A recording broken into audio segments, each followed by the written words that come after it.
Instagram posts, Well, dude. and then in some shitty All right, let me see this. shitty paragraph in between two Instagram posts. It just like it doesn't even. It's like the second clause of a sentence whose subject isn't even the answer to this question, answering the question. It's Dude, horrible. this has to have been written by an AI. This is gonna be I like, hope it was this is gonna be for like humanity. between fight reading. Yair Rodriguez is a UFC fighter hailing from Mexico. After winning the Ultimate Fighter Latin America, Yair made his way to the UFC. Ever since, the 30-year-old has been a joy to watch, displaying great skill and precision in each of his fights. It's just so vacuous. And keep in mind, the title of the article is "Why is Yair Rodriguez called El Pantera?" El Pantera. And it gives you like his fucking backstory on. Who was this written by? By Dipayan Moitra. I think it just people they're told to inflate the word count so that they can make it a whole article and like create enough ad space in the webpage. This That's is the this idea, is right? yeah, this is ad. All right, I'm actually on the part that says, "Oh my God!" With all that said, many have wondered why is Yair's nickname El Pantera. Let's find out. After like Like five without what said, paragraphs, none of what you said is related at all to why his nickname is Alpha. Like that doesn't even make any sense. It doesn't even follow. oh shit, dude, Vitor Petrino's actually choking this guy out. Dude, we'll see. He just needs to stick it out like the Pleasure Man and come Dude, back. I officially feel old now that there's like guys in the UFC fighting that are younger than us. Dude, I felt that's what happens every time I hear a No, guy who's but like super young. that's like Ilya's 26. So I'm like, he's me. still older than me. Like, who knows what? No, I know what you mean. I know exactly what you mean, but yeah, But no, like like Michael Cameron Morales. Simon is 22, and the guy Michael just Morales, 23. oh yeah, but, he's not That guy's good. like a legit welterweight, but he's ranked now, right? I guess. Like he's successful. He's a successful. It's not even just a guy making his debut. He's like successful in the UFC at Yeah, 23 that is years pretty old. crazy. Yeah, why And is not to his nickname mention, El Pantero? And then instead of answering, it says, without a doubt, he's one of the most captivating and entertaining fighters. Holy shit. and like it's so Hold on, when wordy. does it actually It's so say his wordy. nickname? Dude, you have to keep going. You have to slog through all like the filler words. It's buried dude. in like Without a random doubt. paragraph in I the know middle it's of the buried in the article. second clause of the sentence. Like it's awful, dude. His movement and agility whilst performing these strikes are comparable to a panther, thus earning him the nickname El Pantera, or the Panther. This is literally all that the article needed to be. I know that sentence is the entire article. Wait, did that guy win? Did he? No, it's round two, bro. It's round two. Oh no, I don't think the fight ended. Did it end? Shit, I didn't see. I don't know. I heard a horn though, so it must. I heard a horn. Yeah, so I assumed. Yeah. It must not have ended.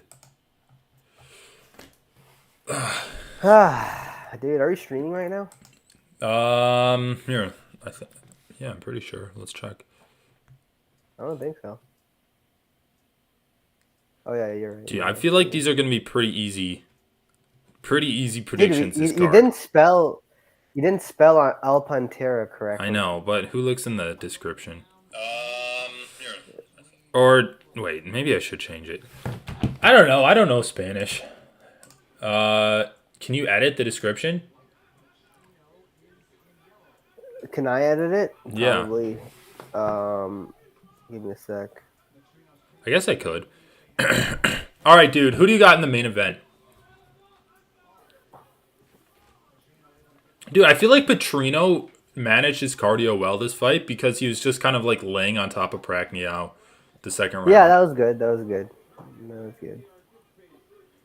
Dude, but Simon, his opponent took him down, and then immediately he was like threatening a guillotine, and he basically used the guillotine to reverse him, and then his opponent kind of got on top of him again, and then he kind of like threatened an armbar on him, and then like he used the armbar to reverse and get on top of his opponent.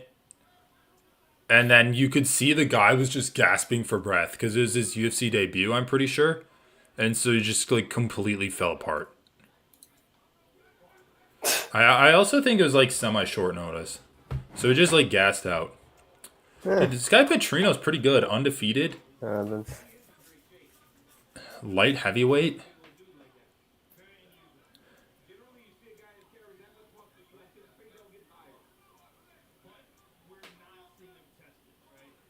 Dude, it's crazy that Alex Pantera was fighting at a weight class below this against Izzy.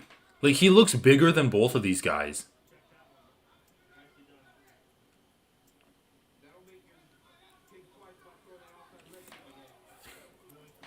That's crazy to me. Dude, looking through some of Volkanovski's fights. I was looking through some of his fights today. And if there was a pick, if there was a bet that I could make, I would like bet anything that Alexander Volkanovski gets knocked down. Like I'm All a right, 100% certain he's gonna eat a shot that's gonna knock him down. Volkanovski. Yeah. I think there are betting lines and other books that let you bet on like number of knockdowns. But the thing is, the official stats for knockdowns are always wonky. Yeah, I know. And that's why I also don't like, oh, bet on submission versus knockout. It's like the same thing basically. But yeah, I heard like on DraftKings you could bet in the total number of strikes landed.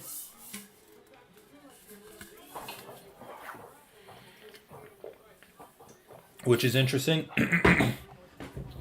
But anyway, looking through his fights, got knocked down twice by dude. This is how close he was to losing his belt against Holloway in the rematch. First of all, like I think that was a bad showing of him because like I think he said that he was sick and he wasn't really training with his team because of COVID. But I mean, Max was also undergoing COVID restrictions, so that's not really an excuse or anything. Yeah. But he got knocked down by a head kick in the first round. So he like lost the first round. In the second round, Yeah, but it was a slip. It wasn't a bad no, knockdown. well, he dropped to a knee.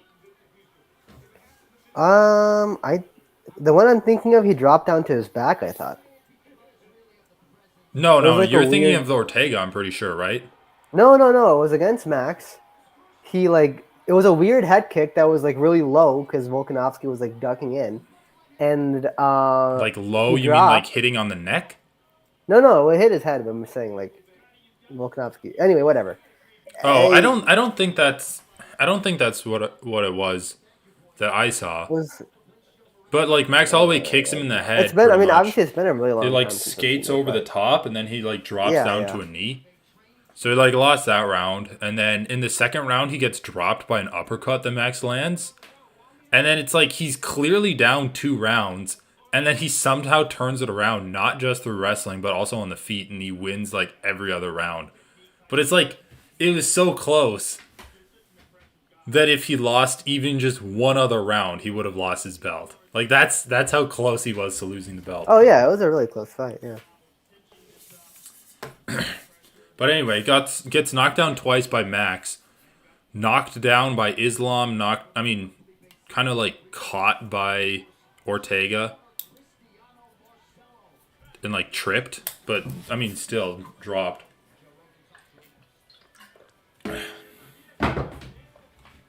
I know, man. It's gonna be interesting. Like he can definitely strike with Yair, but I did hear some interviews where he's like, "Oh well, yeah, like obviously the smart game plan's to grapple him. Like he's much more dangerous on the feet than he is on the ground." So, I mean, I'm actually super confident Volkanovski wins. But dude, I'm fucking loving Yair's personality. So if he wins, I'm not gonna be sad at all. And like I guess hopefully the fight's good so that we're gonna be excited for a rematch.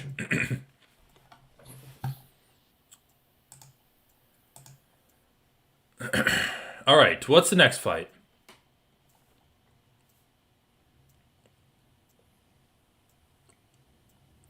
What is the next fight? Let's find the UFC fight I'm card gonna put a here. unit down on Bo Nicole.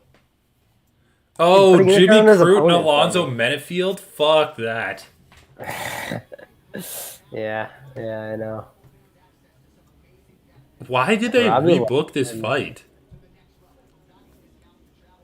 Yeah, the main card. At least the main card's like just good. I actually think the main card's one of the best main cards all year. Dude, Uh, honestly, the entire I'm really card's happy with good. it. Like Jimmy Crute and Alonzo Nah, Menifield's bad. prelims kind of. I mean, the early prelims were atrocious. The prelims, I don't They're know about okay. this This is Tatsumi what I'll Taira say. guy. The matchups aren't great, but they're showcasing a few like really good prospects. Like this guy Vitor Petrino, I think he actually has a lot of potential. I Cameron don't. Simon, we I just saw. don't think he has. I don't think he has the conditioning, and I don't think it's Conditioning can gonna be change built at this though. point. Yeah, can it though? Plus, I've dude, it's never light actually seen heavyweight. someone turn their. He's only 25. You are right about that. Dude, it's light But he heavyweight. doesn't Like, scream. He doesn't scream potential to me. He screams like just another light heavyweight to me. I mean, he beat March and Pragnell. That's pretty good. Submitted him in the third round. The first fight was really bad for him. All right, but dude, it's also light heavyweight, so it's not like the fucking Yeah, you're toughest right. division in the UFC to You're right. get You're right. into. Paul Craig is leaving light heavyweight and going to middleweight. Oh, and he's fighting Andre Muniz. Well, that's a good fight. That's a sick fight, isn't it? Get some grappling. Dude, he beat March and Pragnell. March and Pragnell beat Khalil Roundtree in 2021. That's pretty good. Dude, embarrassingly, Pragnell lost to Sam Alvey in 2018, which I'm pretty sure is Sam Alvey's last win. Oh no, he beat John Vellante by split decision before that. Oh my, dude, holy shit. What the fuck? Dude, What? look at Sam Alvey's record. It's actually hilarious. He got his first win in like fucking 10 years or some shit. He goes from wait, he beat Rashad Evans in 2017? The fuck? How did he fall What? off He a did. cliff You're that right. much? Was Damn. Rashad Evans completely washed in 27? I thought he was like a champion or something. Let's see. He loses He to started John Jones. losing. He started losing in 2018, Okay, so he was kind and of then got his off a first win cliff already. again in 2023 in B2 Fighting Series. It's not even B1. It's not. It's like A1, B2. A2, B1, B2. He's in like the fucking last of it. God damn it, dude. But what's impressive about Sam Alvey is it's not just a string of losses, but it's also the string of cancellations and draws. It's like the most diverse streak without a win that you'll ever see. Yeah, you're right. Sam Alvey getting it done. Smiling Sam Alvey. He's trying to get his teammate in the UFC. All right. Wait, hold on one second.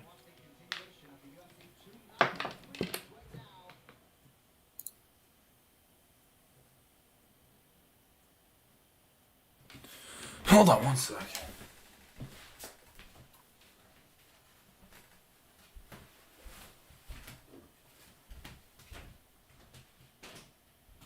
Watson.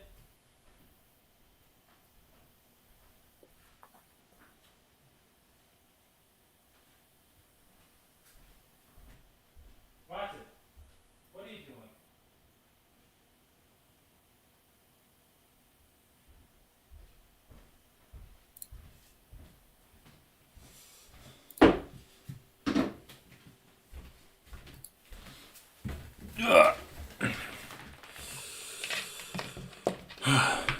Dude, did you hear that GSP's coming back?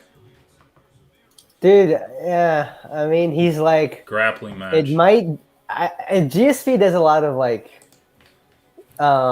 he buzzes up a lot of interest with like fake fight news. I feel like he keeps like teasing some version of Khabib fights nowadays, and it's like, oh Yeah, I yeah, know. Khabib's gonna be my opponent for the grappling match, and I don't Well, think that so. was a joke, I think, but Oh, it was a Because I joke. listened Okay. to a press conference and he never mentioned Habib at all, except John Morgan made a joke. He's like, "Who do you think your opponent's going to be? And when will you tell us it's Habib Nurmagomedov?" So like it was a joke there, and then I see. I see. he I never see. mentioned Habib. I think he's legit gonna grapple. All right. I mean, that'd be cool. I guess. I don't know. I'm not like a huge fan of watching grappling. I think it's Yeah, but I overall think it's like retarded. But if you want to watch retired MMA fighters compete, it's much better to watch them grapple than like BKFC or even boxing. God damn it, dude! I wanted to see Jack Del Maddalena. He could just have the cancerous brained guy fight. It's fine, dude. Like he signed up for it. Dude, is that Randy Brown getting what? knocked out by Nico Price? It's kind of Nico yeah, ever Price. since I feel like Nico Wait, they're Price. rematching? Yeah, don't you remember this shit fight? Where like So why are they rematching? because it was a draw. But wait a second, I'm Ah, actually confused because I thought there was a 10-8 round and that caused it to be a draw. But then they're talking about like a point being deducted. Hold on, let me see this. dude. Whatever, it'll be fine enough. I'm not gonna complain too much about it. I mean, dude, wait, Jimmy Crute.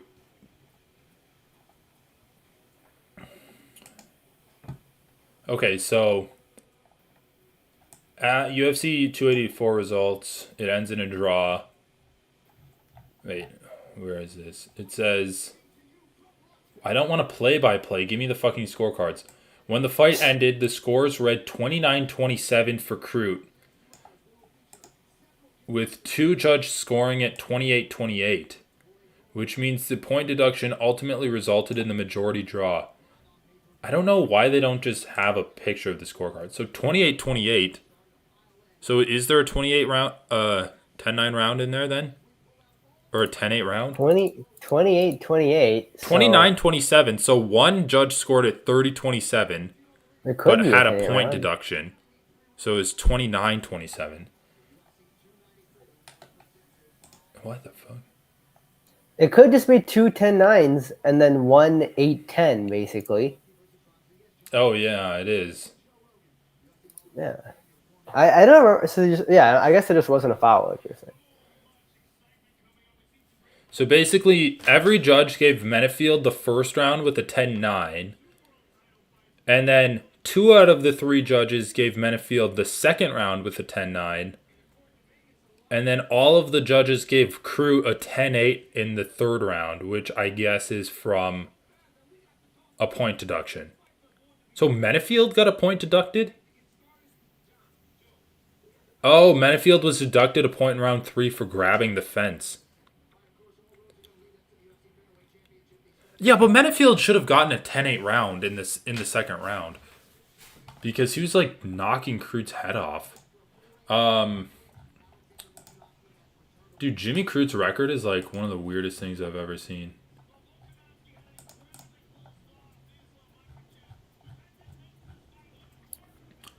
He fought Brian. Oh, this is Ben Kelleher. I'm like, he fought Brian Kelleher. So he Kimura's Paul Craig, knocks out Sam Alvey, and then gets submitted by Misha Serkinov. But then he Kimura's Mikhail Oleksiejczuk, knocks out Modestas Bukowskis, and then loses to Smith and Jamal Hill, and then draws with Menefield. I guess it's not that weird. It's just like he's fighting like top. He's like reaching way further into the middleweight division, or wait, light heavyweight division than you think he should be based off of his wins. I mean, I don't know. I guess the light heavyweight But the light division's heavyweight just division fucked is so up. shallow that it kind of makes sense. Like Alonzo Menefield just feels like Alonzo Menefield's in a completely different world than guys like Jamal Hill and Anthony Smith. Nah, I mean, it was a close enough fight. What do you mean? You're talking about compared to Anthony Smith. Yeah, Yeah. I'm just I saying thought you were like talking he's about. like bridging the gap between shittiness and like the top of the Yeah. division. You're right. You're right.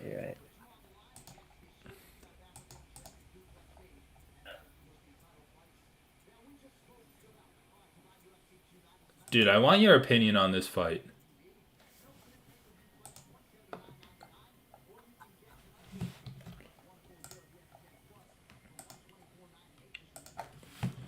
All right, look at this fight that I just sent you. I want your opinion on if it's like fixed or if it's real.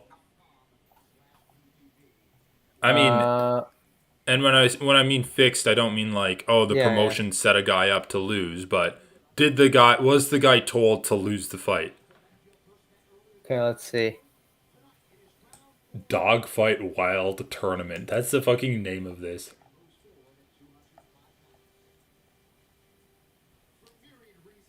It's It's, I mean, he just literally doesn't have the leverage to overcome like. I mean, okay, so I'm watching them like wrestle against the fence, and it seems like the big guy's shots are real and right, like they would hurt. but he's not like he's punching the guy in the body. He's not They seem like like they would. I'm saying they would hurt, and they like would if the hurt, fight was but fixed, if the fight was fixed, it doesn't seem like he's pulling his punches. Is what I'm trying to say. But let me watch this takedown and see how it happens, assuming it happens. it's just like the guy falls over.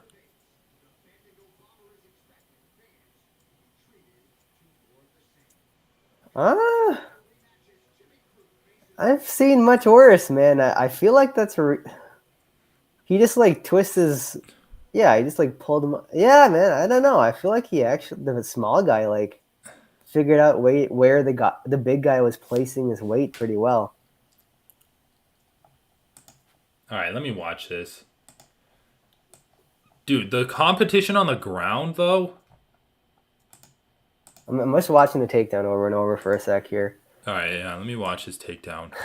Let's see. It just doesn't seem like. Yeah. Some of I the mean, earlier takedown attempts, I was like, I have no idea how the small but guy wouldn't the even big gets guy do leverage for it. elbows to the side of the head if he really wanted to hurt him? Mm, Like, sure, I you don't know. can I felt like the small guy was hiding his head dude, pretty any well. play But like let me watch the ground grappling real there's quick two too. places in the body where you can like get hit the hardest. It's like your back muscles and your thighs. And the guy's like hitting him Yeah, but some in of the them are on the back like ribs that. too, like the ribs, kind of. I mean, either I way, I mean, the don't big think the guy big guy is fucking very sucks. experienced. Like I think the big guy sucks. I do think that's true, but I just don't know if it's fixed. The when he was on the ground and like it looked like at a point he could just stand up and he was not doing it. That's when I thought it was fixed. Like Okay, let me see. Oh, unless he's so far just the guy hasn't even terrified. been putting his feet on the ground, so I don't even know how. So far, I don't see any place where he could have stood up because the guy isn't even planting his feet on the ground, man. I mean, he like hit bumps and the guy kind of gives him some space.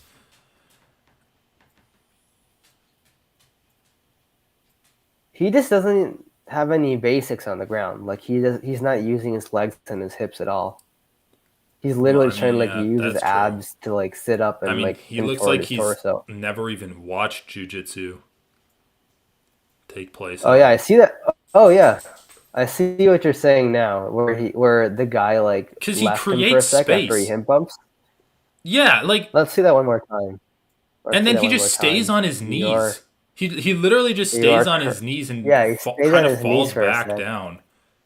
Like, Well, he might be exhausted. unless he's just but he hasn't used any energy. So the only explanation is that he's terrified of No, becoming he's been using exhausted. energy. No, he has been using energy on the ground. And it's been He's horribly been like inefficient, but he's been like basically trying to do a sit up with a guy sitting on top of him the whole anyway, time. then he just like gives up the armbar. I That was mean, really sketchy though. You're right. That part is like the closest I'm thinking to like it being fixed. yeah, and then like Also, he tapped really quickly to the armbar, but whatever. But that's not. Yeah. I mean, let me see it though. It's just like him not really trying to go for the win. Also, this promotion just looks sketchy as hell. It literally looks like something set up just to produce TikTok videos. With Oh, like, okay, the armbar tap didn't seem bad to me at all. Like his arm, he was fucked. That was well, good. yeah. And it's also like we see guys in the UFC tap to submissions when they're, when it's like, oh, was it really tight? He might have just wanted out. Like, we see that anyway. But But, that did seem fully locked. I just think, yeah. I mean, I'm gonna watch the part where he's on his knees one more time. all right, who's going to win this fight? Crute or I Menefield? don't know. It was like just quick enough that it's possible the fat guy like just made a mistake too. Like, look, so he's on his knees. The guy rushes at him. He bends back down to protect his head. The guy goes to his back, and then he tries to swing around to get him at his front again. But in order to do that, he like gets back to the ground. Yeah. I don't know. It could be a combination of like just inexperience and exhaustion too. Like it's obviously like this isn't. Yeah, obviously it's like a Dude, huge also the guy experience does gap. not look like he's 6'8". I mean, I don't know maybe about he all is, that. but dude, Alonzo Menefield's hair makes him look like a horse. Agree or disagree? Yeah, it It does. looks like a horse's mane. All right, my prediction is Menefield's, I don't know, by knockout in the second round. Ooh, Bruce Buffer's suit is looking good.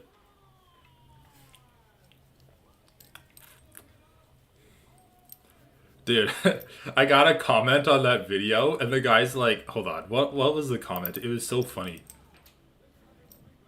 He's like,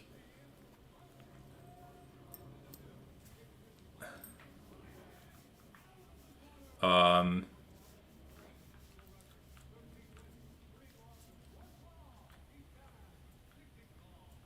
oh yeah, this one. When there are multiple highly acclaimed people thought Volk won. Period. No, he is not delusional for thinking he won. Period. Especially from you. You don't even know how to punch or kick. Complete novice. Classic. Like, what? That's. Oh, yeah. And then it gets even funnier. And then he's like, not only that, the video you were referring to is only 24 minutes long, so this video is obviously heavily edited. Well, yeah, Like, it is what? heavily edited. Yes, You never said otherwise. that's the point. That's the point of the video. So you nitpick what Volk is saying. It could be Volk referring to the whole round and not just single segments. I mean, that doesn't even make sense.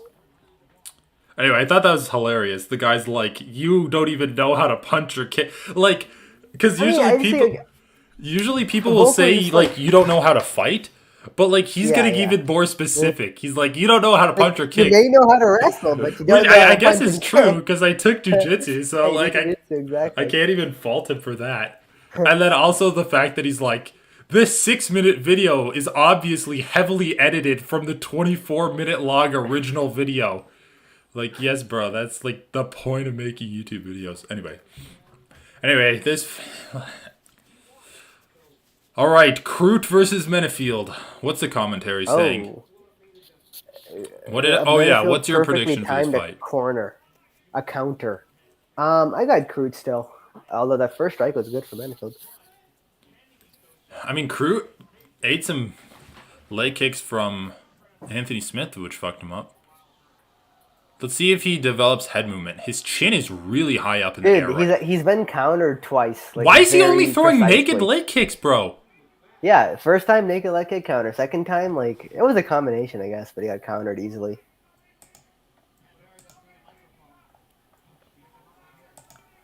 All right, dude, look at his head. Like, I know it's Yeah, kind I know. of like, I don't know, it's kind of an easy thing to point out. The guy's just like keeping his chin up in the air, but like, just look at the difference in head position from Crute and Menefield. Dude, Now they're he's standing kind of so hunching his far away. shoulders a little bit more. They're standing so far away from each other, dude. Nothing's gonna happen. Dude, Again, Manafield's literally just waiting to counter him. He's just like standing at range and waiting to counter. Jimmy Cruz like, Jesus let me Christ. oblige you. I know. Come on, Cruz, just wrestle. Dude, I still remember Cruz getting knocked the fuck out by Jamal Hill. Dude, holy fuck. This is the first fight where I've seen like every exchange go well for Menfield. Because normally it's just like so sloppy. Every single exchange that's happening, he manages to not only like land a shot, but But like he's like, also yeah, defend himself. countering. He even countered the takedown attempt. Yeah. Is that Pat Barry? Oh yeah. Age is just a number, baby. My God. Dude, did you see like the thing with Sean Strickland? I Like, know, yeah, that's what I bring was that thinking back of. up. It's like I saw clips of it or like thumbnails on YouTube where they're like Sean Strickland rips Pat Barry. I'm like, I don't want to listen to Sean Strickland on this. Like, he's the I most know. fucked up person there is. That's like he doesn't have the moral high ground to Yeah, it's criticize Pat like Barry. the pot calling the kettle black. It's like, come on, bro. I mean, granted, Sean Strickland was the one that got groomed, and I guess he like relates to Rose in that regard. He got groomed, But really? apparently, his like dad showed him porn when he was like 8 years old. Just like would watch porn with him and his older brother. Dude, doesn't No Crute look idea. like he should like just in body type and like head relative to his body? Doesn't he look like he should be like a lightweight? Like, I feel like he has a lightweight type body. A lightweight type body. I don't know. Sometimes I see guys and I'm just like surprised that oh my god, Crute has no defense at all. Dude, it's yeah. This is like the most successful I've seen Alonzo Menifield in a fight ever, I think. He's also not using any energy. He's just like holding on Crute. I mean, obviously he's wrestling, but he hasn't exploded once this fight. Ugh. You know, a good stuffing. A good stuffing of a takedown. Yeah, I know. Sometimes it's just as nice to watch a stuffing as it is to watch a good takedown. Oh, Watson, you're all tangled up in my cords.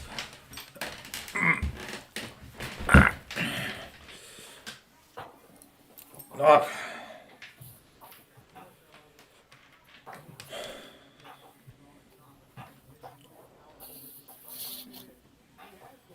I should watch the Joe Rogan Strickland interview. Dude, what is Yeah, this? I actually do want to listen to it What is this shitty because like I want to see how long ass I can single last. arm guillotine that Crute's trying on Menifield? He's like reaching down like I this. know. He's like tickling his chin. Stay busy. Oh God. Stay busy. I mean, he was pretty busy on the cage. You I can't say know. he wasn't busy. That's like It about as wasn't busy as you effective. can get on the cage. Without Yeah. breaking position. All right. Let me ask you this. Over under 5 minutes before we see Volkanovski go for a takedown on Yair. Not like if Yair falls, he enters the ground with him, or like he catches a kick, but like actually goes for a takedown. So basically, Uh, round one or past round one. I think it's gonna be past round one. Yeah, me too.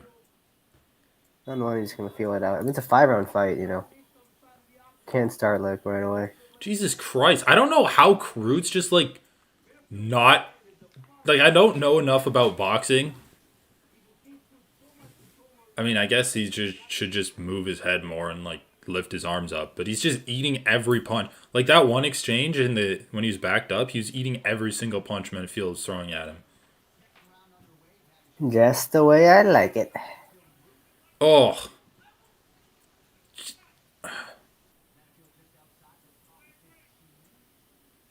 dude, I honestly think Menifield could win this by just jabbing Crute.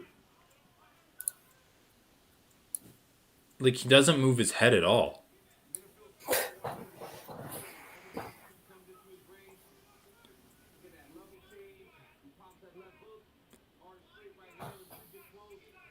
Oh, missed a punch there. Dude, did you hear Yair's artsy explanation of why his striking is so crazy? No. What do you say? He's like, imagine you're in a dark room and every time you throw a strike, it's like drawing a white line. If you throw only the same strikes, you're only going to have the same like 4 or 5 lines lighting up the room. But what about all of the other empty space around you? I want to try to fill that up. That's retarded. Dude, I think there is something to be said though. Like, if you're always training like jab, cross, hook, like that's what people are training to defend against, and so it's literally muscle memory. Oh, No, I don't mind you mixing up your strikes, but like you have to do it in a way where your own, or it's like you're not just gassing yourself out by throwing strikes that are missing the whole fight, you know? yeah. But dude, I don't think Yair throws that many strikes and miss. Mm. Holy shit, dude, Jimmy Crute Oh, fucking damn. sucks. He did get it, yeah. How did you get guillotined by arms that big? His striking accuracy is 46%, which is pretty bad, actually. Well, I actually don't even know. What's average? What are the I stat don't know. leaders? Is it like, I don't know, man. You gotta Total just know this fights, shit. striking accuracy. The wait. Significant striking accuracy. What? Dude, okay, He's retiring? you'll never guess who's the leader for accuracy in terms of striking. Really? I'll guess like, If I you want a mean, I clue, I'll would give you the guess. division. Yeah, sure, give me the division. Alright, it's a heavyweight, and he's recently exited the UFC. Francis Ngannou? No, no, not him. Before that. Oh, Junior Dos Santos? No, dude, it's Alistair Overeem. Oh, Because I guess he that's just a better picks his guess. shots so much. He has 74.3%. I guess that's the advantage of not throwing that much. I know. And then, dude, second place is Tatiana Suarez with 66%. That's like an almost 10 percentage difference between first and second place. That's crazy.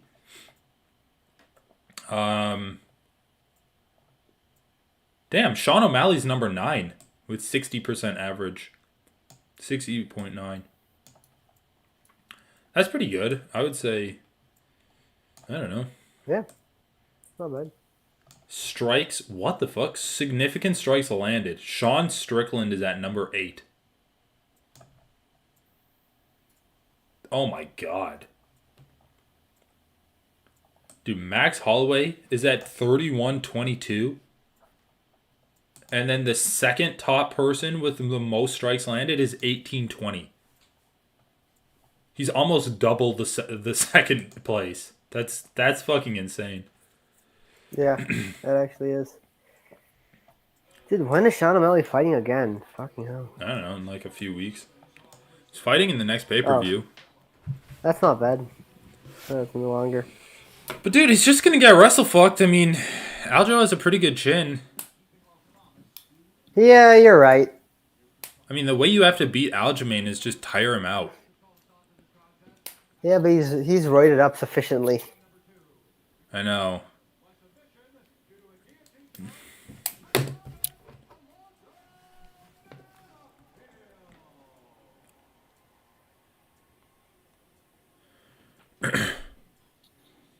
Okay, dude. Is Kruk gonna retire because he looked horrible? I think he did. Yeah, I think he was taking off his gloves. Oh shit. Yeah. Oh, don't give me that should have been your victory with a 1 point deduction. I mean, they take the point for a reason. Yeah, you're right. Anyway, I mean, Alonso Menfield looked good. He looks like he knew what he needed to do. All right, let's. This is interesting. The stats leaders. Wait, statleaders.ufc.com. The person. Hmm.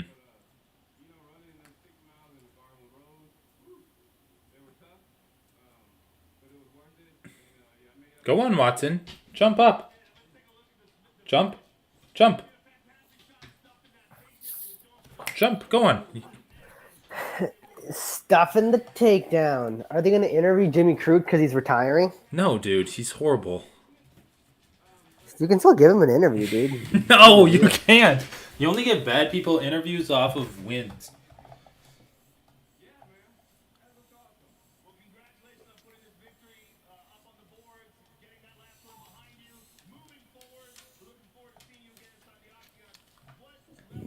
Holy shit.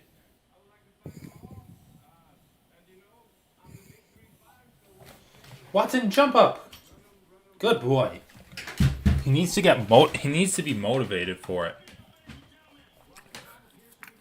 Shortest average fight time.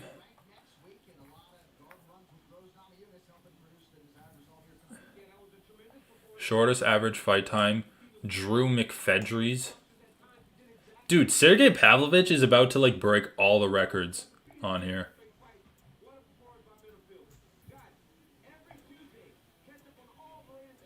He's like second for shortest. I guess he's not going to break shortest average fight time because the guy is ridiculous. But he's second. He's 3 seconds behind shortest average fight time. I mean, imagine if he knocks out John Jones. That'd be fucking insane. He's first with the knockdown average per 15 I don't minutes. know. It should have just been that other guy. Pavlovich? Yeah. I mean, probably. Stipe just hasn't fought in so long, and he's already like fading, dude. I don't know. I mean, do you really want to see John Jones get knocked out? I mean, yes. Also, what's wrong with that? But dude, he's a legend in people's eyes. I just don't get like what's wrong with it. Like, yeah, the torch. You got to pass the torch. Like, John Jones is just gonna retire after this. I don't think he's gonna fight Pavlovich. Of course, he's gonna retire. But, both guys are going to retire. But who is Pavlovich gonna fight for the belt? Almeida? The heavyweight division just sucks, dude. Ngannou left, and then John Jones was like, okay, that makes sense. That's like a great champ. I But think he's they're just leaving, gonna. and after that, I just don't feel like. I think what they're gonna do is hope Aspinall beats Marcin Tybura, and then just have Aspinall fight Pavlovich for the belt when John Jones vacates.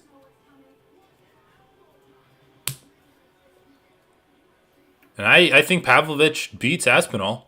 I really do. I don't think Aspinall's like grappling or wrestling is good enough to take him down. And I don't think his striking is really enough. I mean, dude, Pavlovich, he's on another level. Yeah, Pavlovich is really good. I mean, I don't know. If John Jones actually stays and fights Pavlovich and then like manages to win, that would be legendary. Like that would honestly be like, I would give him so much credit for that. Well, As like he has a win, so breaking the defensive record would be. I mean, tying it would be insane, which is 3 title defenses. But to break it, you have 4 title defenses in a row at heavyweight. That would be really insane. I mean, I don't think he's going to do that. Yeah, that. Well, you know, it depends on who the contender is after Pavlovich, though. I mean, Tybura. Yeah, Tybura. I mean, if he's willing to stay and play. Okay, if he's willing to fight Pavlovich, I think he's willing to fight Tybura. Well, dude, what if he just like takes down Stipe, submits him, takes down Pavlovich, submits him? Like if he just takes down Stipe and submits him, and it just walks through him like he's wet paper, it's like he might stick around to fight Pavlovich, but also people would be like, "Oh my God, you're literally Jesus Christ come again to life! Like, let me suck your dick, sir." Like, there'd be no. The problem is there's just no incentive. He's already like people already consider him the greatest of all time, like with a bullet, and really kind of unimpeachable in that regard. Defending his belt against Stipe, it really cements it because I don't think any of the double champions have been able to defend their belt except for Cejudo, but he didn't have the title reign that John had. Yeah, I'm pretty sure Cejudo's the only double champ that defended his belt at all in his second weight class. Yeah, he is. But yeah, there's just no way. There's no way he sticks around. Like he said it in the build up to the last fight. He's like greatest of all time versus greatest heavyweight of all time. Let's do it. Like that's the fight that he's gonna go out on. Well, he didn't say he's going to go out on it, but yeah, he did say he wants to Well, yeah, fight. he didn't say he's gonna go out on it, but he's billing it as that. Like there's if you beat the consensus greatest heavyweight of all time.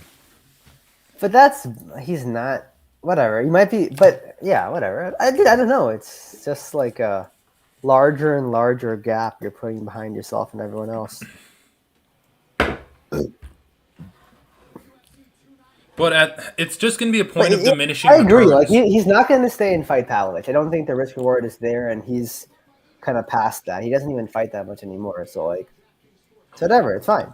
The Go thing on with is, it. like, it's kind of interesting when you Stipe come. is the perfect last fight for John Jones' Exactly, career. exactly. And the thing is, it's kind of interesting to think about, like, because I listened to the Wayne show and they had a featherweight GOAT conversation. And they were comparing the resume of. I mean, and then Morning Combat also kind of talked about it. They were basically comparing the resume of Volkanovski, Holloway, and Aldo. And it's kind of interesting because, like, when you start comparing wins, you just start automatically cutting, like, even if it's title defenses, you start cutting off the guys that aren't great, that, like, weren't the best in the world at the time. So, like, there's really no point in John Jones fighting a Marcin Tybura. Like, even if he beats Aspinall and looks great, people are going to be like, oh, well, I mean, Aspinall wasn't ready. Marcin Tybura, like, lost to Greg Hardy. Or he didn't lose, but it was close. He lost to he lost to Alexander Volkov. It's just people aren't going to care about that if there's ever, like, a legacy debate. So, yeah. At this point, at this level of the sport, I'm fine if fighters worry about the risk to reward ratio. Because they're basically hanging on by a thread anyway.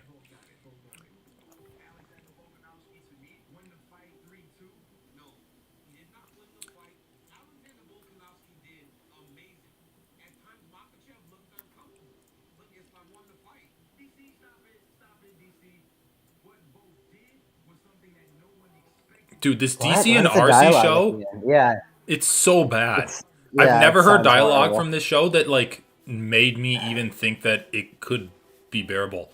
Yeah, dude, it I've sounds so I've horrendous. accidentally clicked on some episodes because sometimes they do those face to faces, and I like tried watching through some of it. It's horrible.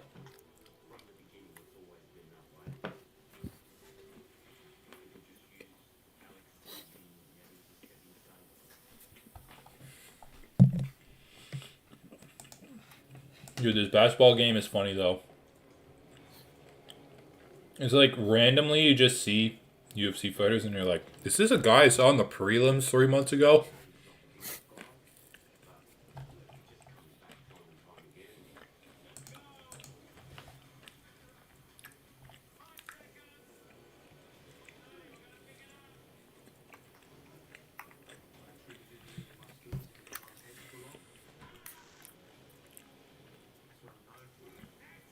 All right, let's work on a main card parlay. You don't have to do a pick, but I need a bet on every fight in the main card.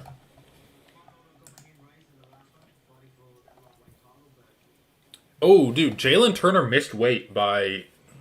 You weighed in at 158, so I guess that's what, 2 pounds? Because you get the pound allowance. Yeah, he missed the weight by 158 exactly. Which, it's funny because just before that, I was reading a thread about how so Jalen Turner had a picture with Kamzat, Oh, yeah. training with Kamzat, and he looked taller and how pictures can be deceiving, but he looked bigger than Hamzat. And everyone's like, how does this guy make lightweight? How does this guy make lightweight? And everyone's talking about how he's totally fine. He's never missed weight. He's super skinny, and he's a fine lightweight. And he at welterweight he would just be like Neil Magny, so it's good he's a lightweight. And then he misses the weight at lightweight too. So That's funny. Dude, that was Alexa Grasso giving an autograph. I'm like, I thought she was a fan.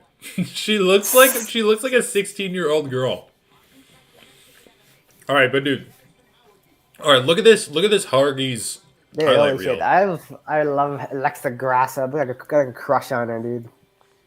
I think she's fine. I don't know. I haven't really heard any interviews from her that I'm like, wow, she's a really interesting person. No, purely looks based. What, you think I care about their personality? But dude, what? She looks like average. Maybe for the UFC that's good, but I don't know. I like somewhat average looking women, I guess. I like my women average and submissive.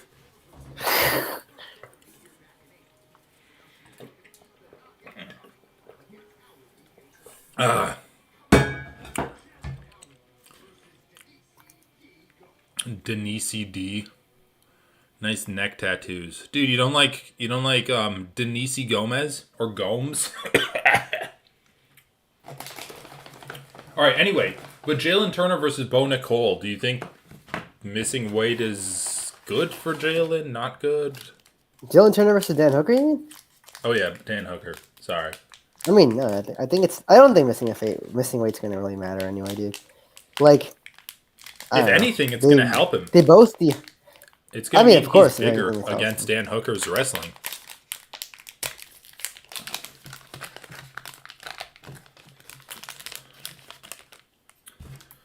Dude, Dan Hooker turned down a fight with Tony Ferguson to fight Jalen Turner. Talk about dumbass moves, dude. Dude, he was calling for the Tony Ferguson fight. I don't know why he got so offended by it, too. It was actually kind of stupid. Was he calling for it before or after he, lost? What do you mean? I think it was, after, dude. Maybe after he beat Claudio Poyas, he's like, I'm above this now. Dude, people... Hold on, what are the odds on Dan Hooker versus Turner? Okay, Turner's minus 277. I would say that's about right. I would actually rate him as minus 300. So it's around there. I'm telling you, man, put $1 on Bo Nichols' opponent, Harvey. Dude, plus 800? Yeah, dude. Alright, fine.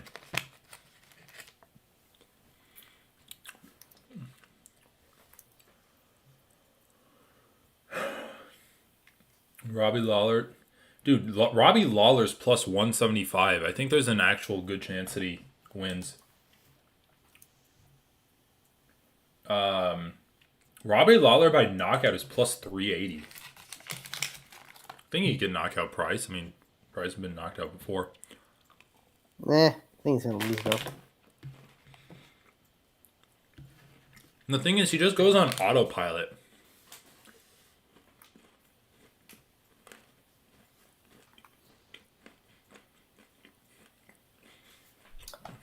Yeah, he's just gonna do the whole head dipping and slipping and then lose. Which, I mean, to be fair, is better than what Jimmy Crute could do. Better than what Jimmy Crute does. Better than what a lot of people do. It's true. At least there's somewhat of a defensive element. Dude, I wouldn't put $1 on Bo Nichols' opponent. You're literally just throwing it away. Plus 800, I don't even think it's worth it. Dude, I think... I mean, fine, whatever. If you want to make money, just put money down on Bo.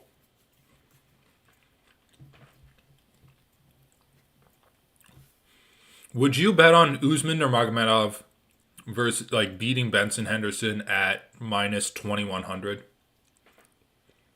No, Oh.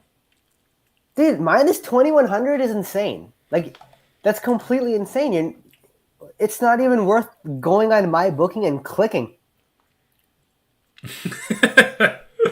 Bo Nickel by submission is minus 280.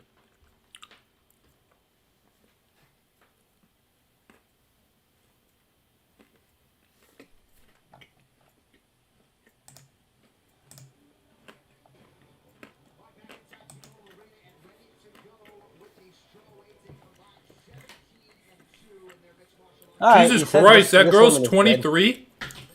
Oh my god. 23 versus how old are you? 23, 24? 24. Yeah, same, dude. But dude, I I'm just finally saying, found 24 someone is that a I'm doing better than in life. what? What do you mean? Dude, her opponent's 23. I thought she was like You in think almost 40. you think you're doing better than her? She's in the UFC. I know, but she's also got a lot of bad tattoos and scar tissue. I mean, yeah, that's I don't know. So, better in terms of what? I guess is the question. I'm going to be doing better than her after this fight, I'll tell you that.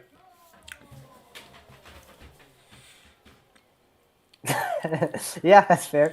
Dude, oh my god. I don't, man, like, there are a lot of bad tattoos, but those two cherries on her tits?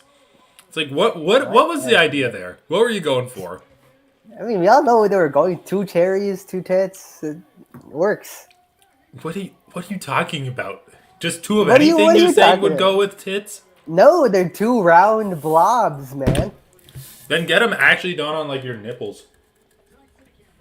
Yeah, probably. That would be more hardcore. She's like, I've always been attracted to pigs that have, like, a row of nipples up and down their chest. All right, come on, Dude, man. I want Jasmine Yasmin just Harrogate. like looks more threatening. Who? Yasmin Yasmin. I want Harrogate or Haregi. Haragui. It's like Haregi, I think. Oh, oh. Okay, I well, know. never mind. She always gets knocked down. Is this an always thing? Because that was real. That was literally dude. It's done. The fight's over. Fight's over, bro. Fight's over, bro. God damn It's it! all over. Anyway, what I was gonna say is I want her to get knocked down, but I didn't finish it in time. How are you That so? was pathetic. I think that might be literally the worst performance I've seen in the UFC. I think that might be just the worst thing I've seen. I mean, she's Because been, you can't. It she's wasn't even gotten like a Ben rocked Askren before. style thing. Oh It yeah, wasn't that even a was Ben kind of Askren sad. style thing. It was just like she just walked up and punched her. I think that might just be like the most pitiful loss I've seen in the UFC ever. I can't think of a better example. Light her Dude. up on fire, bro. I mean, you were hyping No, her it was up too. You were two. It like, was like "Oh, three punches.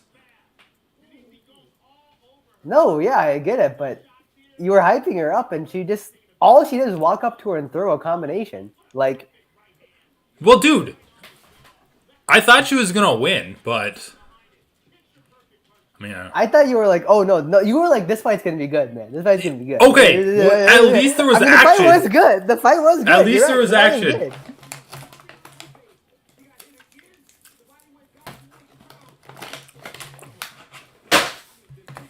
But you know what? She has been dropped. I'm pretty sure in like some of her other fights. So Well, chin's probably gone, but regardless, not great. Not a great performance. yeah, not great.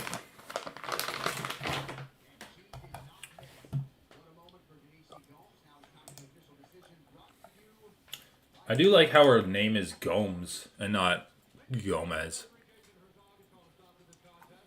All right, I take back what I said about doing better than her. Yeah, no, I can't even say that. She looks like Gilbert Burns, kind of. And yeah, she's got like the same punch and nose and stuff. The face structure.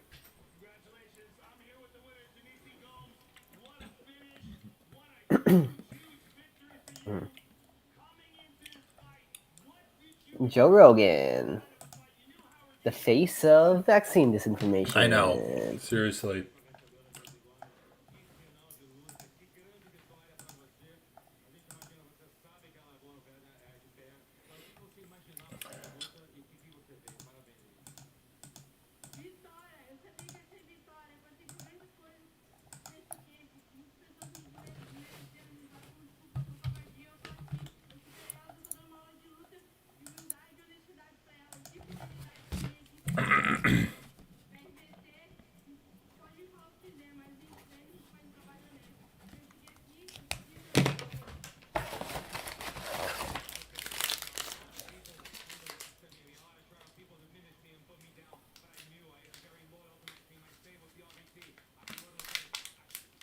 All right, well, 2 out of the 3 undefeated prospects stayed undefeated.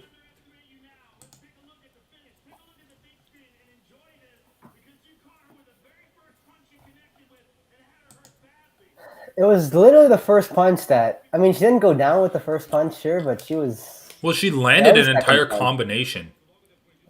There's a right Yeah, two hand. of three. Two of three punches are in the combination, I'd say. That's why you gotta wrestle from birth, so that when you're knocked out, you can still wrestle your opponent.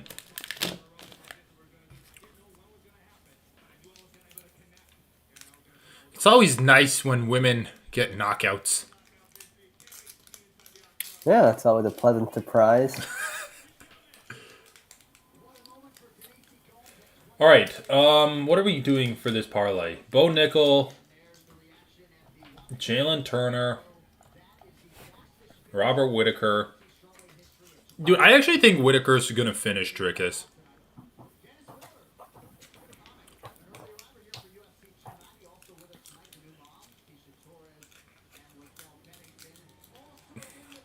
Oh, is that Sandhagen behind him? Wait, no, that's not Sandhagen. Cheeto Vera. Did you see Cheetah Vera versus Pedro Munoz, bro? I don't know how into that fight I am, but I know. whatever. I'm just glad they got an opponent, but that's kind of the last opponent I'd want. I wanted Chris Gutierrez to fight him, the guy who like one shot at Edgar. That'd be better. Yeah, that'd be better. All right, this guy Tatsuro Taira is living in his own anime.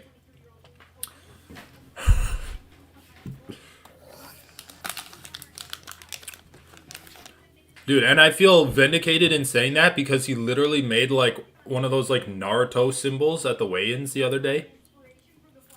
So,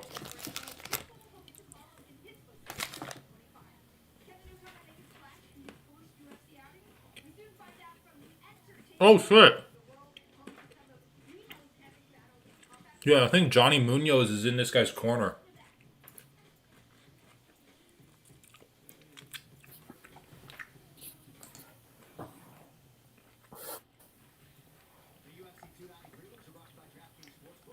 Okay. Nickel, Turner, Whitaker, Moreno.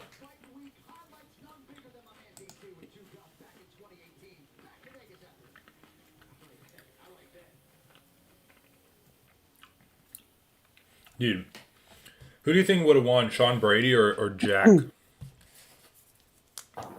Um, Sean Brady or Jack? Jack, obviously. Obviously. All right, fine. I mean, it took me a second to think about it, so I'm not gonna say obviously, but Well, I makes think sense. he would have won too. But I don't know. I feel like Sean Brady's hype train just ground to a halt after losing to Bilal. I mean, it was just a pretty bad loss. Like he just couldn't do anything. Couldn't do anything. So like, it makes sense. Yeah, that's true.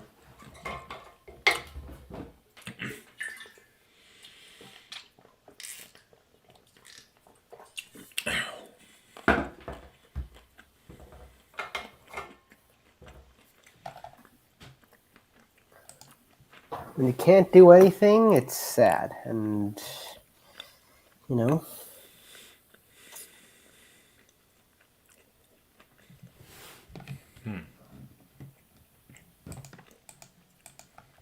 Yeah. Oh. Um,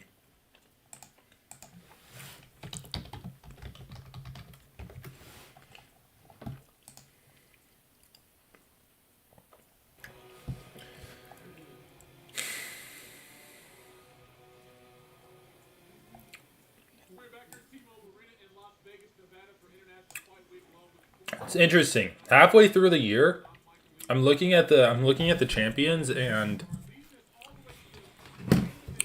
it's still interesting because like I'm still not sure who's going to be champ by the end of the year. Because you have flyweight and Brandon Moreno is champ, but he's defending his belt against Pantoja, who I think there's a pretty good chance of beating him. And then he's going to also have to defend it probably against Albazi or Royval.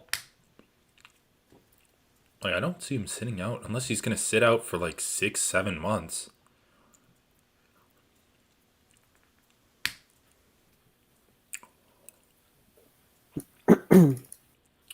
Aljamain Sterling.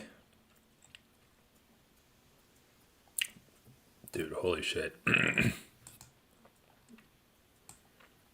I don't think Aljamain Sterling is going to be champion by the end of the year. But who's going to beat him? I mean, Sandhagen? No, I think he's going to vacate the belt. Oh. Yeah, I that's think Marab's... Does Marab have a fight? Because I think Marab's going to sit out until Aljo vacates, and then they do... Marab is straight up ducked Umar, though. He actually like, straight up ducked him. Umar's going to have to go through Sandhagen to fight Marab. I mean, I guess I would then predict Umar is going to be champ by the end of the year, right? No, it's already... Fuck, it's already July? I know. Dude, I like wasted this whole year not doing shit, I feel like. But dude, he could still be champ. Aljo vacates next month. There's still 5 months left of the year. Or he has 4. Umar turns around in 3 months, fights for the belt, maybe. I mean, if he beats Sandhagen and let's say submits him, He could, but yeah, no, there's going to be more jockeying, and the UFC's, they don't like giving the Russians that many opportunities. you have Volkanovski. Damn, dude, is Volkanovski going to be champion by the end of the year? He's saying that he wants to turn around in 10 weeks to fight on the Sydney card in like September. Although that's probably not going to happen. I mean, if Volkanovski beats Yair, for me? It's like, when is he going to fight Ilya? Ilya is not going to. I don't think he's going to fight Ilya by the end of the year, dude. Maybe, but people are talking about making Ilya fight someone else before the title. Well, if he beats Yair, and let's say he moves up, they're going to do another interim belt, and I can see them doing an interim belt in December. Right, like 5 months after the. Why would they do an interim belt though? If he moves up to fight Islam again. Fuck, dude. I don't know, but yeah, I just don't think the Islam fight's gonna happen until at least Islam defends against an actual 155er.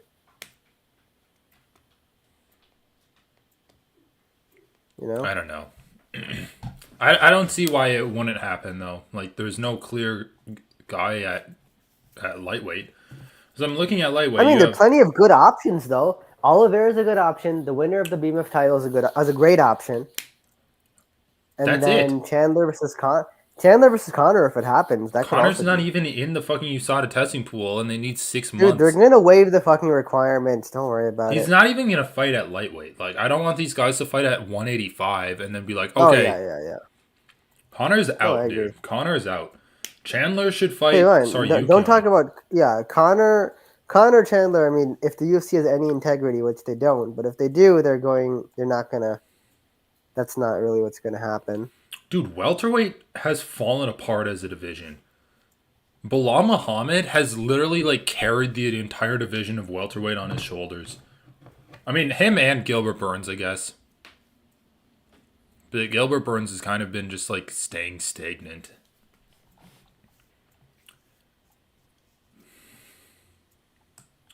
Dude, Jesus Christ. Shavkat's fought twice since Hamzat's fought. That's Pretty sad. They also fucked over Izzy. I mean, he defended his belt in what? March? And then he wanted a quick turnaround in 3 months, and the UFC's just like, sorry, bro. We got nothing for you. Light. Also, like, same thing with Jamal Hill, pretty much. Like, they just haven't booked any light heavyweight. They haven't booked any light heavyweight fights. Wait, this is actually crazy. I guess they did Walker versus Smith.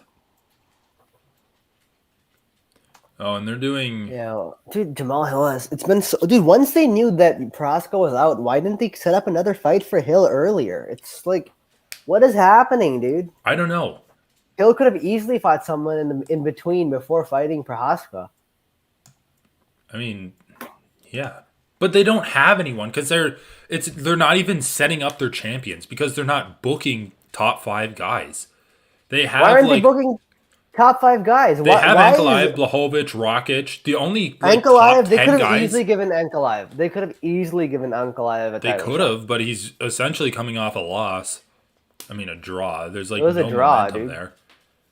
Who cares, dude? There's nothing happening. No, regardless. but dude, you're missing the point. The point is they should have booked Ankalaev versus someone to give him the momentum. Right, that's also true. Like, they could have done 2. Yeah, exactly. They could have done like 2. The only fight they've booked is like I feel like in the past like 6 months that with top 10 light heavyweight guys is Smith versus Johnny Walker. Up, jump up. Yeah, that's true. Wait, who won that fight again? Smith or Johnny Walker? Did Johnny Walker fucked him up. Smith is like gonna retire. He looked like shit. he's already got some exit plans anyway, though. I mean, I don't feel as bad for people when they've got an exit plan, I guess. Jesus Christ, dude. Light heavyweight is a shit division. I mean, the top 5 is decent. Although, goddamn, now Nikita Krylov is in the top 5. Guy was fighting Paul Craig on the prelims like a year ago. And then heavyweight's a pretty shitty division too. They put Zhang Wei Li on ice. I feel hasn't it been like a year since she fought? When did she fight Carlos Esparza? Oh my god, yeah, that has been so long.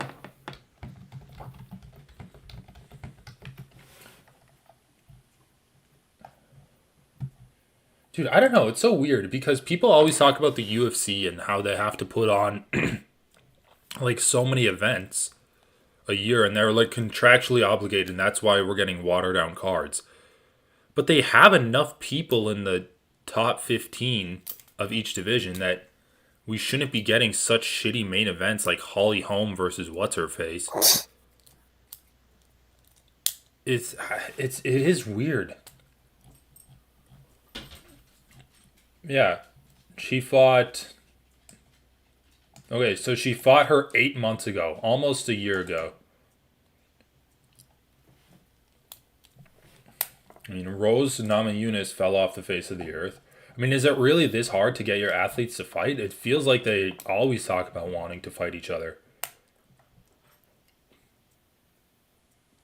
I guess I actually kind of have to hand it to the middleweight division. As fucked as it is, it's had some...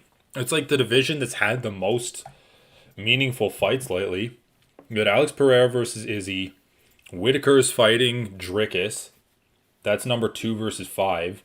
Jared Cannonier just fought Vittori. That's 3 versus 4. Sean Strickland's fighting. Paulo Costa's apparently fighting Ikram Eliskerov. Yeah, apparently. Calvin Gastelum is dropping. Nasruddin Imavov was fighting Chris Curtis. And Muniz is fighting Paul Craig. So, like, almost everyone's had a fight recently. I don't know. You think that fight happens? Costa and Eliskerov? No. Dude, Costa I just don't think Costa's going to do it. I think he'd beat Eliskerov, honestly. He's just like, I don't know. Guys in the top 5 and top 10 just have better steroids, so they're stronger and have better cardio. Yeah, that's true.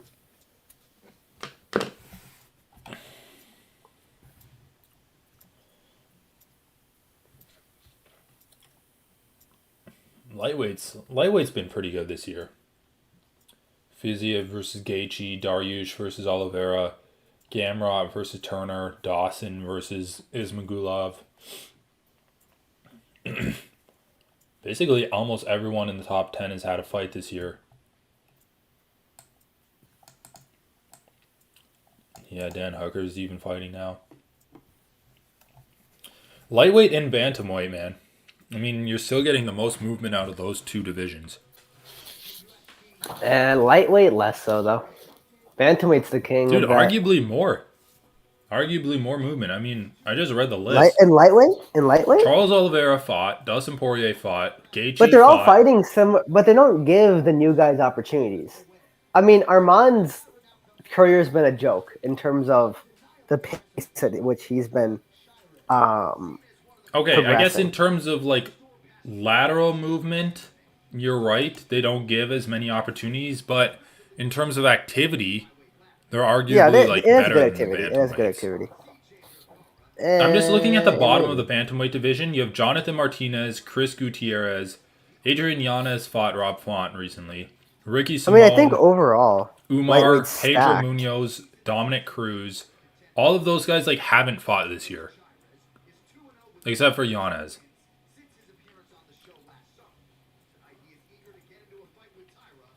Like the bottom 5 or 6 guys just I don't know, no movement there. But it's just kind of splitting straws at this point.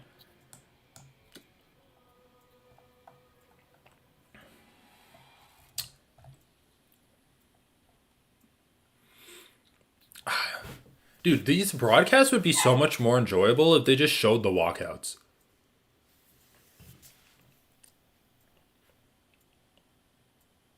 Like, you know how people They kind of don't even. Yeah, they like cut the walkout short now. It's. I feel like they used to show like more of the walkouts for fighters. Right. Well, they do sometimes on like the main card, I think. No, but I feel like they used to show it even for like a lot of the early fights too. Yeah, me too. But like, I just feel like they slowly added more and more ads to the well, broadcast. yeah, you know how like people complained about the UFC implementing uniforms? I mean, first of all, it's the UFC doing an advert or a deal with like a clothing brand, which is basically an Venom, yeah. advertisement for it. So there's that, and then they're also that also kind of opens up the avenue to not even broadcast the walkout because it's like, oh, I walked out in like this crazy getup or I did this performance. You had to like you should have showed it. It's like, no, you're just not allowed.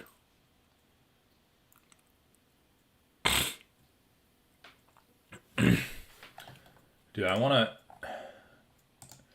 play this GSP interview. The part where he's like sucking off Elon Musk. He's so gross. I didn't think he was a Musk fan, or it didn't strike me as one.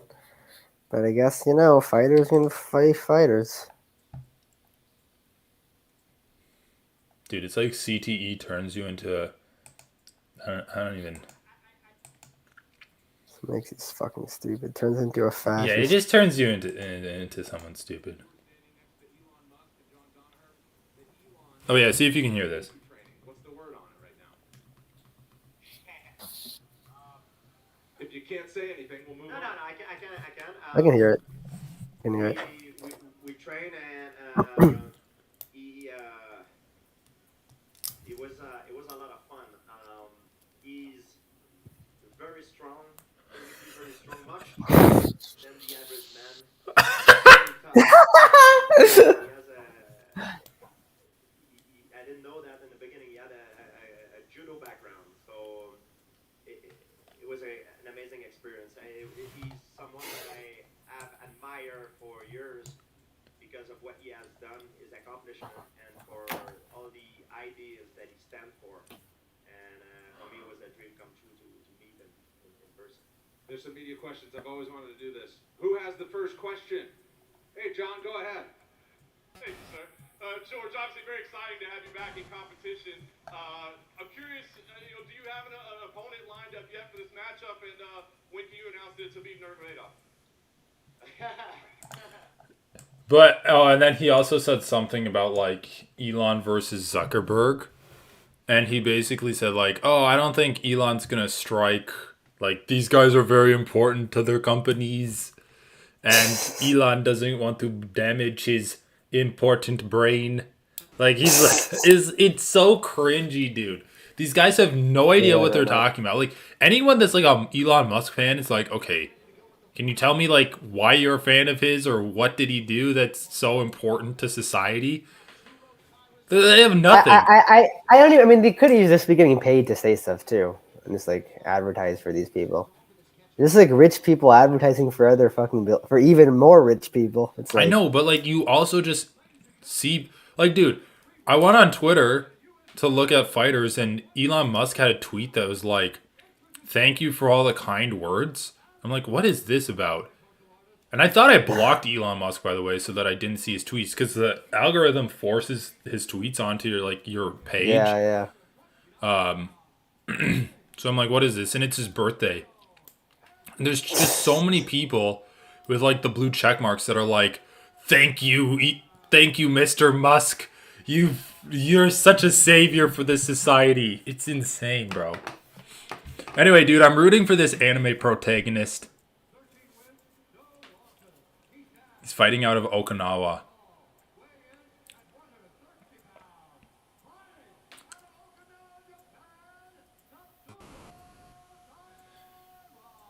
All right, fighting out of Okinawa, like the Karate Kid. Is that where he was?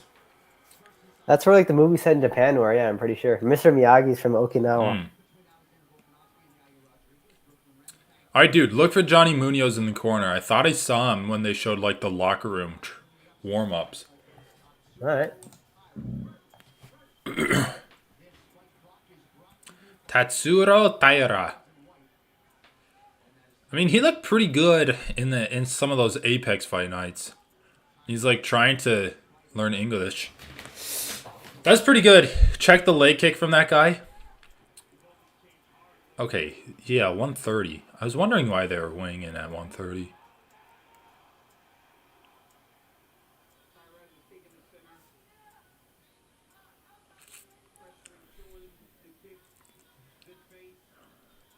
Dude, tell me if you think I'm wrong, but like Tyra looks like a natural 125 guy. Like this is catch weight at 130, but he usually fights at flyweight. But his opponent looks like he should move up a weight class. Like he looks unhealthily skinny. I would agree with that completely. Yeah. It's just like I don't know. I guess maybe just the muscle definition and also just kind of like how his joints are the biggest parts of his limbs and his body. Like his shoulders, elbows, and knees are the thickest parts of his limbs.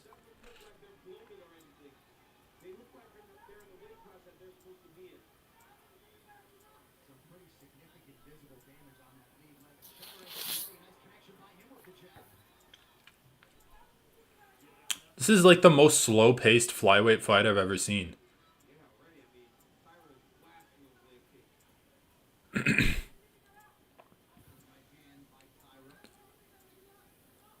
Oh, just kind of like slapped him.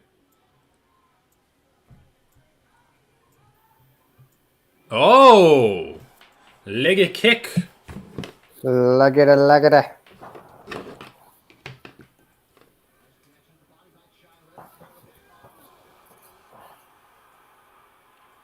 Oh, and boom goes the dynamite. Eh. Why do guys always pull guillotine? I don't think he can really. Maybe he can get it from this angle, He might be able to get it though, but because it's like he has it like is the half one leg on guard. the side. He Yeah. he's not even squeezing right now. He's not, but that's good. That's good. He can just adjust his position a little bit True. and wait for Tyra to move a little bit. But he He like just needs to get his right leg free. he dropped Tatsuro and then jumped on a guillotine and is now kind of underneath him. Okay, now I don't think he has it really at all. But maybe. I don't know. Yeah, he let go. He's gonna get arm triangled, bro. By the way, do you remember Bo Nickal's last fight against Jamie Pickett? Yeah. Where he's kind of like... A low blow or whatever. Well, yeah, it was the low blow, but also the submission finish. She jumped from like 3 different submissions in a row, and then he settled on full mount with like an arm triangle from full mount, and the commentary is saying like, "Oh, he's gotta like jump off to the side to finish it," but they're like, "Oh, he's like staying in full mount for the control of it." Yeah. I just thought it was so funny because Luke Thomas after that fight was like, Bo Nickal's showing a lack of understanding of a triangle. You need to jump off to the side. It's not even, first of all, you don't have to do that. You can get arm triangles from full mount regardless, and you probably should just stay in full mount. I know. Like, I thought that part was totally fine. But also, dude, what I thought was the funniest about that, also, like, this guy showed really bad fight IQ by jumping on that. He was never even close to getting the guillotine. He had, like, his arm in a good position, but he was not in a good position to, like, finish it.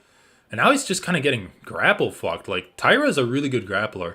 But anyway, I just thought it was funny, too, because, like, if you're going to criticize him, that's literally, like, one of the first things you learn about that submission is you need to jump off the side. Like, you know that just from watching MMA. God damn, dude, look at this crucifix position. This is crazy. Isn't that Luke Thomas has some bad takes. The problem is that he, like, sounds so smug while he says it. He's a smug liberal. He just got the arm pinned. It's not like crucifix yet, right? No, he did have a crucifix position. No, he did.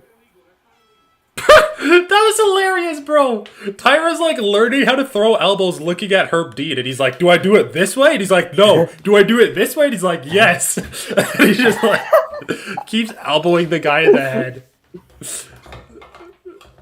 If only John Jones had a Herb Dean in his life when he got that DQ loss. Yes.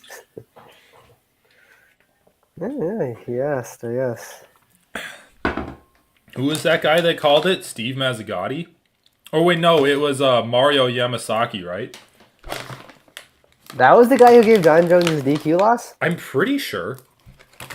I think. I thought he's like the least safety conscious referee. Why would he be? It's so funny coming from him. I think he was overcorrecting. He was on his like safety. That's like such a good detail. Wait, that's amazing. That's like such a good. Hold on, let me look this up. I never knew. John Jones DQ loss. This versus Matt Hamill. Oh no, it was Steve Mazzagatti. But he's also had some really... That's also the same idea, right? It would have been funnier if it was Mario Yamasaki, but... Yeah, it would. That's just because of Dana. Dana's made Mario Yamasaki more of a meme. But I think Dana made fun of Mario Yamasaki, but I'm pretty sure Dana also, like, chewed out Steve Mazzagatti and like said he wanted him banned from the UFC. But it is a funny picture. He's like, after getting yelled at by Dana White in the post-fight press conference, Steve's like, wakes up the next week, looks at himself in the mirror. Steve, we're gonna prioritize fighter safety tonight, baby. Oh, now that's a guillotine. Nope. He did the same thing again, and he's got the same leg trapped again. Tyra just always traps the right leg, and then he just can't finish it. I mean, his head popped right out. It was a tight guillotine when he jumped for it, too, but... I know. I think Tyra's like a really good grappler. He's a really good grappler. Between the lower body and upper body.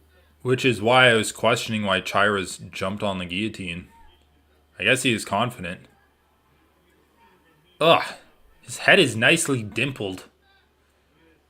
It's like a bulldog's head. What a round from Herb Dean. Dude, the whole 12-6 elbows is fucking bullshit anyway. It should be one of those rules that's just not enforced until it gets taken out of the rule book. Dude, it was just like when politicians were pro clutching about MMA and they had to feign some Yeah. concern for safety. They were like, okay, now that you fixed this problem, we're accepting it. You know? I know.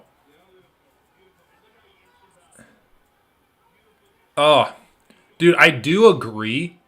I don't know where I heard this, but I do agree that the most dominant position in grappling you can have isn't back control or mount, but it's when the person's flattened out on their stomach. And you Oh, basically that's are like yeah. a mount on your, like, it's back control, but it's more of like Back control where they're flattened out. Yeah, that's usually yeah, usually back control is when the guy is on top of you. yeah. But like, No, there's straight up nothing someone can do when they're flattened out. right. Because you've seen so many times guys just like explode out of it, or reverse on top of you if you don't Yeah, have yeah. good enough control. Dude, look at this crucifix he gets. He's like in half guard still. Well, I don't even know what you would call this. Like what? It's not really. It's not. I guess it's not deep half. I guess it's just regular half. And then he just like pins down the guy's right arm. I always think of it as like a staple, where like your knees on the ground and your foot's on the ground, and his arms like between it, Like in the kind of. middle, yeah. And then he's just kind of like, just yeah. It's kind of just like a weird modified crucifix. I don't know. I don't know enough about like the grappling terminology for it. Tyra's a veteran. How old is he? It's like 24. That Wait, means no, he's I like don't kind of a know. veteran. I Yeah. think he's younger than that. God damn it, dude!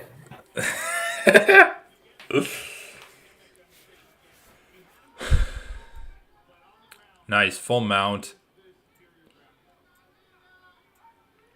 He's got good ground and pound too. Oh, good shit from Tatsuro. Oh, Taira. Oh man. Oh god. That ground and pound's actually kind of getting vicious.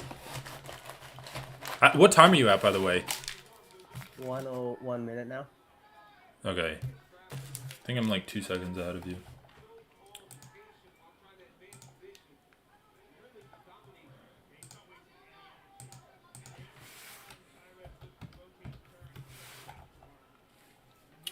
I love Elon Musk's head. His brain is delicious. He's much stronger than the average man. I know, dude. That was hilarious. Like, what are you talking about? The average man is like an emaciated factory worker. Like, of course he's stronger than the average man. Oh my god, dude, look at that shit. Oh, that was sick. That was actually sick. The guy sat up to try to stand up, and he sat up against the cage, and Tetsuro just like scooped his leg over his shoulder. Isn't that like... He pushes off of it with his feet! I mean, he's just sitting there. I guess reasonable. He's like It is sitting in his reasonable. garden. Show us like, the he's corners, laughing. Jesus Christ. I know, dude. It's actually like a relevant. fight Honestly, to I'd the rather corners, see too, I feel like. corners than post-fight interview. I know. I agree with that. Because at least the corners, or at least the interview, you can watch on YouTube afterwards.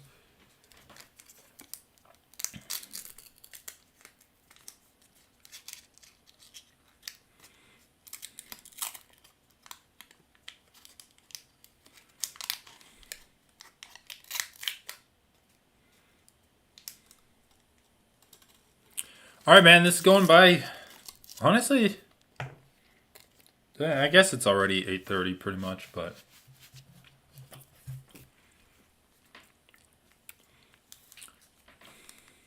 Robbie Lawler versus Nico Price. I've got that fight. I think there's gonna be a finish in that fight. I think it's like kind of a foregone conclusion. Like Robbie Lawler, I mean both those guys are just so like they've just absorbed so much damage that they can't really take it anymore. That's a really good body shot that Chairez landed. Wow, Tyra's got to get his striking up.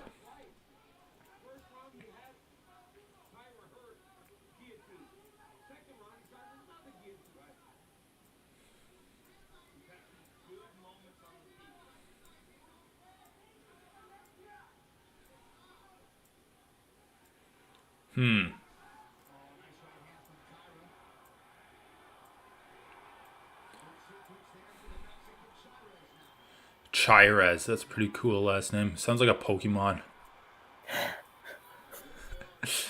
Chairez, I choose you. Chairez.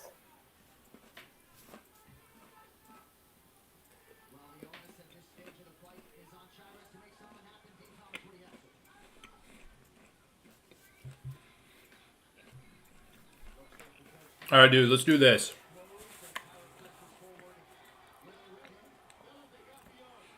We each pick.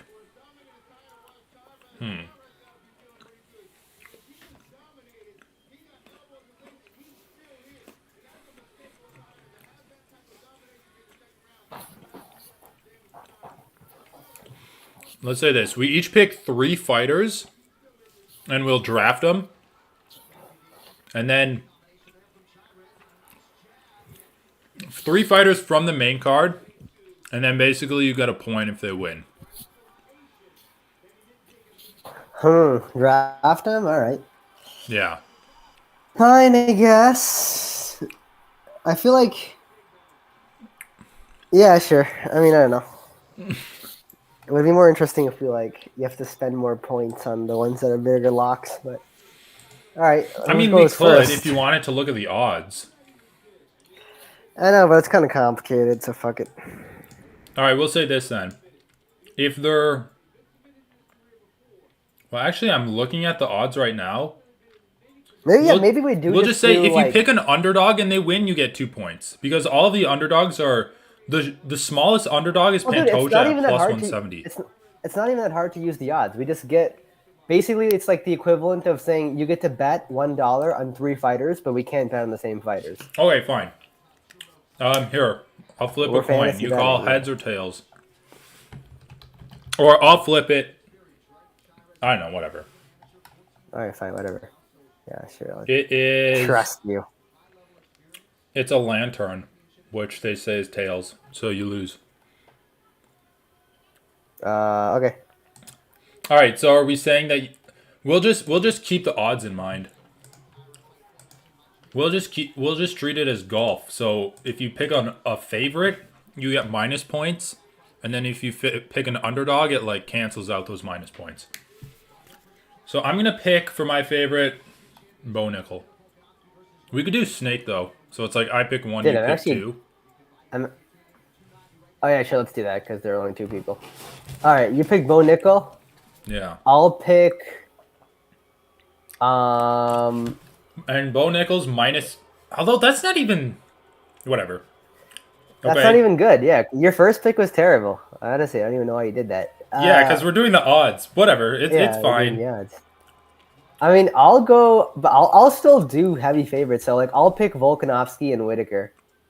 They're not even that heavy favorites though. I like my. I know. Turns on those. They're not. So minus 344.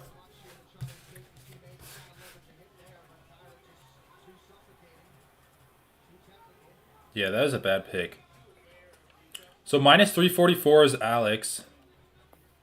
And Whitaker is...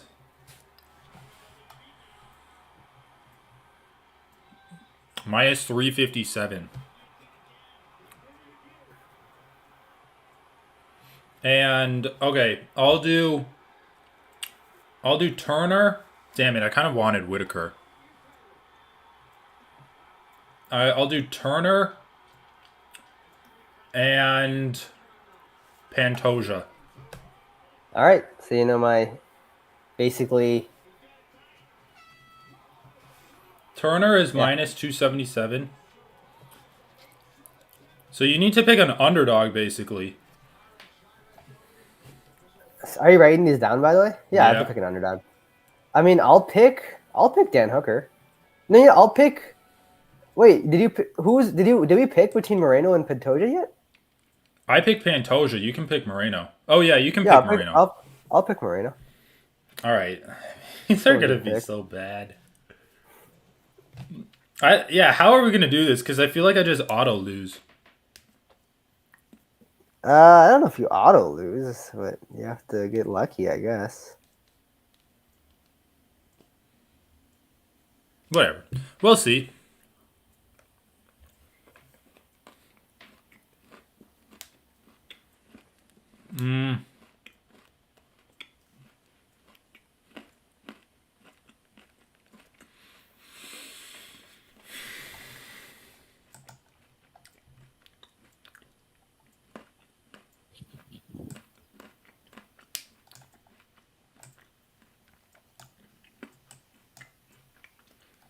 Moreno versus Pantoja will be interesting.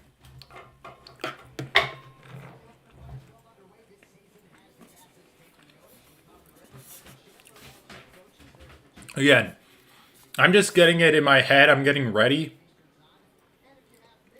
to say that Moreno versus Pantoja will be a better fight than the main event.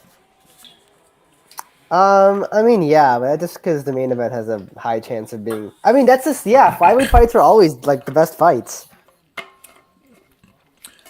Okay, let me get your opinion on this. This is actually kind of an interesting list.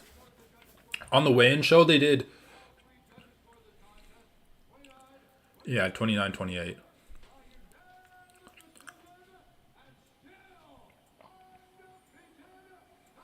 I like how his bowl cut is all mussed up after the guillotine. Dude, what was that opponent even doing? He was like dancing. I don't What? He know. was? He was like waving his hands or something. Oh. They're not interviewing him? I guess they're running Well, out yeah. of time, dude. Nobody's got time for interviews Oh, anymore. yeah. What? Is that the phone number? What?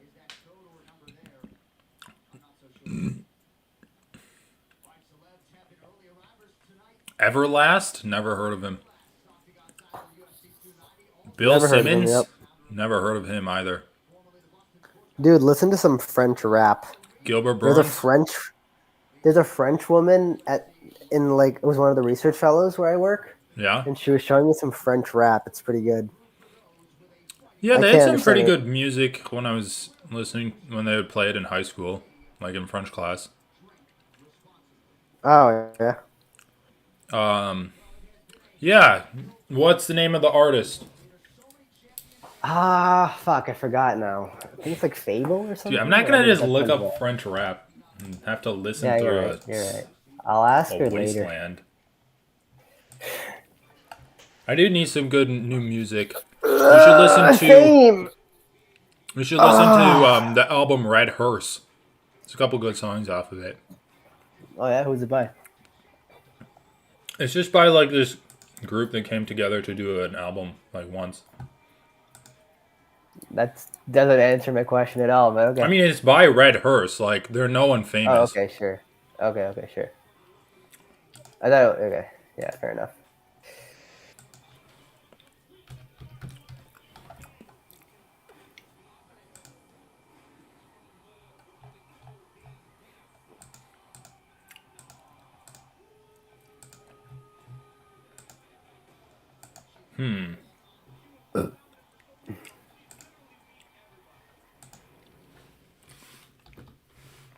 She literally beat everybody.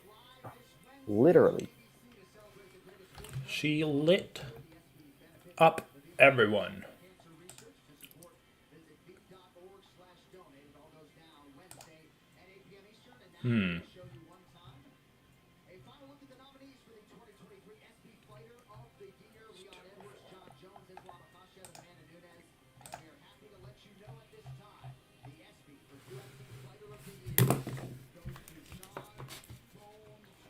What is the SP?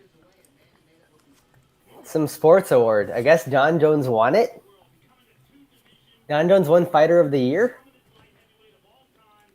Wait, but his fight was this year. How can they give out Fighter of the Year? Unless I guess it's not in a calendar year? Yeah, I guess it's not a calendar year. It's just like summer to summer?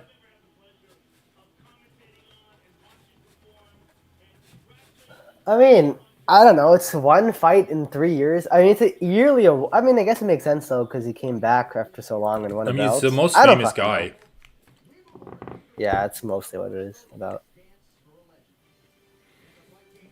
Okay, Robbie Lawler. I'm rooting for him, man. I am rooting for Robbie.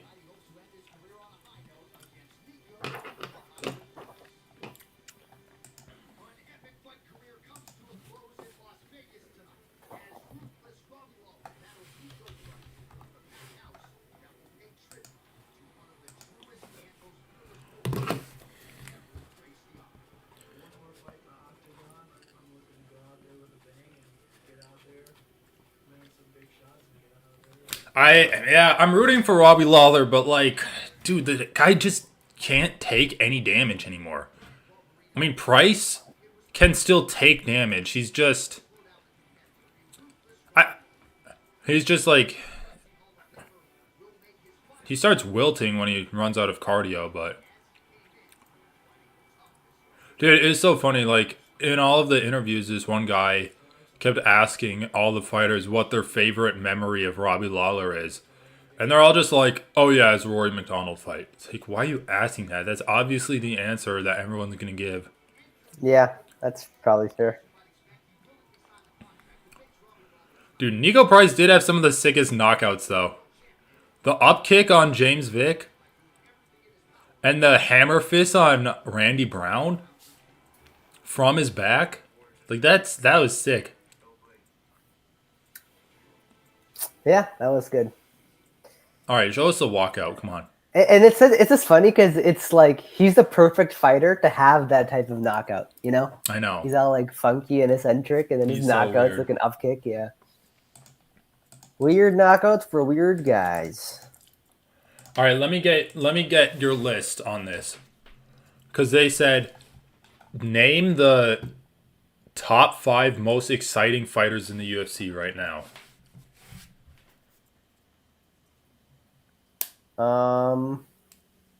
Top 5 most exciting. I mean, that's such a. I mean, okay, fine. Yair Rodriguez, Really? exciting. Is he exciting? It's fucking. I don't know. I don't fucking. I don't even think he is exciting. That's honestly. I'm just kind of thinking what other people find exciting. I feel like Khamzat's my most hyped fighter right now. I know. but- Khamzat's on for my long. list. Here, let me write down my list. Like I feel like my answers are going to be mostly like hype. You know, based off. yeah, the but I think that's potential. fine. Okay, fine. I mean, I've got Khamzat for sure. Who's like? I mean, I'm really hyped about Ilya just because like I literally from the beginning was like, this guy is the guy, prospect wise. He is And good. it's panning out. It's panning out, man. So I'm gonna add Ilya to that list. All right. I have Then I'll I have add- 4 like rock solid ones, and I'm trying to think of a 5th one. More rock solid ones, huh? Let's see. I mean, it's gonna be a middleweight prospect, but I don't know. Bo which Nicole. middleweight. Bo Nicole, the low blow nickel, or his name? Dude, that's a great nickname. What's Low in blow. that? No, it should be low blow Bo. or Oscar or Ikram Alaskarov could be it. What? Ikram Ikram? Alaskarov. What? Wasn't I'm he just talking about losing to hype. Phil Haas until he knocked him out? No, he literally like. Oh. Okay, well I I missed mean, that maybe fight, so. fine, maybe like. I No, guess he yeah, wasn't he losing. probably just you had can't like say he was losing. jitters. He was literally just like, the minute he was just like dancing around the But cage. dude, do you and the really minute have he started hype for him? fighting, he Like, knocked him out. he knocked out Phil Haas. Phil Haas gets knocked out by everyone. Dude, I know. I don't but have he hype has for him yet. grappling. He has grappling and he defended Khamzat's takedown, so he has the grappling.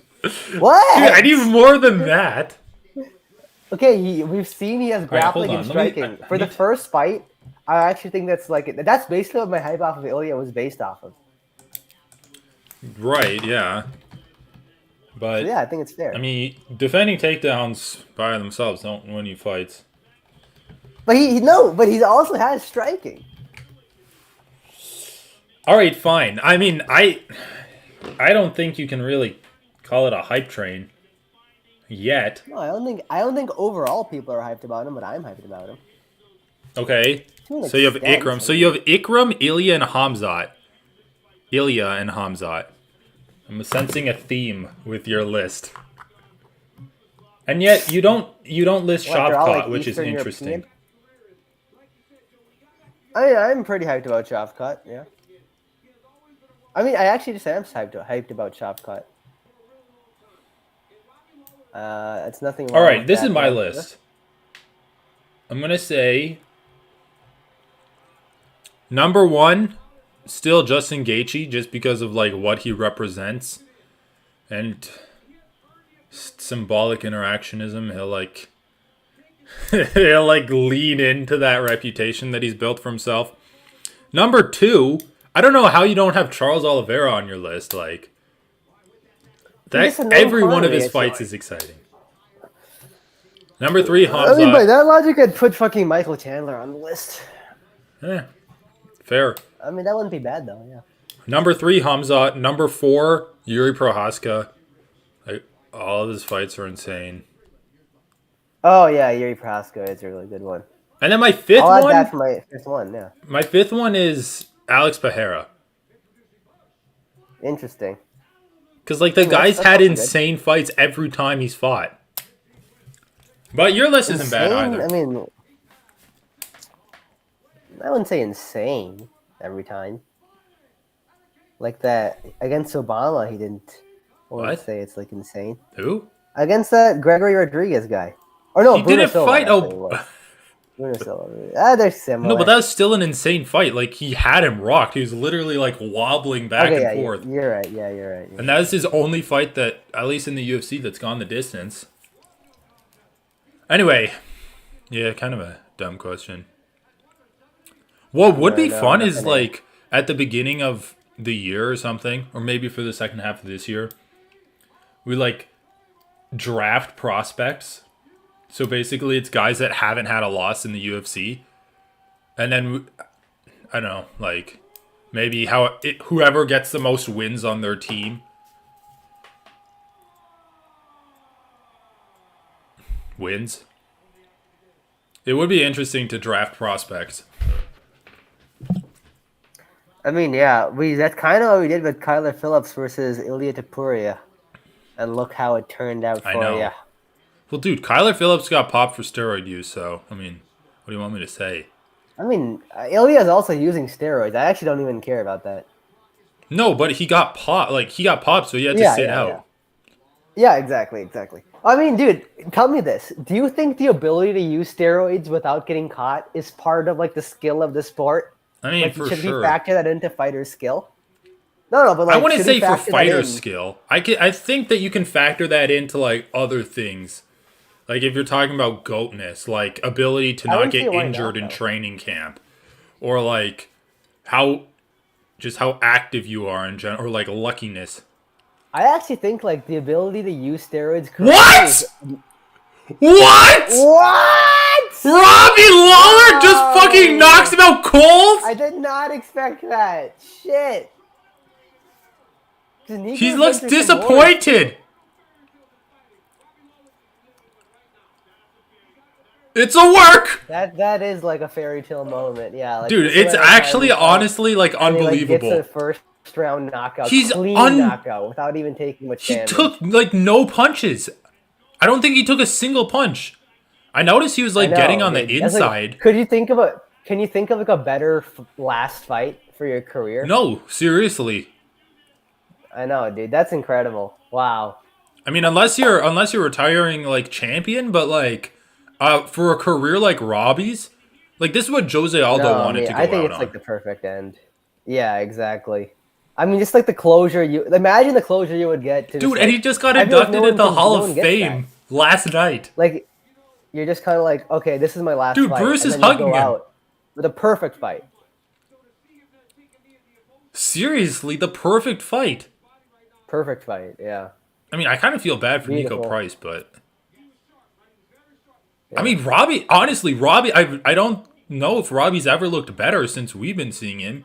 We saw him fight Neil Magny, and then Nick Diaz, and then Brian Barberena, and he actually looked good in this. Oh God. Oh. Oh. Shit. Dude, he just spammed left hooks and uppercuts. He Yeah, literally he put him totally messed up. asleep, bro. I thought he'd hurt Nico Price, but like he'd be able to recover. That's actually pretty slick too, like uppercut and left hook. That was Yeah, sweet. uppercut He, into like the left hook. found ways to get around Nico Price's elbow. Dude, such a clean KO. Alright, I want to hear the post-fight interview, but then let's take a break before the main card starts. Yeah, it sounds good to me.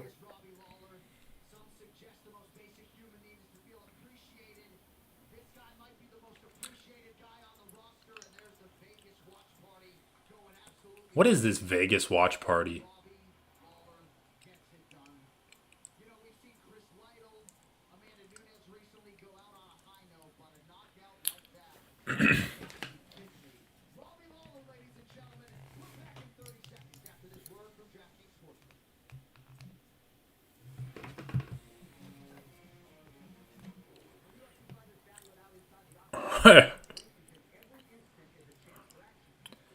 Wow, that is crazy.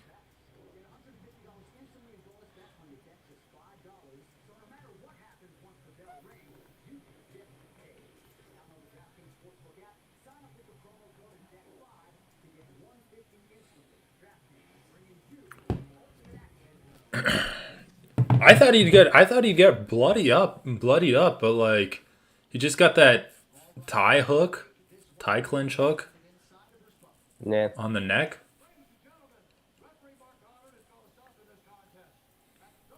Dude, the guy's 42 fighting at welterweight.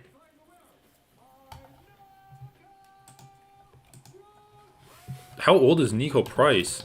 Nico Price has to be getting cut soon, man. Like, there's not a... Dude, how is Nico Price only 15-6 in terms of his record? I feel like he's been losing for years. I feel like he just wins one, lose one kind of thing. Wins a couple, loses one, I guess. Nico Price is only 33.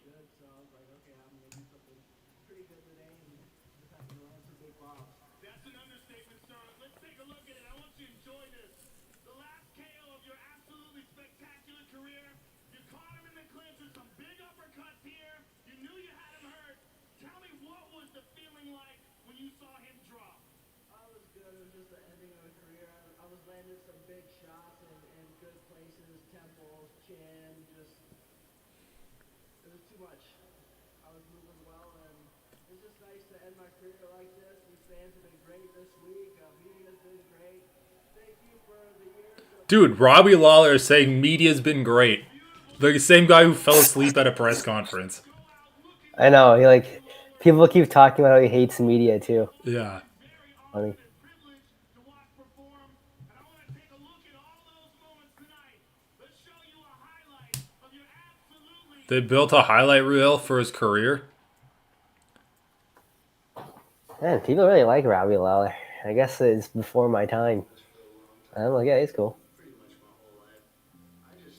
I mean, it is pretty impressive. 19, he got into the UFC, gets cut, fights his way back, wins the belt. Dude, they put the camera on him as he's crying. That's so... I don't know, It's man. always awkward. Give him Yeah, some no, it's always privacy. awkward.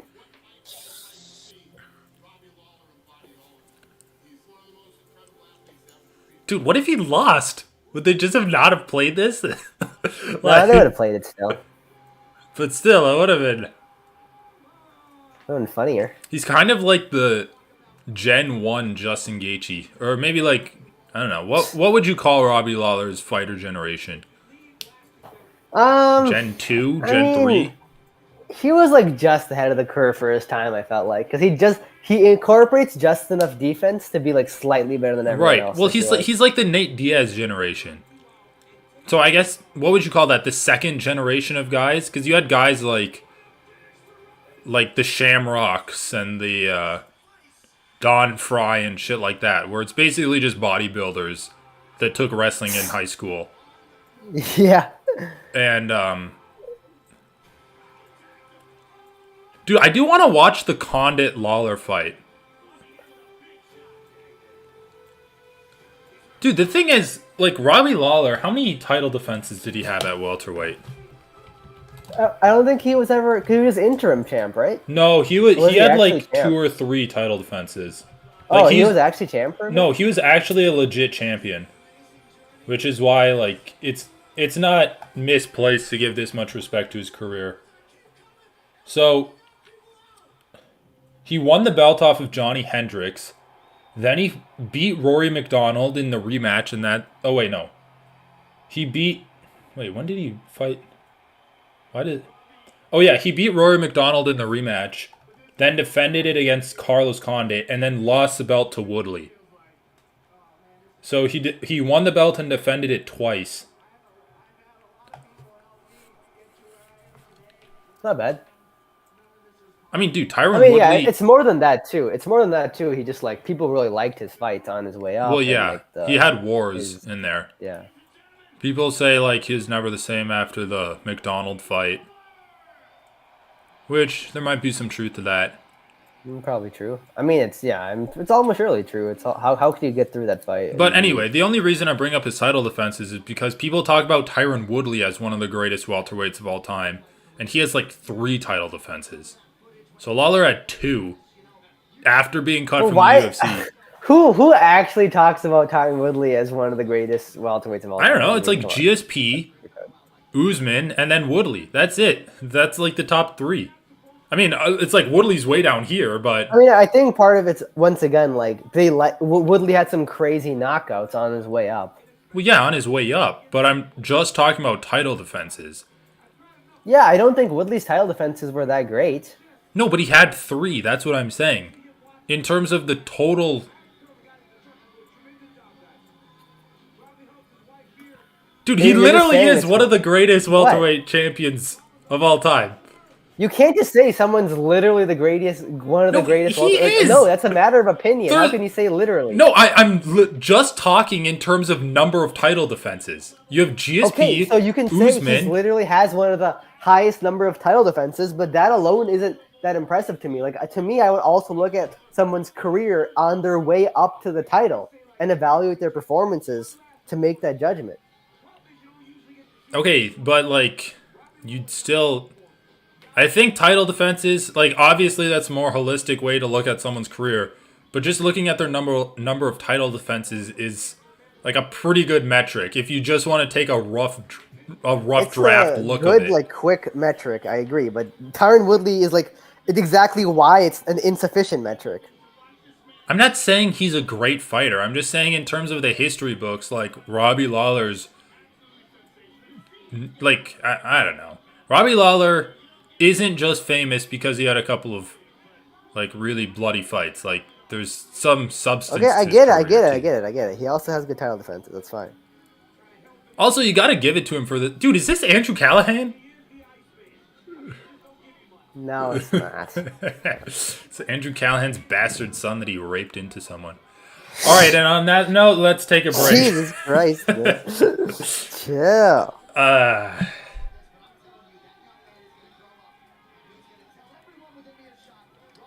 All right, let's call it 10 minutes.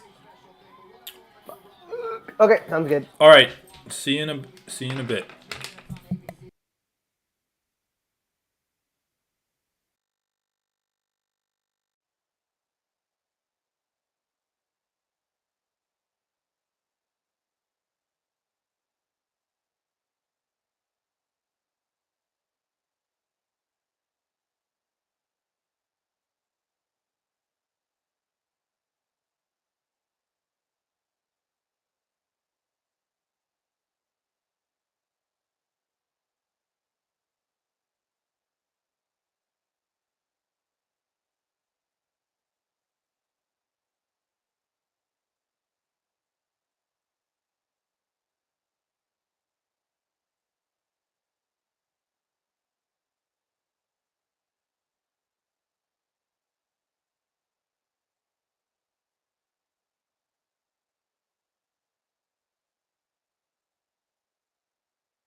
All right.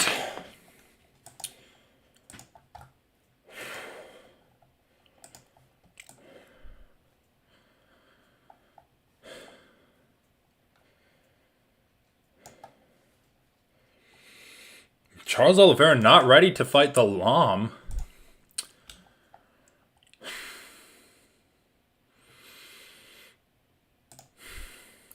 Dude, Donald Trump walked in, and the commentary hold team on. was so happy about it. Hold on, what are you saying? Donald Trump walked in at the What? stadium with Donald Trump and Dana White like marched into the stadium, and the camera was like, first of all, why is Dana White coming in now? But anyway, both cameras were on them, and the comment and Michael Bisping and Dominic Cruz were so happy about it. They're like, that just shows how much of a fight fan he is. He supported the UFC from day one, and it makes sense because the UFC was the only stadium open during COVID, a sport open during COVID, and like. Now it just shows the importance of this fight card because he normally shows up to the Mecca, but he's showing up here because it's Who was international saying fighting. that?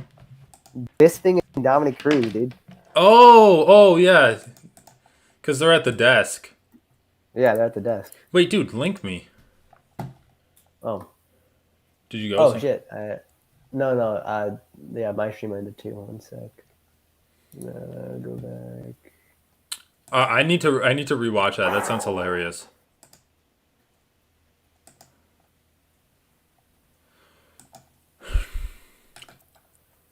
Dude, like, goddamn.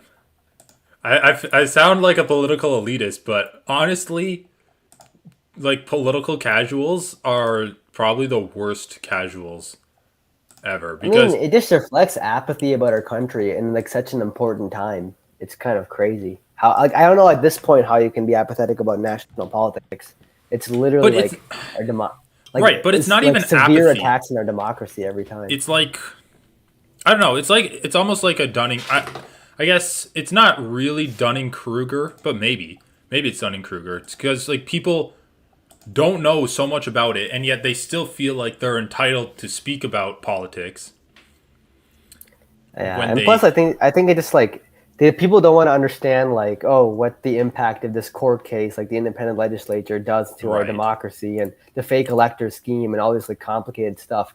They just want to talk about like fucking trans people all day or whatever. Dude, It's like, speaking about dude, court, I don't like, even court care. cases, how do you like? Do you have an opinion on court packing?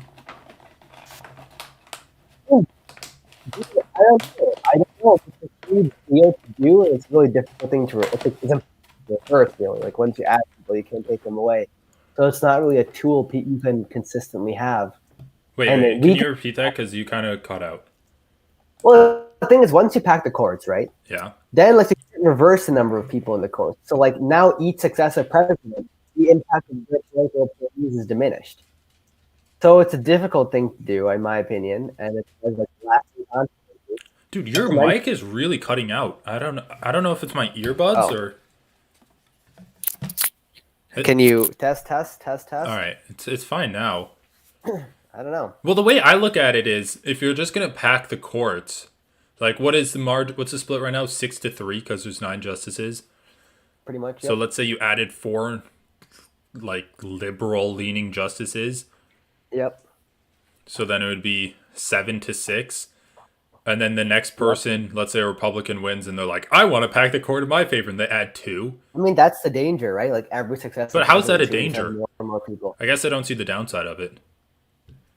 Isn't that literally democratizing the Supreme Court? If we just like continuously grow the Supreme Court over and over and Yeah. over. Like, how is that a danger? I don't really understand it. I guess I don't. I guess you're right. I don't know what the real issue. It's like once you add people to the court, you can't take them away. So you're just continuously bloating the Supreme Court every presidency. Yeah. But so? I mean, I mean, it's a good question. Like, why is it a big I guess, deal? like, we're paying them more, but Yeah, I mean, that's not the problem. it's just, like, I don't know. I mean, the issue definitely is that, like, there's no democracy in the Supreme Court at all, except, like, the one chance every 4 years when someone dies or retires or something. I don't even know. What is the average rate of replacement for the Supreme Court? I don't know. I mean, I don't know if it's that useful anyway. Like Trump got 3, Obama got 0. But how? How Trump did he got get 3? Obama got 0 in 8 years. Trump got 3 in 4 years. Just because Ruth Bader Right? Ginsburg died, Or no, right? that's not true. Obama. Yeah, I'm just saying. Like, who cares about the average? It's about the rate. Like, it's about the chance, right? Obama number because I don't think Obama got any. Yeah, I don't think he did. No. Obama did get 2. It must have been in his first term. But how is the rate that No, wait. fast? That's like 6 people in 12 years. Like, they're not dying that fast. Unless. No, he didn't. He didn't. Wait. The first was Sotomayor. Yep, that's true. Sotomayor was. Oh, Kagan was under Obama.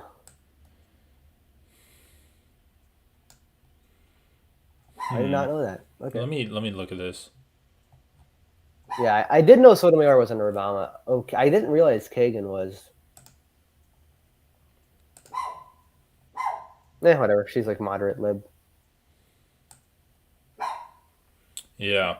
I know that I mean, dude, at this point though, like you can't. The thing with the Republican though was the farce was always like we're against an activist Supreme Court when the Supreme Court was generally liberally leaning and like would Right, consistently exactly. expand the rights of. But like now the Supreme Court, this is like the most active activist Supreme Court I've ever seen. Well, I They've also indicted don't under EPA, withered down Miranda rights, taken away abortion,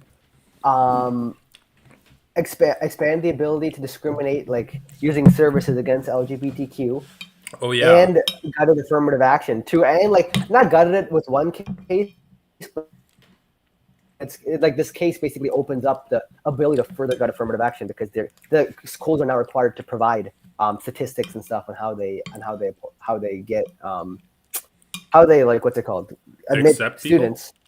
Yeah, so it's just like, yeah, man, like at least 5 basically huge changes to like things that the courts can most directly affect, Right. abortion particularly. Not to mention, it was a 6-3 decision against independent legislature, which literally would have stopped the ability for states would stop the ability for people in certain states to vote Well, for presidents. also, wasn't it It that, literally like, takes away our vote in presidential elections. Like, and would functionally legalize the fake elector scheme that Trump did. right? Well, also, isn't that wasn't their ruling on that somehow like reinforce the court's strength to rule on federal elections? Like the Supreme Court strength? I don't know. I heard something like that. I'm I don't not know. 100% sure, but you're right. I also don't even know like what an activist court is. Like obviously they're leaning in one direction. In general, the idea is that courts shouldn't be trying to expand the law by interpreting cases slightly out of the bounds of what have been interpreted before and applying constitutional or Well, other dude, the legal whole doctrines to affirmative them. action thing Instead, they should merely just be like staying within the more stricter bounds of what the Constitution is trying to say. But this court Yeah. isn't doing that. This court So- is clearly not doing that. Well, also, dude, didn't like the student loan forgiveness thing?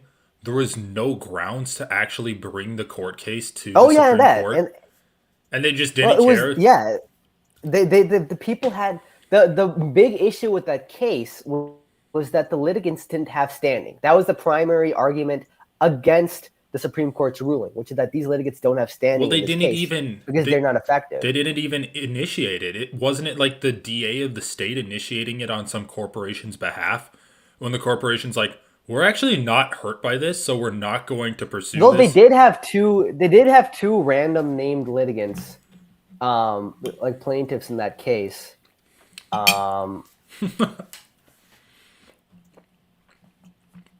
Like, but What? yeah, it was obviously Guy backed by Fieri? corporations and stuff. Well, yeah, it is just crazy, but DJ Trump. Dude, if he ever goes to prison, they need to put a camera crew in prison with him because they could build an entire That's what reality Trump TV wants. show about him. It's literally like Trump's dream. It is funny though how fucked DeSantis Well, is it getting. was the same. By the way, it was the same thing with the LGBTQ thing they did. they like did 2 days worth of investigating after that case came out, and they found the litigants in that case were fake. No one had actually even asked that person who was making Dude, a are you website serious? to fucking make a website for them. I didn't This even know random that. fucking website maker was like, she, dude, the fucking people she was claiming were asking her to make a wedding website for them weren't even like, were in a completely different state, and she had no history of making wedding websites. And they like Jesus went to that Christ. person's address and like no one was there. Like they're like fake people. It was like entirely fake. Right. That's But then insane, like the dude. Supreme Court just like made their decision before they even looked into that. So like that whole case is based off of like no standing. There's no standing in that case for sure. I mean, it's more of a legal question in the student loans case. Well, But in right. that one, there was literally no standing because there were no fucking people.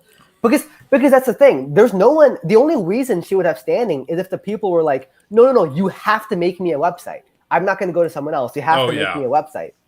That's the only reason where the website maker would have standing. Dude, is this But the which didn't make middleweight Daniel any sense. Like, who Cormier? would do that? Hopefully, that'd be hilarious. I mean, he looks like Daniel Cormier. That's the only reason I'm saying it. Well, yeah, dude. It is kind of funny, There's though, like- because these Republicans it doesn't even. are legislating on hypotheticals. Like, I feel like that's all they're legislating on these days. Like, all of the trans stuff is hypothetical. Well, hypothetically, what if a man said they were a woman and then they entered a sports tournament and, like, killed a woman in sports? Or, like, what if a trans man or a man said they were a woman, went into the woman's restroom and raped someone? Like, then they're a rapist. Like, it's just, first of all, like, none of these, I mean, same exact thing with the abortion issue, right? Right. Like, hypothetically, there are Democrats that say you can abort up to birth. And it's actually funny because when it comes to gun control, Republicans are like, well, shooting someone is illegal. It's not the gun's fault. But then when it comes to like trans people, raping a woman in a bathroom, it's like, well, we have to use preventive measures to stop that. It's not rape being illegal isn't enough. It's like the same thing with gun control. Well, We're trying to prevent the whole thing from also happening. they're going in to the say first that place. trans people, like, they don't want trans people to have guns either. Like, that's another thing. Yeah, they don't. And they're going to use, like, mental health. I mean, they already are. But it is funny.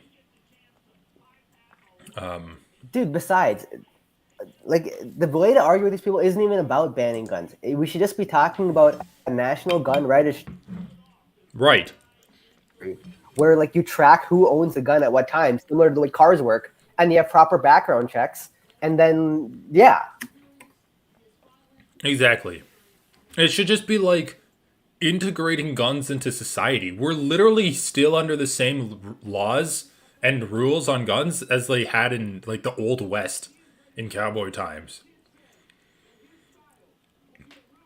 Also, man, like, Whatever, man. Just like wedges. should concealed and carry even be a thing? At the end of the day, it's just like wedge issues. At the end of the day, just wedge issues driving the working class apart. I mean, that's all it is, right? Like, Yeah, but if it's the causing real people to problems in this die, country are. it becomes a real issue, in my yeah. opinion. Yeah, But sure, whatever, that's workers. fair. You can say workers' rights issues is like, I don't know. Maybe. I guess you could say workers' rights issues is like the bottom of the political pyramid of issues that you need to focus on. But Yeah, that's my opinion. It's like the base. there are also issues that we might need to just put a Band-Aid on before we can address the underlying problems, like climate change. Like, climate change is probably like the biggest existential I threat. mean, the problem with that to me is that climate change is like an urgent issue. Like, we can't wait for all the fucking issues that we want to resolve. Well, climate to change be is being resolved before we caused by talk like a about lack climate of.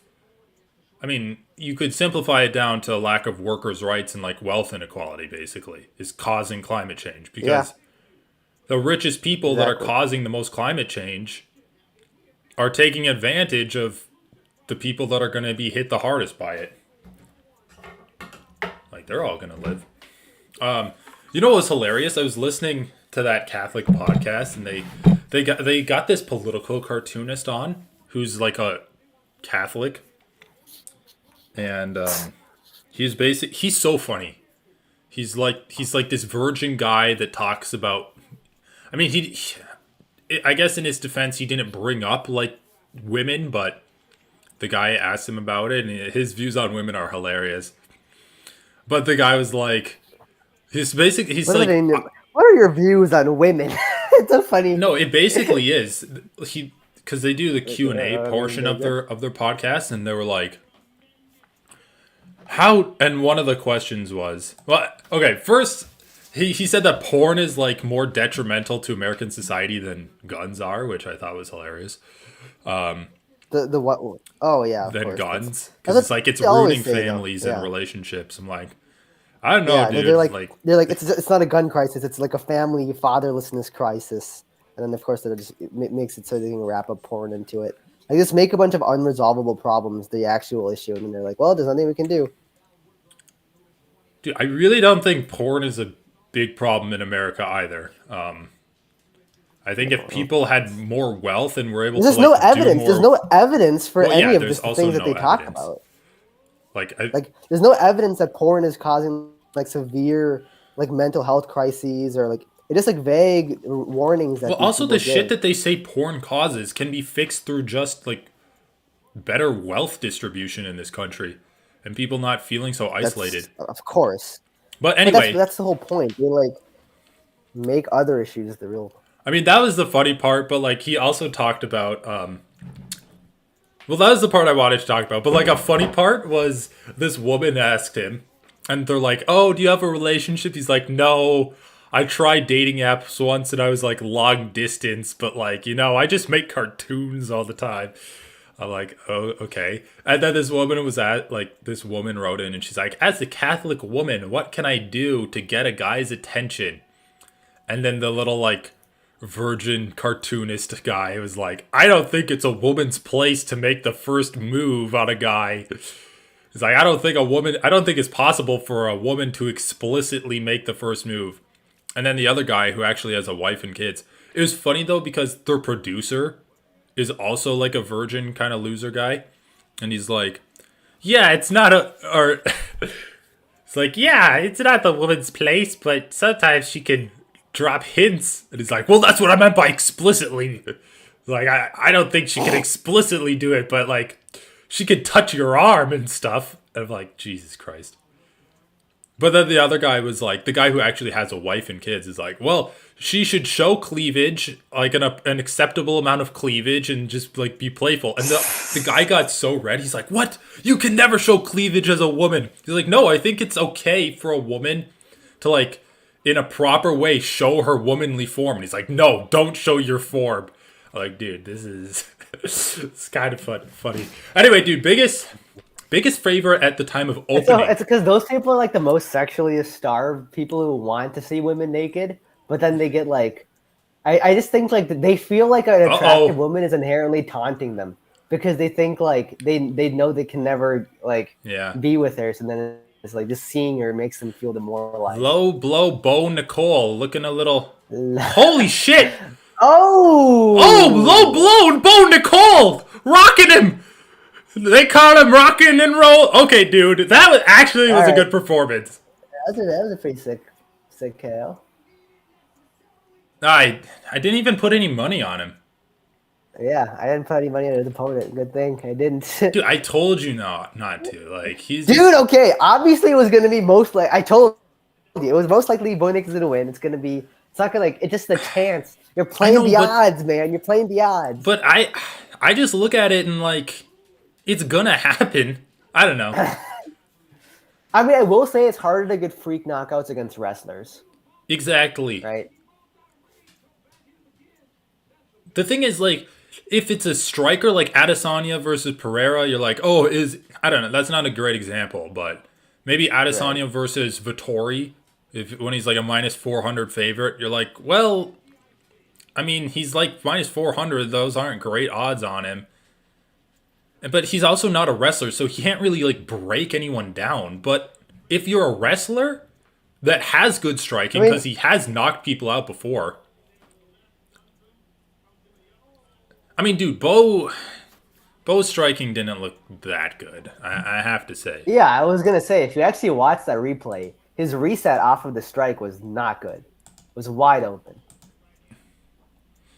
He looked a little. I mean, he has 4 fights. I like going back to what you said. He has 4 fights in the UFC, or not in the UFC. He has 4 fights in his career. Yeah, no, it's not.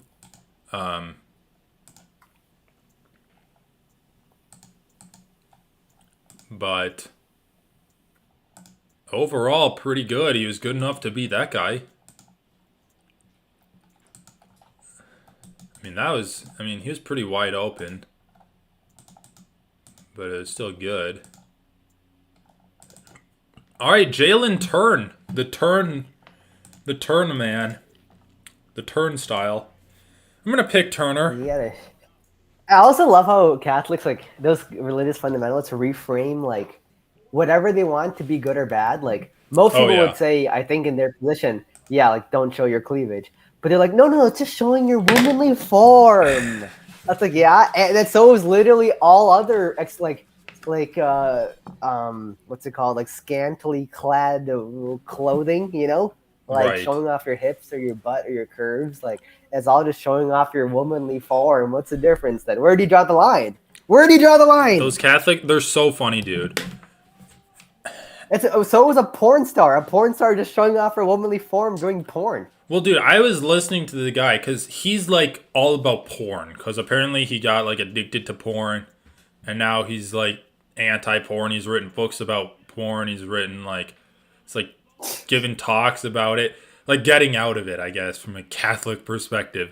But he has no arguments against porn. First of all, his sources for his book are literally end in the 90s. They're like studies that were from the 50s to the 90s, and they're like, porn makes you want to rape people. That was their conclusion, basically. I'm like, okay, but that has nothing to do with like people's interaction with porn these days. Literally nothing. Like, there's no one that's going Not down. to mention, like the whole premise is shoddy. Like, that cannot be good arguments or good evidence for it. I promise you. Well, yeah, I'm sure the research was from like an ideologue that he's quoting. But I mean, he's just so dumb. He's like, this was his This was literally his argument. It was one of the stupidest arguments I've ever heard. He's like, there are some things that can be bad because of their consequences, such as gambling, but then there are other things that can be bad because of what they inherently are. And it's like child abuse and racism and hating women, or some. I don't think he said hating women because I don't think he thinks that's bad. But anyway, and then he's like, porn has to be like racism. Porn has to be racism? No, porn. He's saying there's 2 categories of bad things. One is bad because of its consequences, and one is bad because of what it inherently is. Inherently is. And he's like, porn has to be in the other category. And then in his very next sentence, he tries to justify why it's in that other category. I'm like, okay, so then it's not bad for what it inherently is, right? Because you're talking about the bad consequences of it. Are these, I don't know. Are these mutually exclusive categories? I don't know. Well, yeah, that too. David Spade. God damn, dude. What's the most famous celebrity you've seen at a UFC match? I mean, I guess Donald Trump, but like Hollywood celebrity. I mean, Donald Trump probably, yeah. Like, I don't know. Is Halle Berry even famous? Probably not, right? she used to be an A-list I think celebrity. Robert Downey Jr. Oh, yeah, probably. I think Robert Downey Jr. is an MMA fan, but I don't know when the last time he was at a fight. I mean, Jake Gyllenhaal is probably at the peak of his career right now after that Spider-Man movie. Like, I think that's the most commercial movie he's Really? been in. That's the peak of his career? In like terms of Nightcrawler commercial was like success. Johnny Darko or whatever. I don't know, man. Like, what has he been in that's bigger than that? Dick Gyllenhaal? Yeah. Oh, I don't know about bigger. You're probably right. I'm just saying in terms of quality of movie and quality of acting, I feel like other But, movies I mean, that did him wasn't way that bad of a movie, was it? better. I Dude, it know. was just a typical Marvel movie. It wasn't like good Well, either. yeah. Like honestly, I liked. I haven't watched a ton of his movies, but every other movie I think I've seen from him have been way more interesting and engaging. They've been like slow burn, like really interesting movies, Nightcrawler and stuff. Dude, we gotta watch Roadhouse when it comes out. Oh, I definitely watch it, dude. Have you watched Into the Spideyverse yet? No, I'm waiting till it comes out on stream. Oh, you're frozen. Oh, that's what you're doing. I told you. I'm not gonna All pay right, to fair see it in a enough. theater. What am I, made of money? I mean, But going honestly, on it'd probably Tuesday be a when good it's like idea. No, I was gonna see it, it is but actually really good. I don't think it needs to be seen in theaters, but yeah, it is really good. I mean, I believe you. I'll just wait. I don't Yeah, think that's it's fair. super prescient. What was the last movie? Dude, I saw that movie Cocaine Bear. You watched that movie? I would rather just watch a Marvel movie than that. Dude, my mom literally forced How us was to it? watch it. It was one of the worst movies I've ever seen. Yeah, dude, I bet. It had a ton of like big celebrities in it, but it was just so bad. And like it wasn't even bad in the regular ways that movies are bad. It was just bad because like the shit that was in it didn't make any sense. So I'll give you an example. One of the first scenes is like a mom's leaving her middle school daughter. And okay, I'm retelling this scene and I'm like, am I remembering this wrong? Because just thinking back, it doesn't make any sense. Because like I know for a fact her daughter skips out on school and she goes walking in the woods with a friend. But the mom's like, there's chicken in the microwave. Just press start. And she's like, I'm gonna leave for my job as a nurse. I'm like, what? First of all, if she's supposed to go to school, what is she doing eating chicken? Is she eating chicken for breakfast? And second, or is she coming home What? for Yeah, lunch what?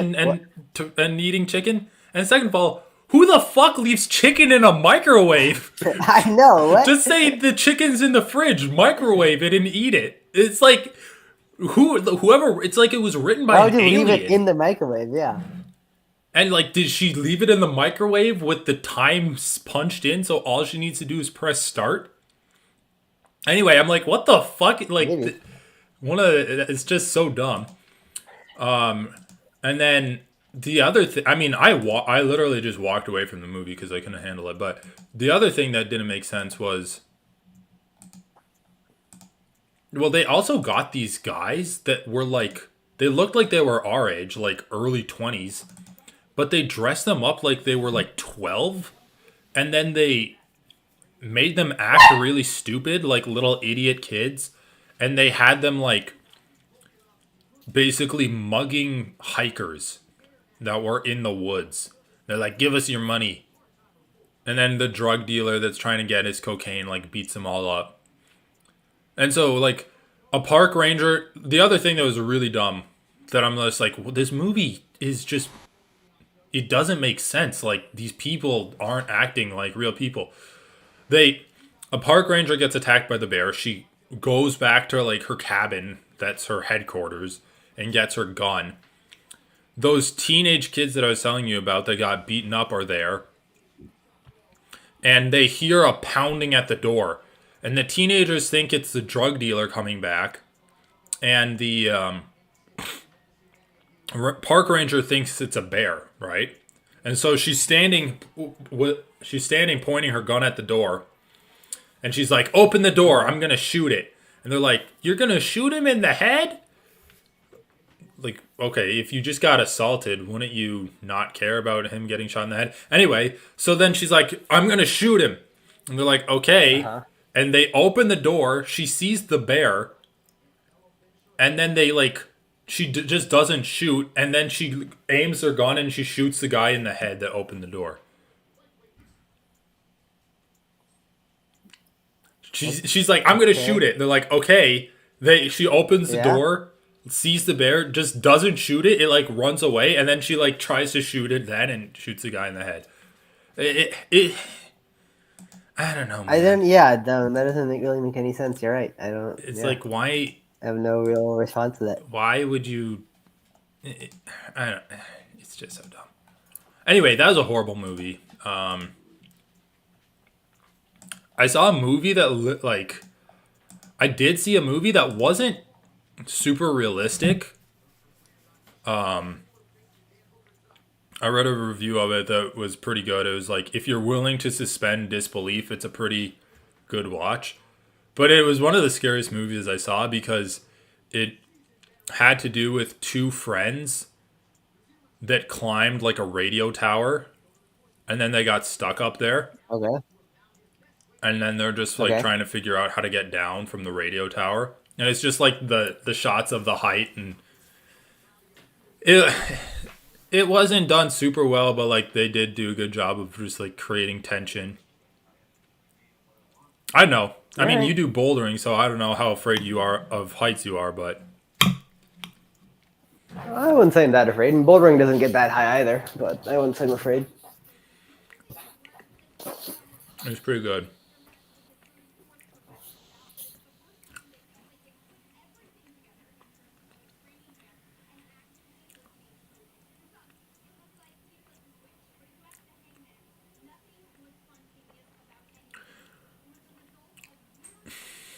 Dude, Dan Hooker, going through a midlife crisis or not? Yes, he is. I feel like it's kind of clear that he's not at the top of the division, and so he's trying to having to grapple with that. The fact that he's not going to be a champion as he gets older. Well, how old is he? Dude, I mean, he's in his 30s now, right? I mean, yeah, he's 33. Okay, he's definitely gonna lose.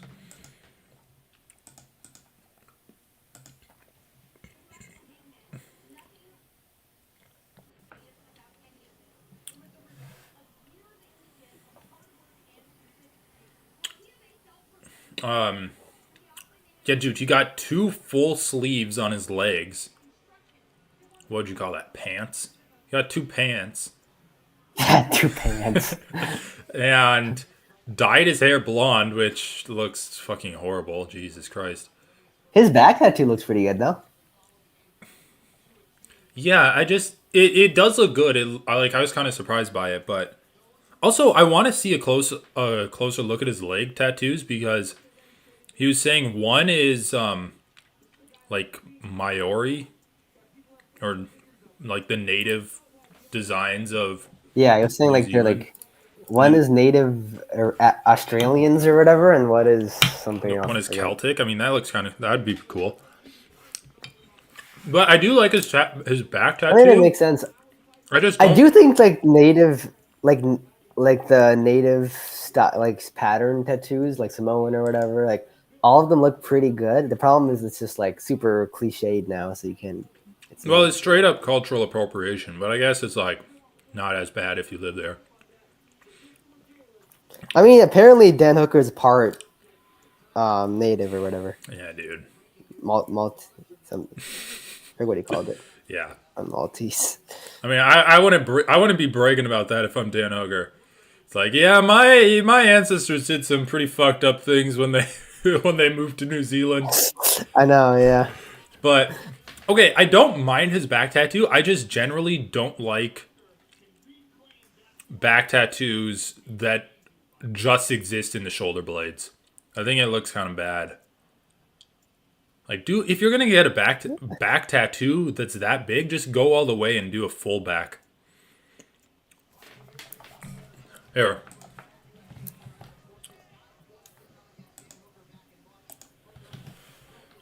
Here, check Discord. This is working better for me. All right, this is working fine for me, but It was switch over. it was kind of jumping back and forth. Was it doing that Oh, for you okay. too? I don't think so, but I wasn't paying much attention. Oh. Yeah.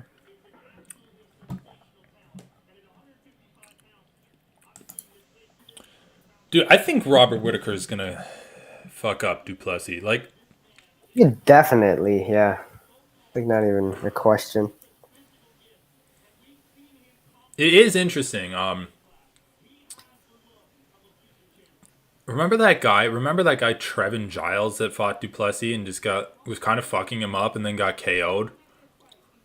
Yeah, I know. I mean, ever since then, I've been super low on Duplessis, but he has been kind of proving me wrong. But either way, it's not going to beat Whitaker. Well, dude, let's be honest about Duplessis' level in this division. He beat Trevin Giles fair and square. He beat him. He just threw like Yeah. he was basically shelling up, threw like a right hand that he kind of pulled out of the way of, and then also threw a left hand behind it, and the left hand he just didn't see it at all and pretty much knocked him out cold. Then he fought Darren Till. Darren Till was fucking Duplessis up on the feet.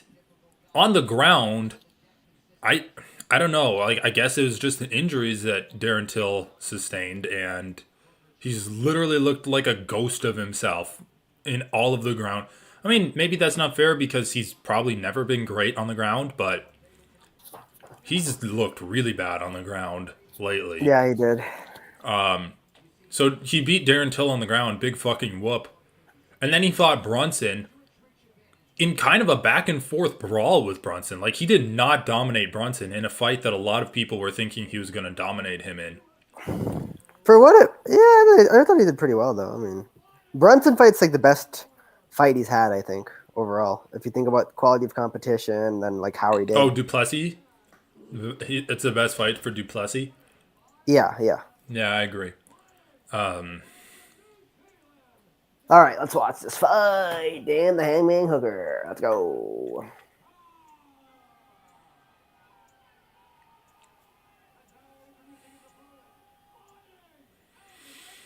Dan Hooker has long arms. Like, Jalen Turner has a 77-inch reach, and Dan Hooker is 75. Unless Jalen's reach isn't, like, proportionate to his height. But he's 6'3". You'd imagine he has, like, one of the longest reaches. Yeah, You'd imagine he in has the lightweight. longest reach at lightweight. Yeah, it's true. But, Damn, dude, 6'3" lightweight. Damn. I mean, is he a lightweight? Missed weight. Missed weight. That's true. Dude, honestly, how do you miss weight at this stage in your career, though? Like, unless something just bad happened, and I don't know. He looks so much bigger than Dan, Jesus. Like, let's remember, Dan was at featherweight a fight ago. Or 2 fights ago. Yeah, but that was like insane, though. That was retarded. All right. What time are you at? 4:35 now. Okay, you're 2 seconds ahead of me. No, I get enough. Trading leg kicks. Man, Dan Hooker just looks fragile. I've heard theories that Dan Hooker, like, was never the same after the Poirier fight. That could very well be true. I mean, but people are just saying that because that was like it was a because he brutal fight. he went on a string of losses, and he went on a string of losses after. Right. But he's also fighting better competition. I mean, he went into that fight off of what, the Felder fight that he barely won by like split decision. Yeah, and that was also a complete war, like an absolute war. Dude, the thing is, the Poirier fight, I don't know, man. Poirier might actually be one of the most durable guys in the sport because He is. that dude, guy's yeah. in a war every single fight. I know, and he somehow like his chin just doesn't crack. It's I guess crazy. like his trilogy fight against Conor was the least amount of damage he took, or maybe Habib. I know. Yeah, Habib probably, yeah. But like, Jesus damage. Christ, and he's still one of the Chandler- most durable guys in the sport. Chandler took a lot of damage. Oliveri took a lot of damage, especially on the ground. Yeah. Oh, they're showing his tats. They look bad. They look. JT is also going to be a rough fight. I don't know why he only got shin tats. Yeah, I don't know. I was like trying to make them because I like sleeves. I like especially forearm tattoos. And I don't But mind leg sleeves either. shin, calf tattoos. I don't know if I Well, like first these of all, I at don't all. like the double sleeve. Like, I feel Yeah, like the only guys that have fair. 2 sleeves are guys that have their entire bodies tattooed. And, Yeah, like, double sleeve on legs? That's. I don't know, man. yeah, I agree, man. Pedro Munoz has a good sleeve on his leg, I'm pretty sure. I don't know. I'm not an expert in tattoos, but it just looks like he's wearing socks. I do have to say though, the back tattoo pops. It does a good job of popping and being clear even through like how grainy the screen is. And the small it's like it's hard to make a good tattoo visible during a fight. And you can see the face pretty clearly in it. It's funny though, it's like Japanese back tattoo, Celtic left leg, Maori right leg. Yeah. That's kind of cool in of itself. Yeah, I don't mind his back tattoo. I don't mind that it's just like on the shoulder girdle, basically. Still kind of.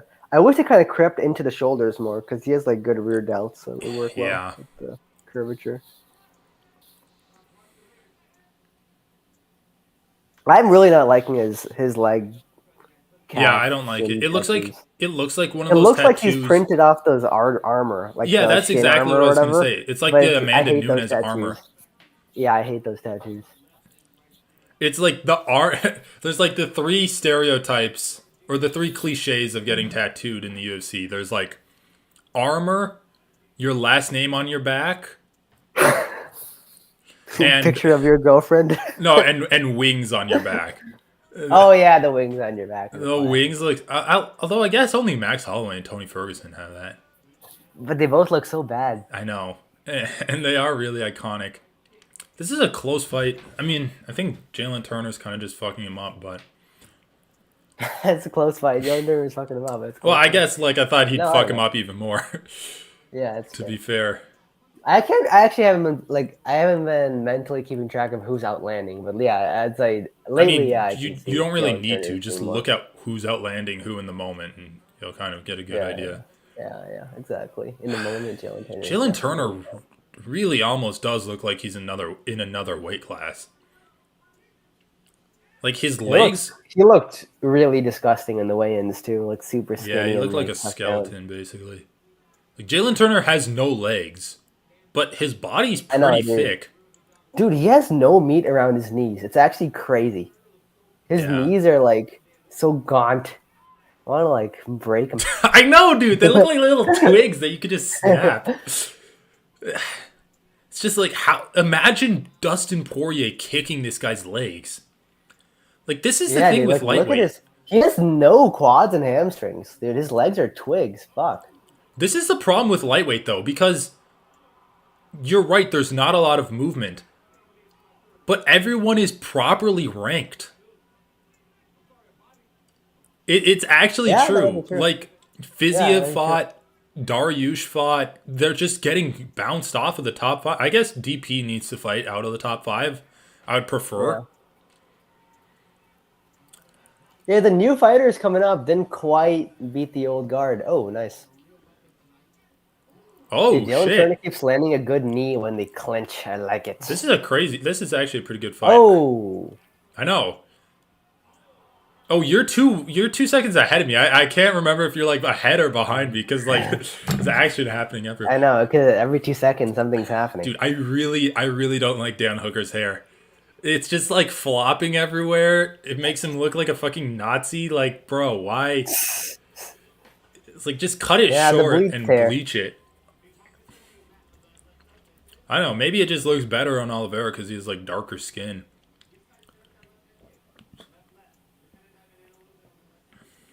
Anyway, pretty good round. Jalen Turner landed a lot of good kicks to Hooker's legs and body.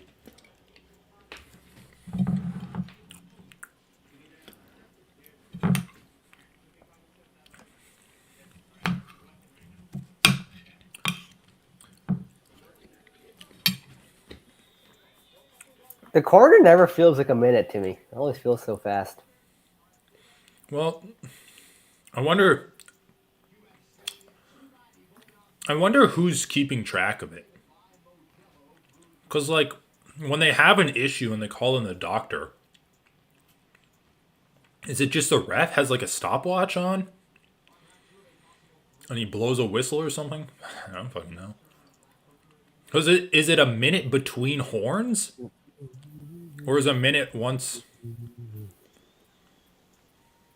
Because it's probably not a minute, right? I don't know.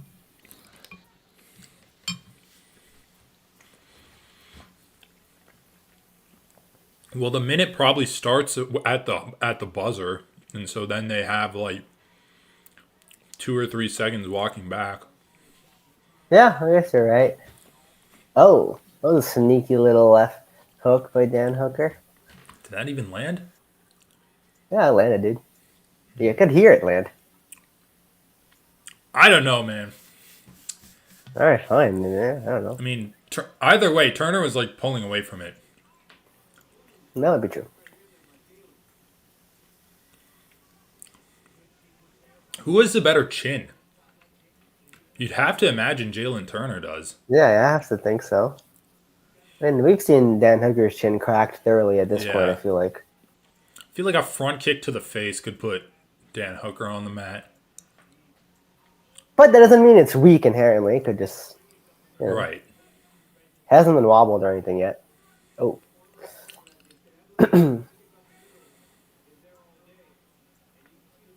This is why being black is an advantage. You can't see any bruising.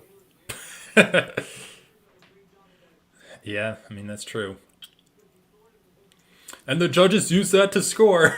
The scoring criteria is so fucking dumb. The way the judging is done is really dumb. The way the practical scoring criteria are dumb. I do agree with that. Dude, do you think that this would be a bad idea? Where if a fight goes the distance, they're just like, okay, it went the distance, that's fine. Send it to a review panel. The review panel decides who won. Oh, that was horrendous. Well, It it wasn't a front kick to the face, but it was a kick to the face. was a head kick. Dan Hooker's hurt. Oh, but elbows! He is doing a good job of trying to recover, but it's not quite Oh, working. fuck, dude. Those elbows are nice. I don't think we've I ever think really... people. By the way, I do think you need to have like an immediate. You do need to have a decision that comes out after the fight. People want to see a decision after. I mean, yeah, for a show, I guess you're right, but man. Like we have to keep the show aspect of this in mind. That'd be insane. Anyway, Dan Hooker able to find the space to recover, but that was. I mean, dude, I'm actually kind of impressed by how he managed to do that. the head kick was one thing, but those elbows to the head, those Yeah, were they were like also. really brutal because they cut him open. Yeah, exactly.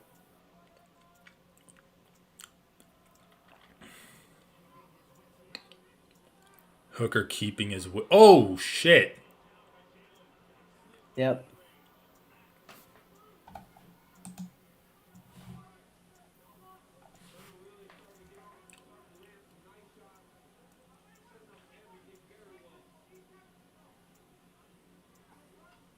Oh, my God. Did you see that, bro? He just Fucking landed that same exact kick again, and it wobbled the hookster. Oh, really? Dude, honestly, if I was scoring this would be a 10-8 round for me.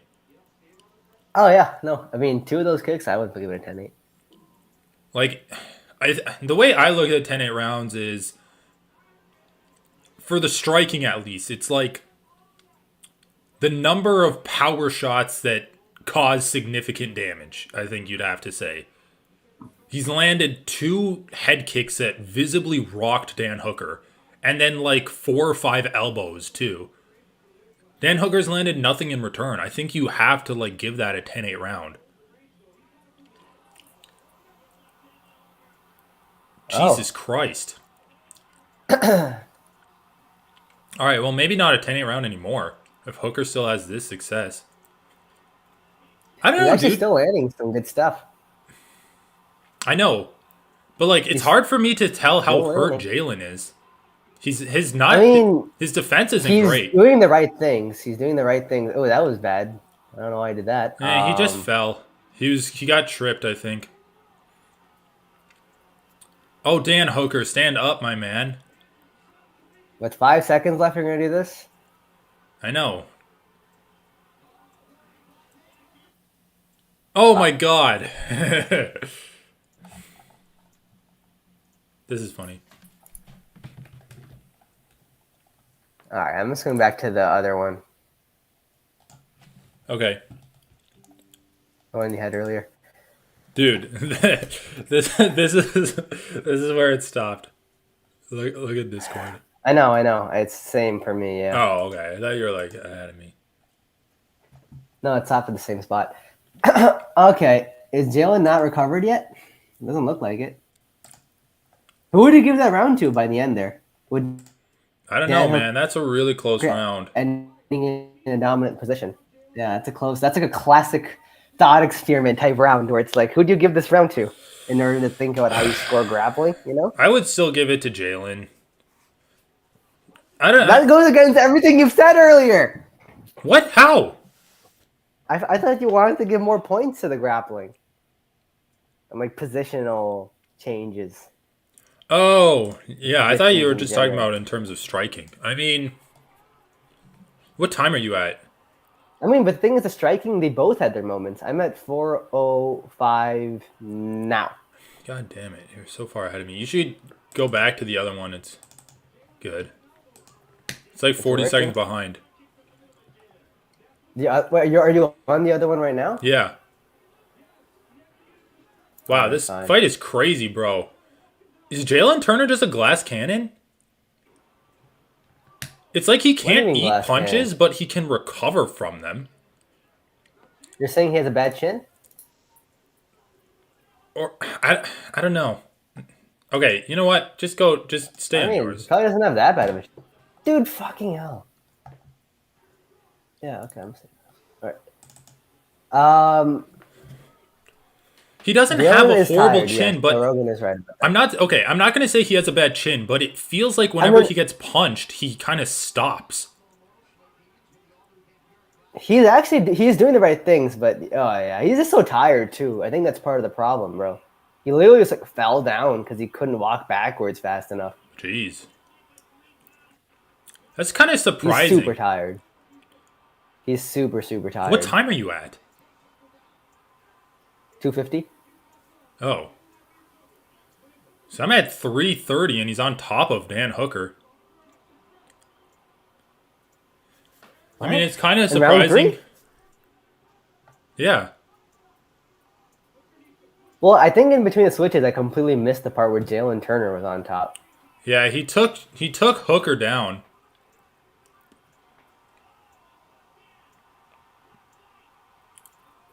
What a crazy fight, bro. Who had Turner in their picks? I mean, Turner's done. And the same with the Gamrot fight too, though. He like gassed out a lot in the third round, and once he got to bottom position, he just didn't bother getting. Oh, up. yeah, you're right. He did gas out in that fight. Well, I mean, I got him. That seems like it's gonna happen when you're cutting so much weight, going down to 155, and all this is affected, like his chin, his cardio. I know, but I thought his cardio and chin would be better because he didn't cut down to 155. But you know what it is, dude. He's still like, it was still a brutal weight cut, obviously. Right. Where if you're weight cutting yeah, to the point you're where you right. have no more water to lose, it's a brutal weight cut. Damn, dude, this might be the end of the Jalen Turner experiment at lightweight.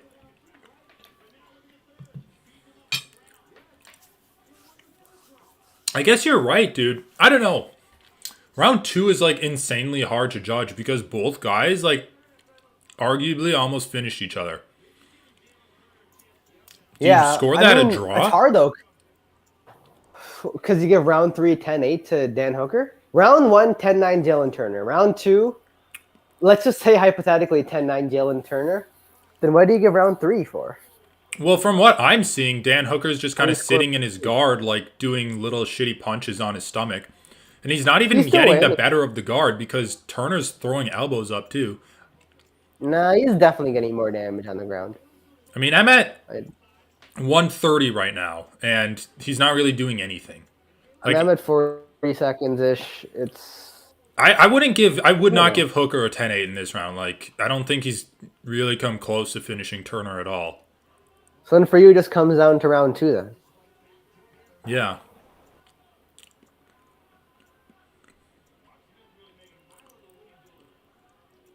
I mean, do you think this should be scored a 10-8? Maybe if you like blow the scoring system up so you denote some difference in terms of winning the Dude, round.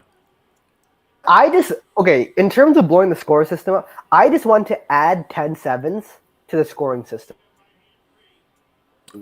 Okay, and then Basically. That's define all I what want to do. define what Which they is would in the be. rules, by the way. It's Well, in the they rules. scored Ilya versus Emmett a 10-7. I think the rules define. Yeah, that was good. Dude, I think the okay, rules define a I'm at 10-7 40 round seconds right perfectly. now. Hooker's not even getting the better of this ground. Like, if anything, it's even, but he's eating a ton of elbows to the side of his head. I mean, dude, his ground and pound has really not been there. This kind of wasn't amazing. I agree. Anyway, no. Like, I'm not going to say he lost it, but Define 10-9, 10-8, 10-7, and define 10-10-2. define Oh, that's a 10-10. good thing back in the value. I think the easiest way you could define a 10-10 is Define just 10-10? saying... Yeah, the score's define 10-10. What? I'm comfortable giving 10-10s when the damage difference is like super marginal, nor can you, and the grappling, like nothing really happened. That's fine in theory, but in practice, how would you ever, like... Because, dude, it's vibes-based, No, like right? Carla, yeah, it's fine. But Carla Esparza versus Rose Rose? Namajunas should have been a 10-10, like multiple 10-10s, I'm pretty sure. But, okay, but the rule, like, rule technically is if there's even a single strike difference, then it's not a 10-10. I don't think the rules are that clear about a single strike difference. I think a single strike difference is like not a real difference because you have like I know that's such fair, a that's marginal difference that like the impact of the strikes you just don't know. But could you just say instead of damage, it's like the number of moments that each fighter had is like as equal as possible?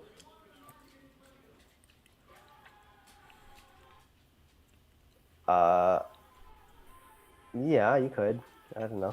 Because like you're not going to count every single like I little think you'd jab have or to, every like, little touching. You have leg to kick. make it. Yeah, but you also can't make it too easy to just give like endless amounts of 10-10s. Otherwise, like no fight's gonna get scored. You know. Well, right, but just like I don't know. I think Jalen Turner got robbed against. It wasn't robbed, but I think Jalen Turner beat Gamrot. But I don't. I do think holistically, I do felt like he lost this fight. I think round 2 was more dominant. I kind of miss a lot of round 3 for Jalen Turner. I just think round, Round 3 3 was was worse for closer than Jalen you Turner. giving him credit for. And I also think round 2, Dan Hooker kind of won that round. I don't know, dude, because he got kicked in the head twice.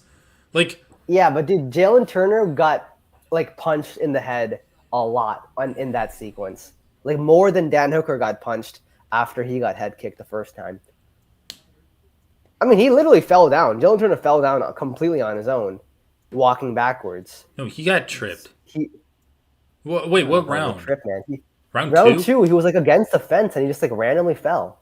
I don't even know what he tripped. He didn't. I'm pretty trip on sure anything. Hooker like reached with his leg and tripped him. At least that's what I thought. But anyway, like I miss a lot of round 3. I mean, fine. I'm actually like I am coming around to what you're saying about the round 3 ground and pound, but Dan Hooker still won. I guess I just give Dan Hooker rounds 2 and 3. I mean, that's fair. I think that's fair. I do think actually that Dan Hooker got a head kick twice, but punches Dan Hooker landed after he rocked Jalen Turner were huge, and Jalen Turner didn't look good even like until the beginning of round 3. Jalen Turner was wobbled. The problem is like round 3 comes out, gets punched to the fence, and like almost falls down again, and he kind of starts to regain his composure after that. Like you can clearly see the damage done to Jalen Turner in round 2 was worse. Yeah, maybe. Hey, Glover's there. Glover just looks like So who won? fucking uncle now. Zhang Wei Li down now too. Rey Mysterio, WWE superstar. Okay. Hey, Oliveira. Dude, Oliveira looks so good in a suit. Holy shit. That guy looks sharp. Hooker won? Yeah, Hooker won, dude. What the hell? That Oh. happened like a long time ago. Dude, I know. I'm not watching it. Okay. I'm gonna go grab some water All right. and some food, I think.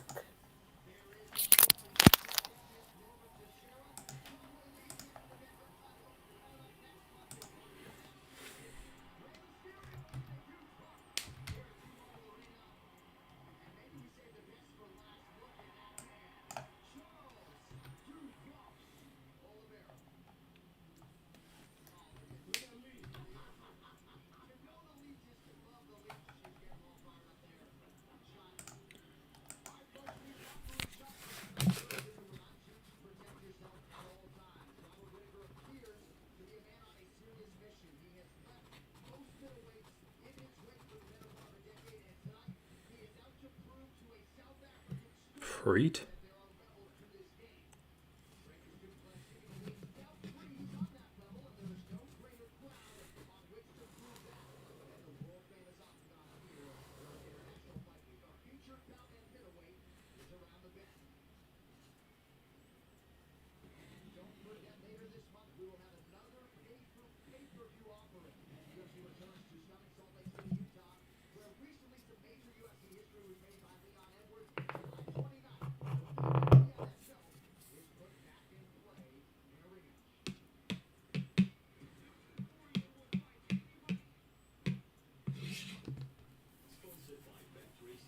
Hmm.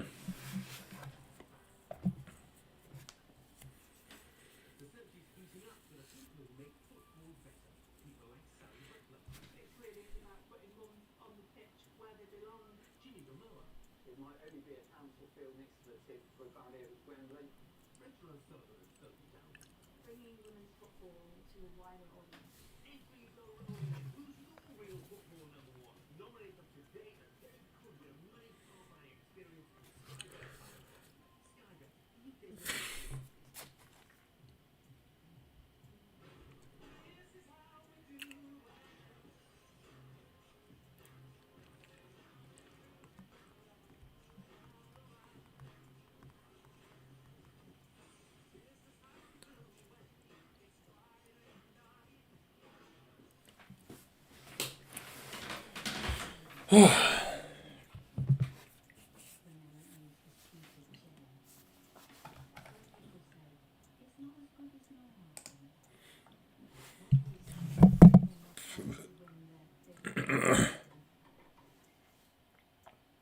You will always find worse.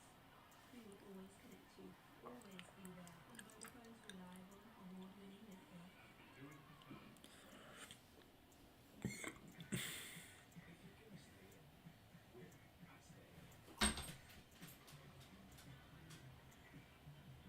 What the fuck?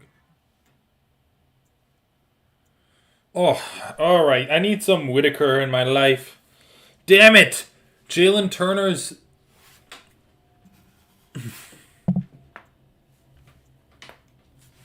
Jalen Turner's undefeated run against the Aussies. What was the score of that fight? I'm curious.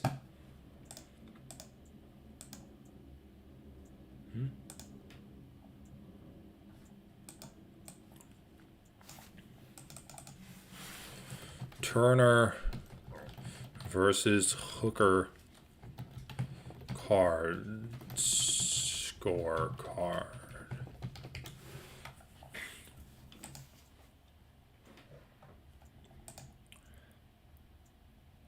$4 ago. Okay, so they don't have it on Google Images.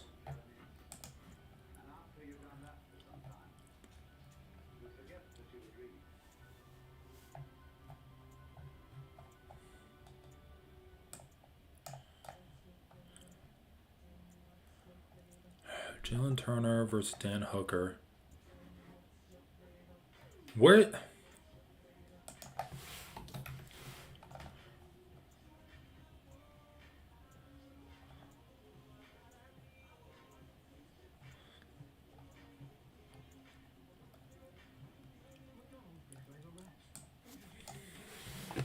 UFC 290 scorecards.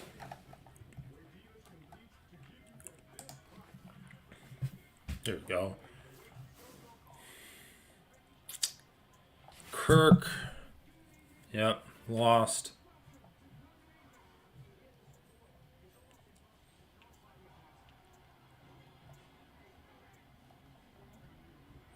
Yasmin Yaregi, Bo Nicole versus Val Woodburn. Okay, here we go. Hooker versus Turner.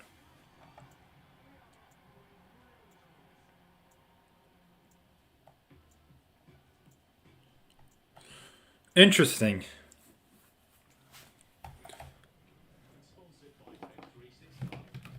This program contains flashing images and scenes of violence.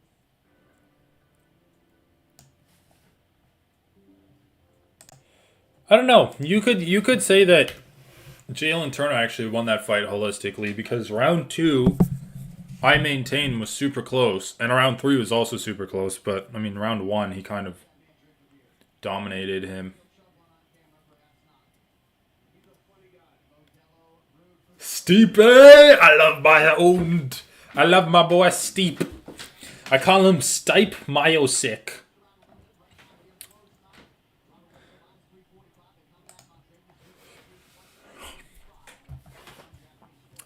Anyway, these cards are interesting, I guess. I do appreciate how the UFC has this updated so quickly. Like that's really nice. Hooker won by split? Interesting. Jalen Turner falling on some hard times. I mean, losing to the Gam, losing to the Rot, and then losing to Hooker by split decision. What was his scorecard against Gamrot? Turner versus Gamrot scorecards.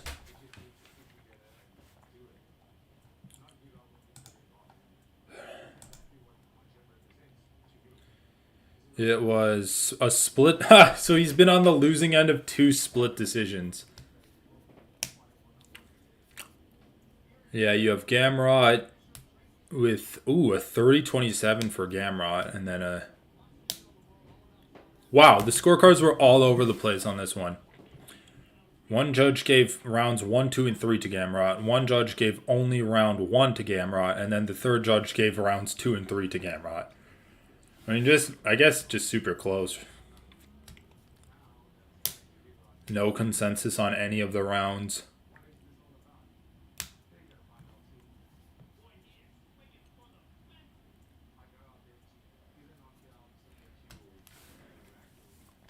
And Drickus has had some crazy fights, man. All of the other fights on this card are sweet.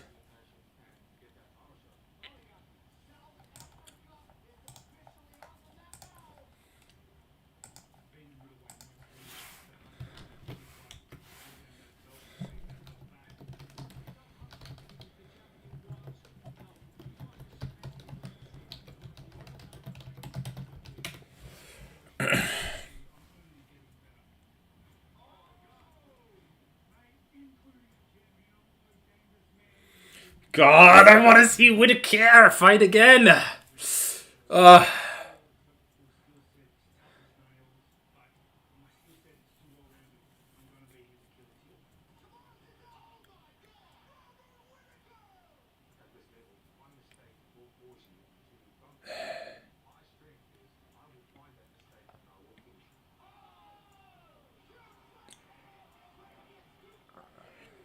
man.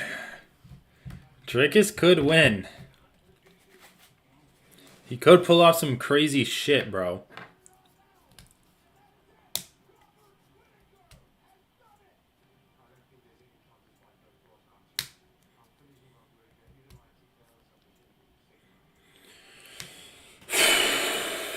I think Whitaker's gonna win. But Dracus, the South African monster. Fuck, this one's not working now. Which one are you using? Here, Okay. I'll All right, send. good. Didn't miss the fight. Drickus is taking off his shirt. He's taking off his Showing shirt. off his bod. This is what I'm using. God damn it, bro. Using. Dude, look at Discord. Yeah. The scorecards are interesting. So one judge actually gave Turner round 3. I mean, I told you it wasn't that dominant for Hooker, You're right. but I can't definitively say But either I also way. don't see how you can give it to Turner. Round 3? Well, I mean, I'd have to rewatch it, I guess, to be sure. I but didn't see all of it, so I can't say either way. But the parts that I did watch were either even or Turner was like, because I don't know if it was the same number of strikes, I would rate up elbows higher than like arm shots to the ribs. I mean, if you give round 3 to Jalen Turner in this fight, you have to give round 3 to Jalen Turner in round 3 to Jalen Turner in the Gamrot fight. I mean, Dan Hooker was only like in his guard though, right? He didn't actually. Yeah, so So that's a neutral position, essentially. I don't think so. It's pretty neutral. Not in MMA. I don't think you can say it's neutral in MMA. Dude, it's still pretty neutral because so many guys get submitted from guard. Oh fuck! I forgot my water bottle. I'll be right back.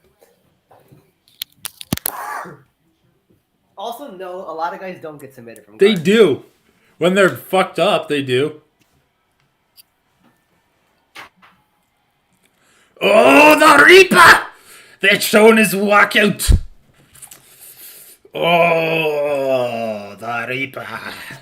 Robert Bobby Knuckles. I do like the vibe of like Mexico versus Australia in this one. A lot of Mexican fighters and a lot of Australian fighters. I like it. Although I guess there's not a lot of head-to-head matchups.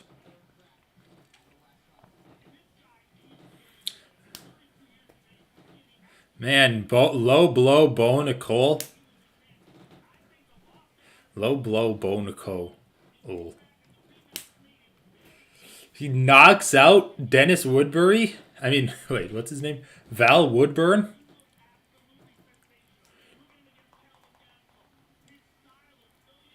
Come on, Bobby Knuckles.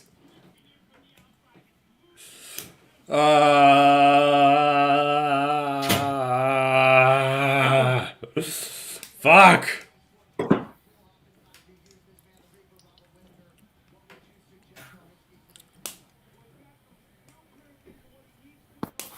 Dude, you know what? Okay, dude, yeah. So getting submitted from top position and when you're in someone's guard is pretty rare. And the amount of time Dan Hooker had top position compared to the amount of time Gamrot had top position in Jalen Turner's mount in round 3, like you should definitely give that. I would give yeah. I mean, it's just like there's no way you can say Gamrot had more dominant grappling than Dan Hooker. I mean, whatever, dude. We don't even have a consensus on what dominant grappling is. No. It's just vibes based. I vibed Gamrot winning, so he did. Dude, also look at the Gamrot scorecards. It's crazy. There's no consensus on any of the rounds. Like the Gamrot versus Turner scorecards. I don't even know why people like Gamrot so much. Like his fighting style is just like I like his fighting style.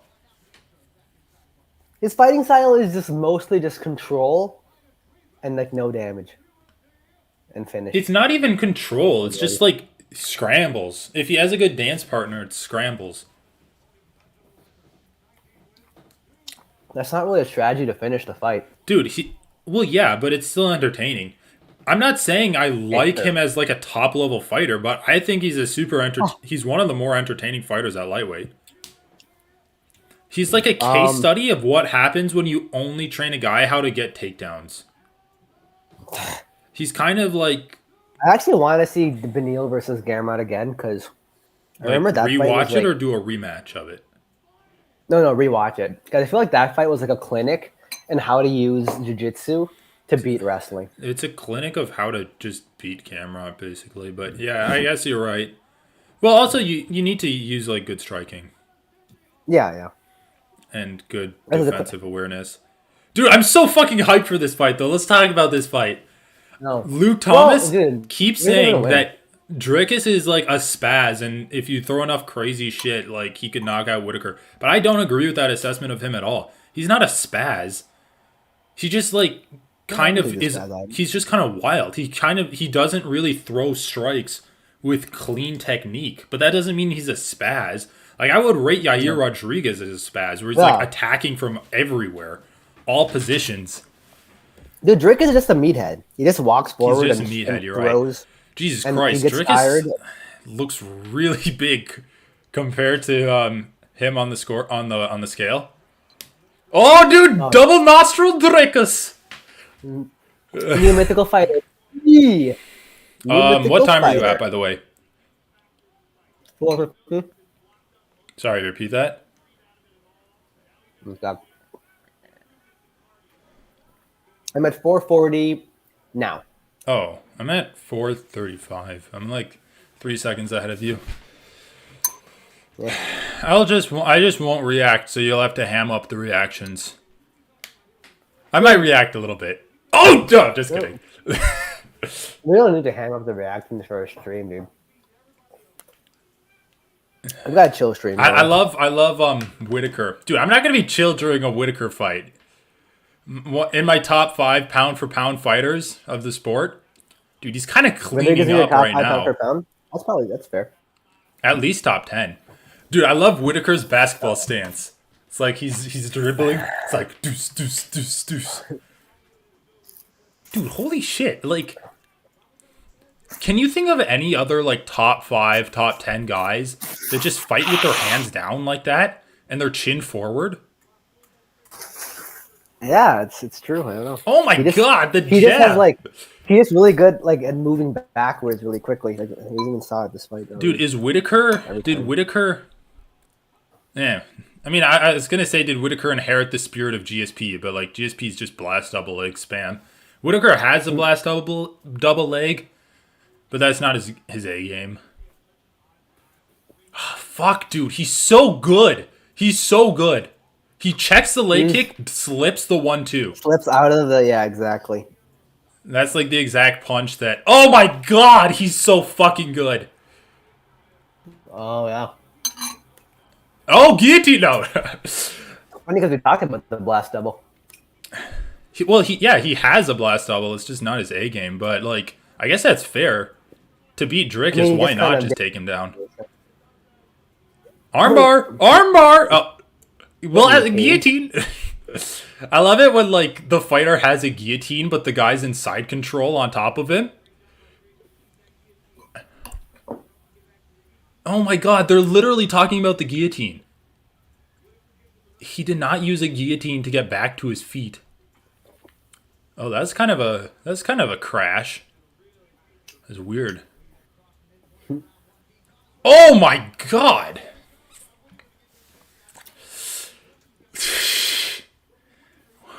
Dricus is going for leg kicks, which is smart, but like Robert's checking every single one of them.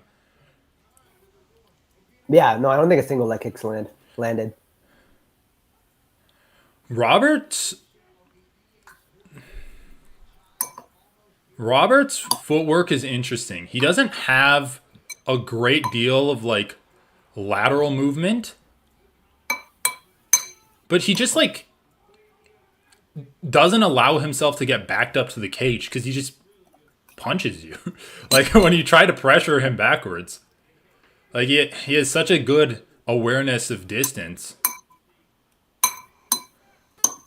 Anyway, Duplessis is doing pretty good. I mean, dude, look at him. He's still like gasping with his mouth open. Obviously, like clearing an obstruction in your nostril is not going to improve your cardio that much. Although it might just be a habit of keeping your mouth open when you're fighting too. No. Duplessis I just do think it's funny that was their big selling point for him fighting Yeah. Adesanya. Like he's got a surgery now. Then now we're gonna see mythical and Jerkus. yeah.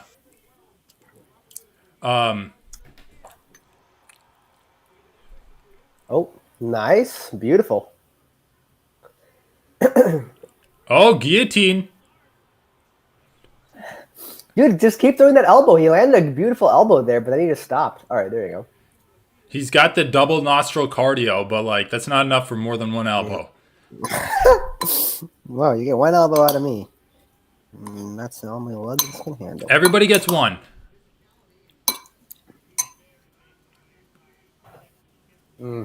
Passes the guard. Who's cut open? He has done. This is already like the best anyone's done against Whitaker lately for a long time. Yeah.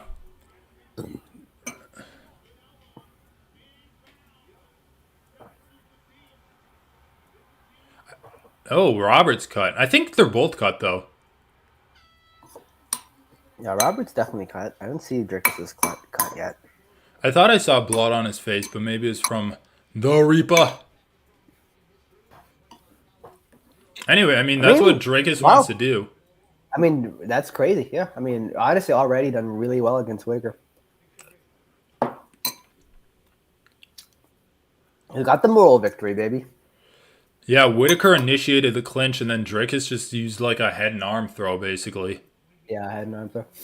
Well, I think yeah, his like head position was really good.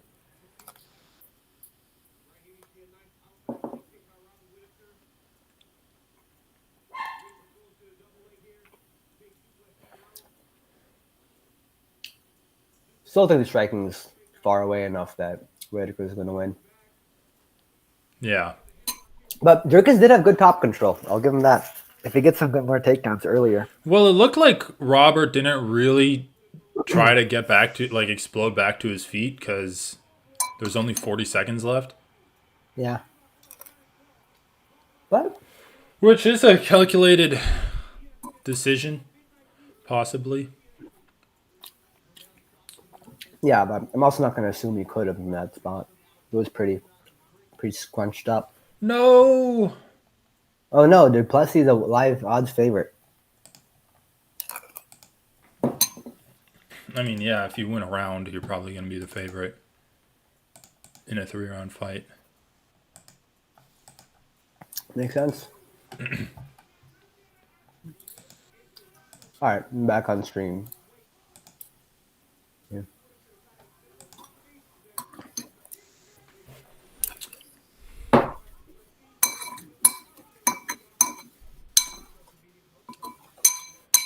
Rob started off pretty quick.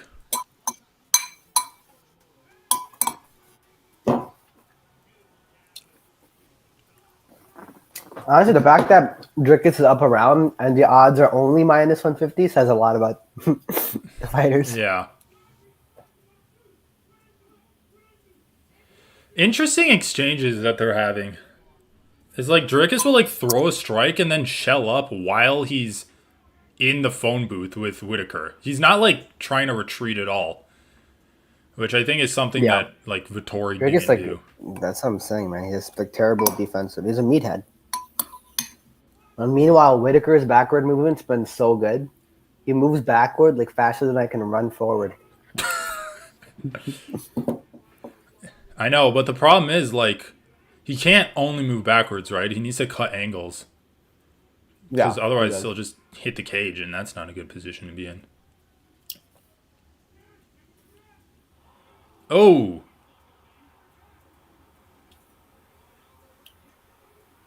But Whitaker's having trouble closing range and getting his own. Wait, what time are you at? No. 3:40 now. Oh, shit. Alright, well, What? have fun. Where you at? I'm in like a minute ahead of you somehow. Wow. I can try refreshing after the round.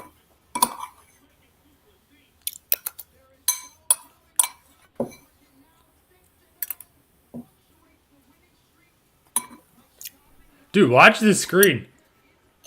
Dude, I'm eating, man. Jeez. Oh, that's really good. All right. Oh my god. Wait, what is... What does his shirt say? No! No! Oh, no! Happening? Let's just say Oh, Donald Trump is getting involved. what the fuck? Oh my god. Oh my god. What the fuck? Dude, Drake has looked good in that fight. I'm not even gonna lie. How? How the fuck did he go from the Trevin Giles fight to beating Dricus Duplessis? What? Or beating Robert Whitaker? I don't know, man. What the fuck, man? Wow. I think it's just what I was saying. Like, Whitaker was hitting him.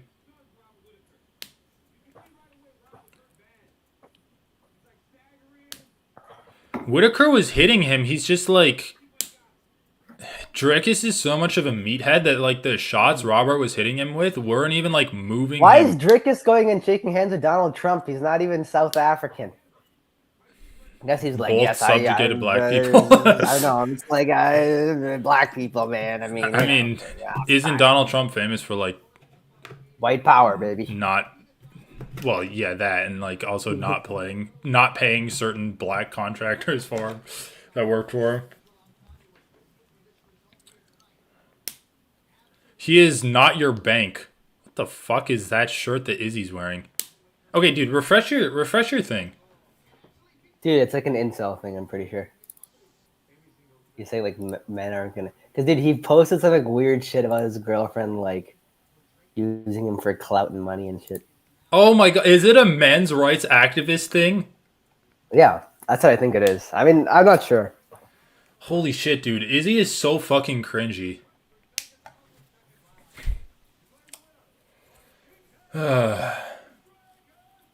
Wow. I mean, think about it. Talk about, like, the best results for Adesanya, too. Because he does not want to fight Whitaker again. Whitaker's No. title shot's now delayed by probably two Dude, more Whitaker's fights the biggest way they do problem it. is that he just doesn't have a great chin. I mean, I guess. But dude, let's be honest. Out of all the meatheads, Dricus is probably the best one at middleweight. I guess so. I mean, I doubted him so much from the beginning, but Dricus is one I had wrong from the beginning. Like, he's proved me wrong completely. Well, yeah, you even picked Brunson to beat him. I thought he would wrestle fuck him.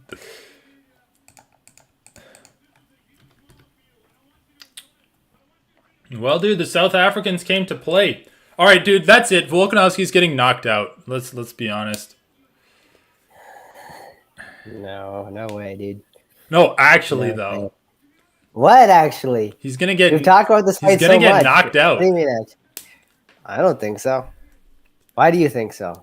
This is I mean, Yair is so unpredictable. No, I mean Volkanovski gets hit a lot in his. Well, not hit a lot, but he does not get hit a lot. He can't really take shots that well Why do you say that? because when he gets hit clean, he usually like falls. Oh, Izzy's Most in the people hit cage. clean are gonna fall. Most people hit clean are gonna be affected by it. Oh my god. Most people hit clean are going to be affected by it. Look at the guys Yair's fought. Ortega, one of the most insane chins in the sport, and Max Holloway, one of the most insane chins in the sport. The other guy he fought in the past like 5 years is Emmett, and he fucked him up. Like, yeah. The two people you mentioned have titanium chins. Like, I agree, Volkanovski's chin isn't a Max Holloway's chin, but It's like below average, I would say. We'll see, though. I mean, yeah, best results for Izzy, though, by a lot. I think. Oh, they're kissing! Oh, wait, they weren't kissing. They just smelled each other's noses. What? Who? What are you talking about? Oh, nice. Izzy's calling Dricus the N-word.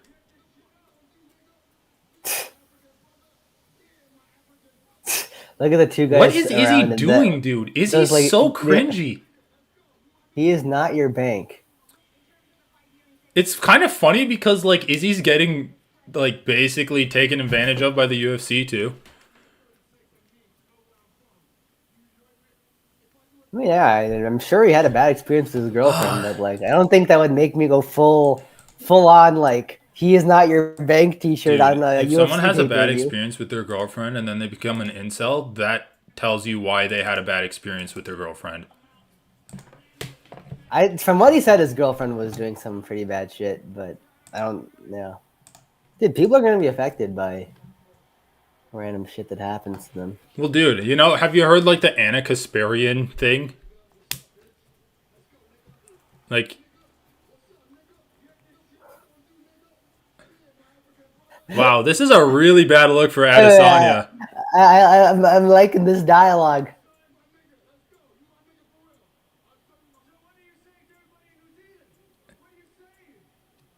What?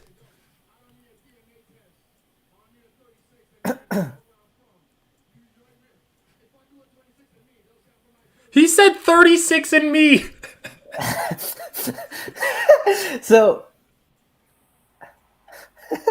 the race baiting. Dude, I mean, it's I think amazing. Izzy's drunk. I'm not.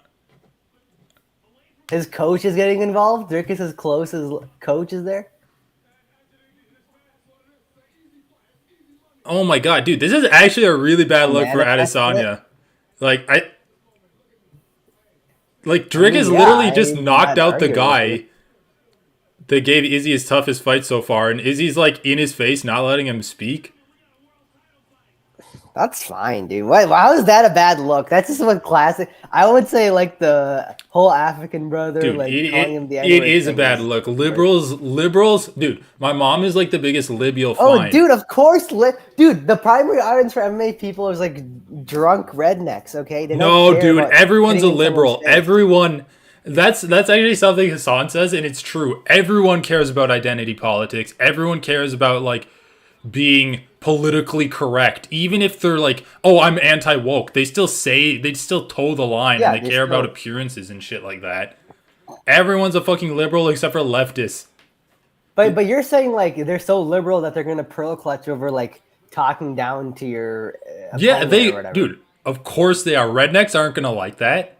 Are you kidding me? They're like, Rednecks aren't gonna like that. What's wrong with? I don't think they're rednecks like, have a problem he's with that. talking over him. Have you read YouTube You think comments, rednecks bro? would be like, "Oh my god, he's talking Yeah, over him"? I actually, don't think so. rednecks are the biggest. No, rednecks are actually the biggest snowflakes in America. Do like you agree with that, right? Like they literally shoot up beer There's cans. snowflakes about like, well, yeah, about like LGBTQ stuff. Yeah, I agree, Do but you I don't think think they're they're like. first of all? I don't know. As First of far as all, we can stuff just talk about questionable. Okay, the racial aspect of like a yeah, I black guy agree. coming into the cage, calling Duplessis like he basically only yelled N word into the microphone. Well, he was making fun of the whole like "you're not African" thing. Yeah, and how it, I mean, the thing is, you know what's funny to me? Because that it has nothing to do with America, but Americans are going to white Americans are going to identify most with Izzy's position because, like, they think the left is always telling them, like, oh, you're not American, it's the natives, you're just, like, you're living on stolen land or dude, whatever. It's like the same Izzy's not concept. American. I know, I'm saying white Americans will identify with what Izzy's saying, or was it what Drickus is saying, rather. That, like, oh, I'm just born in South Oh Africa, so yeah, I'm right. a South African, which is I don't think there's anything wrong with that. I don't think Well, dude, also I like of I'm course not an like expert on the N word, but I don't think that's like a word that a lot of African people use.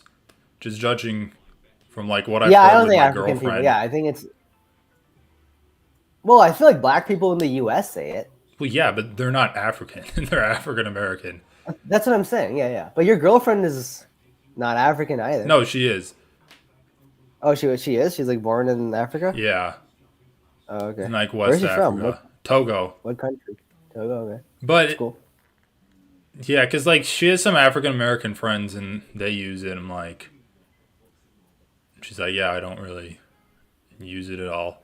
It's just not a cultural thing. So it's kind of funny No, that no. Izzy's like he's like, oh, you But say dude, you're Izzy is African, so I'm gonna I call you actually this think N like, word. yeah, yeah. But that's like also I think Izzy's like terminally online, and he just sees like black people online saying that too. Yeah, I mean, there's an online culture, but it actually is kind of like it's kind of a descript or a good way of showing how disconnected Izzy actually is from Africa.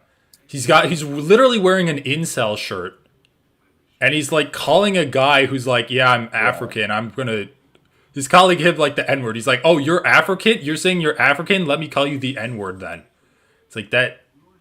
I mean, I'm not. I don't know. I don't think they use the N word in South Africa. Maybe they do. What's up, buddy?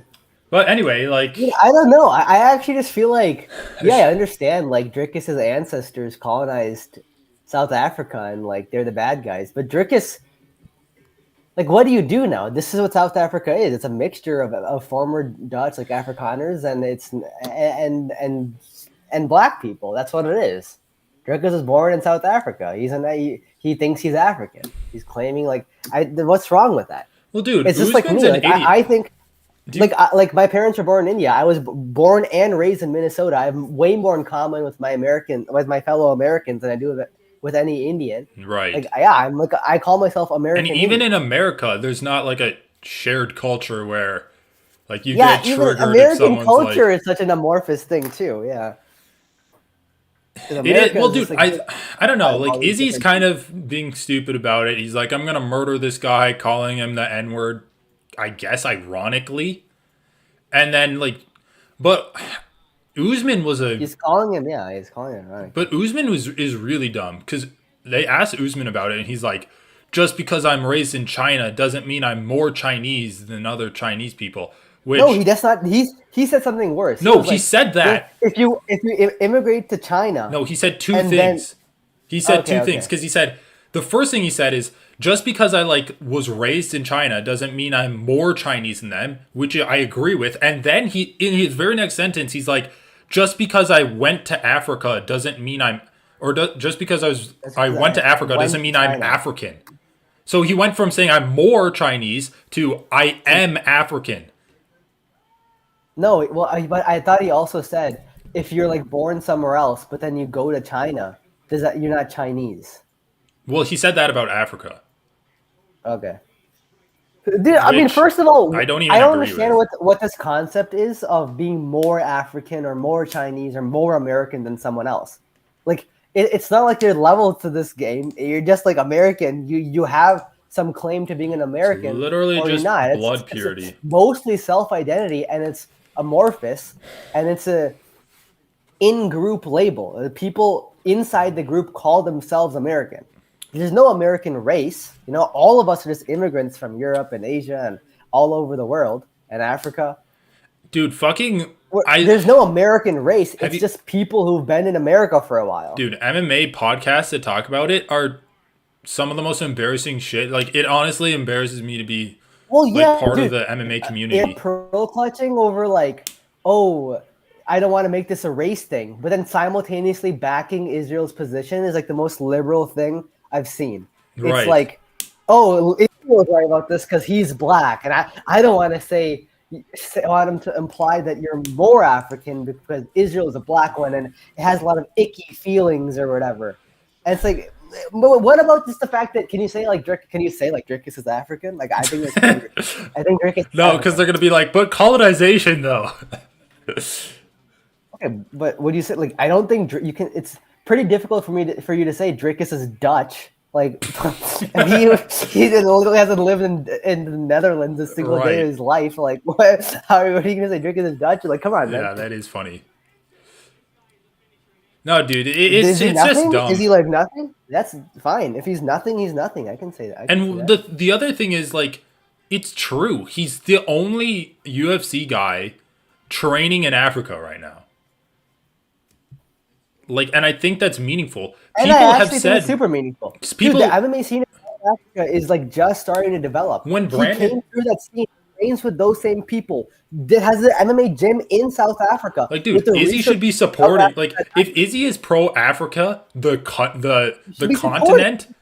This is amazing for the development of MMA in South Africa, and it's going to spread. And he flicks off the coach. I mean, the coach did say like some borderline shit, but like, Coach said the worst shit, I'm pretty sure. And then he was like giving Israel the middle finger while they were facing off with each other. I mean, it's also always just distasteful when the coaches get involved, you know? yeah, that was pretty dumb. I mean, I didn't see him give him the middle finger, but Yeah, he did. Yeah, and Izzy like Oh, he was said doing something double like, middle? Because I saw Izzy reach out and give him the bird. no, the coach was doing it first, and Oh, then okay. Izzy notices him and did it. Oh, dude, Pantoja. Come on. Bring the belt back home to Brazil. We need a Brazilian champion. Well, I love reading the internet, the refined and nuanced internet discourse about this whole exchange later on. It's actually going to be interesting. I feel like there's going to be I'm more just interested people to see what pro people say. Drickus than pro Izzy. I don't know, because I don't think it makes sense for Drickus to say I'm more. Did he say I'm more African? No, he Did never he say said I'm that. more African than you? He like implied. I think at best you can say he implied it because he's like I'm the one who breathes African, wakes up in Africa and breathes African air and trains in Africa and all that shit. I think that's Yeah. what he implied it that in that sense. I mean, I don't know. I mean, but he's I just, also think like he's not saying there's a he's more legitimate point to African, saying. but he's kind of, I want to say that by doing that, he's saying he's more African, but he is saying that, like, like, he's kind of rubbing it in Izzy's face that Izzy, like, left Africa and isn't training there. Well, I think it's a meaningful distinction just because it's like you're showing, hey, you can be a South African fighter, never have to leave your country, and be successful in the UFC. Right. You know, you're saying it's not a requirement for me to emigrate from South Africa to a really big name gym, CKB, Tiger Muay Thai, or whatever, But, like, and then and that's something the and MMA community knows. We're pretending like that's not a factor in the development of MMA globally. Because when Brandon Moreno won the belt, people were like, "Oh, he's the first like Mexican-born champion that lives in Mexico." Like Kane was Mexican American and trained in America. right. It's like Right. they weren't only And saying that's a meaningful distinction. I think that's a meaningful Right. distinction because it speaks to the growth of MMA in that country and the resources that country devotes to MMA and like the resources MMA fighters in that country would have access to But with the also, training partners, when with the we're talking regional about, like, promotions, with the coaches. But also, when we're talking facilities. about resources, like Africa is a big enough and diverse enough place that just having development in South Africa isn't enough, right? So, like the whole No, but- conversation's stupid but too. No, but okay, but in South Africa, it's so significant for South African MMA fighters. I'm just saying, like, if mean- you're like a kid in West Africa, are you really like? But it doesn't have to reach that far. You're like saying, "Oh, I know, it's but not that's reaching why the other side of saying the I'm continent." African is stupid. Just be like, I'm developing. Like, if you really wanted to be 100% factual, just say I'm the figurehead of like MMA in like the southern area of Africa. Sure, you could say South Africa, yeah. It's like, are Like you southern gonna really Africa. travel through like mid Africa to go to South Africa if you're like from Ivory Coast or something? I don't know, dude. The whole conversation's dumb, but it is Ultimately, funny yeah. how like, I mean, which is worse? Which is a worse marketing ploy? Connor throwing a dolly at a bus and like basically being racist towards Habib, or is he getting triggered about Drickus like kind of rubbing in his face that he's? I mean, we could just say that Drickus is like taunting him that he's more African than Izzy is, which is a worse build up to a fight. Like, which is more I deplorable. mean, oh, dude, in terms of build up and interest, what Izzy did was really good. No, but I mean, Dude, which it's a is more storyline. deplorable? Oh, between what again? Connor throwing like Connor versus Oh, Habib. no, Izzy for sure. God, dude, throwing Izzy? a dolly at Habib is one. Who cares about throwing a dolly, dude? Who fucks this fuck? Yeah, but I feel like Izzy's, Izzy's like, not even racially that bad. He motivated. just called a white guy the N word. Like, what are you gonna do? It's like racially motivated. It's like race baiting. I actually think it's really disgusting when people use like race and race baiting to like fucking for money. That's what he's doing, right? He's like race baiting for money. Yeah, you're right. I mean, I yeah, mean, whatever. I guess objectively. Connor did like injure some people and like cut up Michael Chiesa with the glass shards and shit. I mean, dude, America's like anti-Semitic, anti-trans right now. Let's just go back to anti-black people. I mean, that's the end game, right? Fuckers. I mean, seriously though.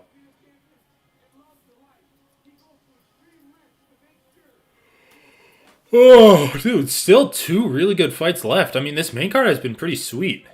You had Bo I know. Nickel, I love this main card. low I'm blow really Bo happy with it. Nickel, just like putting it on Woodburn. And then Dan Hooker versus Jalen Turner fucking each other up. Yeah. No, I'm solid. I mean, I'm really happy with these fights. It is cool that they allowed like Izzy They're to all get like into the interesting. cage. They all have like implications. They're all just like people I like and want to watch. You're doing the little strut into the cage. Oh, Brandon Moreno. Dude, use this link. Because the other one wasn't really working for me that much. I used it. Yep, I Okay. got to the. So you're seeing Moreno right now? Yep. Okay. Go on, Watson. Jump up. You can jump up by yourself.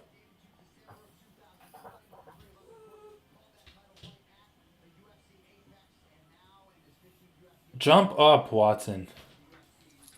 Go on. Jump. You can do it. Go.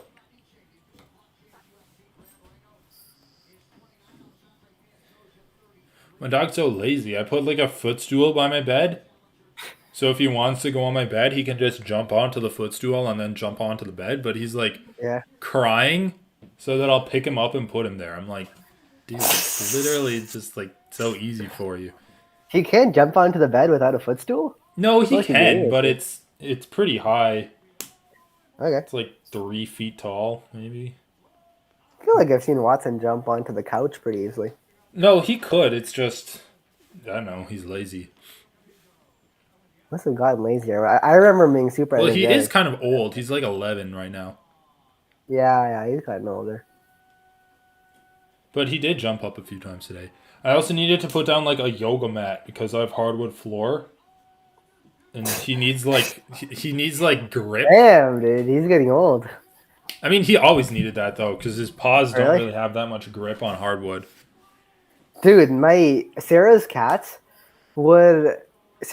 rather, he would make like the most uncomfortable thing look like it's like Egyptian cotton pillows. Like he would like sprawl out on the hard floor and be like so happy. Damn, dude. I don't know, sometimes Maybe I feel we'll like use it on the future, being too. like a house cat is the best existence you can have. Oh yeah, dude. What the fuck is going on? What's with What? the like green flare What green flare? in the bottom corner of when they're showing Pantoja? I What? guess he's Brazilian. Dude, I do like the aspect that they're showing like the corner cams, or they're showing like the reactions of people from around the world. It does add to the international feel of the fight. Oh, dude, I should have done what I did with the Robbie Lawler fight and like just on the emotional edge. Because Drakus was a pretty big underdog, and I'm like, yeah, Robert has gotten dropped before in his fights. I mean, he got dropped against Izzy in the rematch. Dropped against I Izzy. honestly, I just thought like the way Whitaker dominated Marvin Vettori, I felt like it was a similar fight. Yeah. I felt like it was a similar fight to Marvin Vettori. This is the difference And between yeah, Drakus maybe and he Marvin. doesn't dominate as badly, but like the Marvin fight was so bad for Marvin that I was like, okay, Whitaker's got this. Marvin gets hit, and it stumbles him for a little bit. Maybe not like rocked or anything, but it stops him. Like he stops going forward. He doesn't throw. Drakus will get hit, and he just has a better chin. Okay, is this working for you? No. And then he just like he'll just throw. He won't stop throwing. Fucking hell, I just missed so much.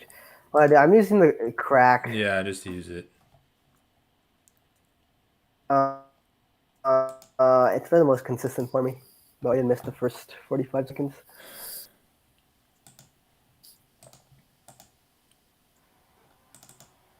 All right, I'm at 353. Yeah, we're synced. Okay. Nice. Oh, Brandon Perfectly synced. going on the clinch there against the Panto. I actually like attempted a pretty good upper body throw, kind of, but it didn't work Just out. kind of like jerked him with the underhook. Yeah. Man, Brandon Moreno does not have great tattoos either, but at least they're kind of like No, he doesn't. unique, kind of.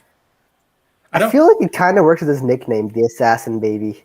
Those tattoos are kind of like Well, I don't know what the assassin, tattoo on his tricep also is. kiddish. Like the star thing? Huh? The tattoo on his tricep, on his right Oh, arm. Oh, I don't fucking Good jab from Moreno there. Pantoja looks Yeah, your slow. arm is like prime real estate for tattoos. Did you see that boxing? That was slick. Yeah, the jab cross. Oh, goddamn. Oh, Pantoja right. does not look like he's moving his head enough in this fight. He just looks way Dude, slower actually, than like Moreno. Moreno's jab is wrecking Pantoja. I know, it cut him open. Elbow. Ooh, that looked like a hard knee from Panto there. I just don't know if It was grappling's the beautiful. best idea for Moreno. But Dude, I mean, Pantoja initiated that little clinch, and like Moreno got double yeah, unders and he and got went the away elbow. somehow. I'm just saying in general.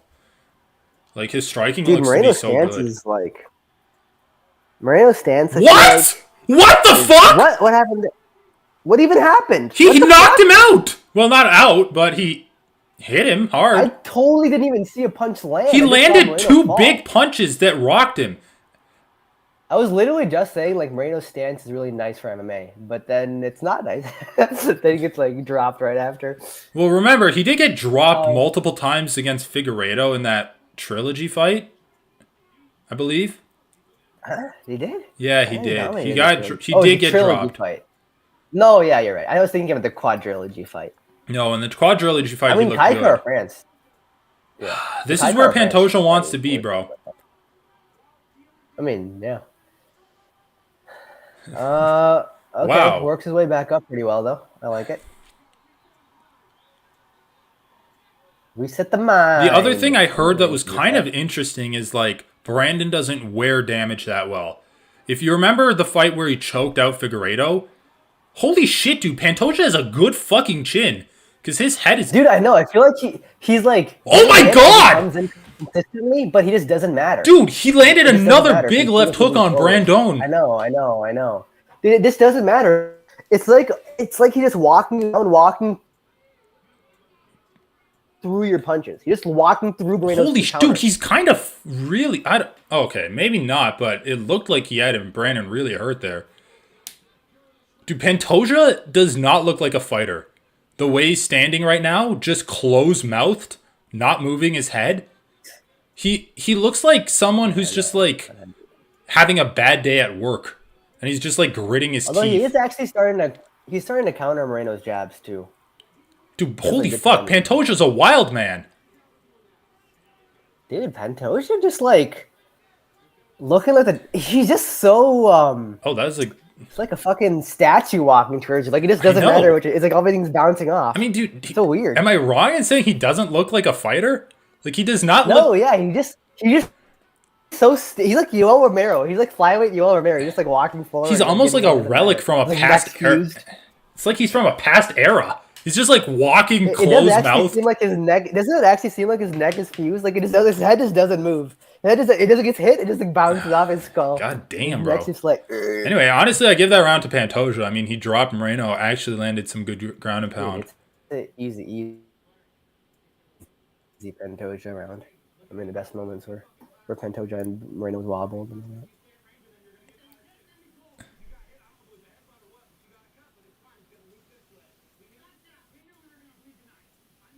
Safe Sayud saying Pantoja's tired? I don't know. I don't see it. Nah, it just what something. It's just something coaches say when their fighter loses a round. It's like it's okay. He's tired. Your next round's gonna go better for you. I mean, That's what I think. Yeah, you're right. Jesus Well, he's gonna Christ, let- Pantoja yeah, cracks, yeah. dude. Fuck. Dude, look at him. He's just standing there chill. He doesn't even have... I'm kind of speechless. Like, we saw him fight Perez, but he showed some... He's like Yoel Romero. He's literally like Yoel Romero, dude. It's like his neck is No, but fused. Yoel He's Romero just would be walking in a forward. stance. He would be in a stance. Like, Pantoja's just, like, standing there before... Dude, what the fuck is Pantoja doing? He's just crazy, bro. He like, ate a backwards elbow and it just keeps coming forward. Dude, oh my god. Dude, I'm telling you, it's like a fucking statue walking towards you. Everything just, it's like bullets are bouncing off his head. Oh shit, that one might have actually hurt him. Yeah, it looks like his face is... Oh, that's the first time I've seen Pantoja's head actually snap back. His head can move apparently. Dude, it's the jabs. It's the jabs from Brandon. I mean, yeah, yeah. No, it's Oh, like it's only oh. gonna last you. Okay. Moreno's actually, yeah. He's starting to feel Moreno's power at least. That's good. I mean, Moreno doesn't have a ton of power, but he just like makes up for it through volume. So if you get hit by like 120% jabs, you're gonna start feeling it. Dude, holy shit, Moreno's jab is just one him. Oh my god! This is an But insane Pantoja's fight! also countering a decent amount. I know, but Anything he's this not weekend, countering the jabs. He's countering like the right hand. Holy shit, dude. Moreno's head movement makes me did you keep see thinking that? he's getting knocked out. Because he like falls to the side and then Yeah, he moves his falls head over, around. yeah. Dude, it's just that right hook from Pantoja. That's all that he's trying to land, bro. Oh my Yeah, god! like now, like you're like trying to counter now, and it's not working. All right, Don't spin grapple drive to the back. Panto. Let's see. I mean, come on, he's got back control. It's Okay, worth yeah, it. I guess he's got back control. Oh, Jesus Christ, bro. I'm like, this fight is freaking me out. I mean, Brandon's really good. Flyweight fights, dude. I mean, yeah, he's yeah. It's gonna be hard to get like a rear naked choke because That's what I think. Pantoja's trapped one of the arms. I see like both arms. Okay, how long are they gonna let him just lay here?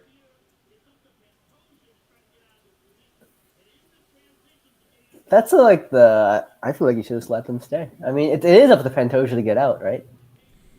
No, I know, but like, okay, he did get out. I mean, yeah, it's a flyweight fight. Like, I'm not super surprised that he was able to get out, but still, like, they literally like. I've never seen a back take where no one was doing anything. Like, no submission. Like, I've never seen them be that still. Dude, look at that fucking post he had on Moreno's throat. Just fucking grabbed him by the throat and pushed his face off of him. I'm kind of surprised Pantoja just, like, got out of the clinch. Dude, Pantoja just has no head movement. He's about to get finished. Yeah, he really doesn't. What is he doing? He's not even keeping his hands up. He's also tired too. I mean, Moreno's still got his stance. He's tired, but is he fighting any worse than when he wasn't tired? I mean, I thought his hands were higher up before, but I mean, obviously, like when you escape someone's back control, it's going to cost you a lot of energy points. He didn't even use that much energy. He just like broke Brandon's triangle. That takes energy, man. Come on. Plus, he was having to like push him off of his side control.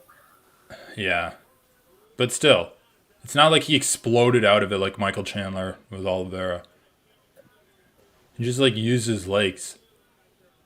At this point, I've seen people gas out after like failing a takedown attempt, man. And like anything. Dude, a 265-pound heavyweight. Well, it was also that Abus like failed the takedown attempt. Basically, like he took him down, I guess. And Abus then was throwing everything with like 90% power. Apparently, I hadn't watched the podcast yet, but apparently Strickland said like Ali came into the gym and watched Strickland, and then he was like, "Oh yeah, Abus can beat this guy." And, Oh, like, on Joe Rogan? Fight set up. Yeah.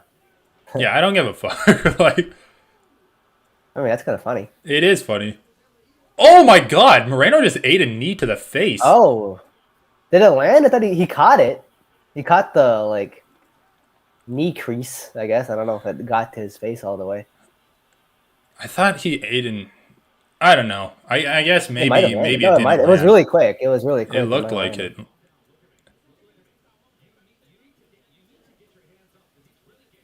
You need to get your hands up. Dude, he's jabbing your face off. You need head movement. Like, you're not going to be able to block jabs like that. Yeah, it's really hard to block shit in general in MMA, dude.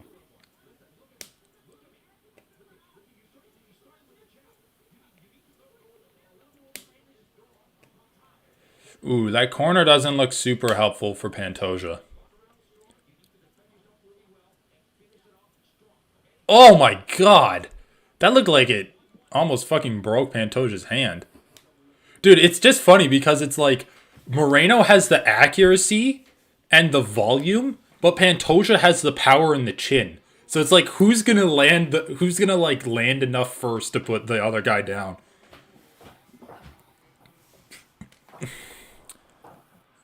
Let me see Donnie Trump.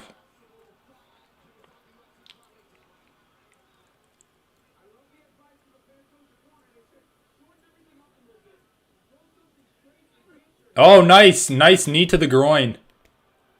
Dude, Pantoja just did that to get a break. Look at him. He just, like, slides his head out of the way as he's walking. I love it. I love it.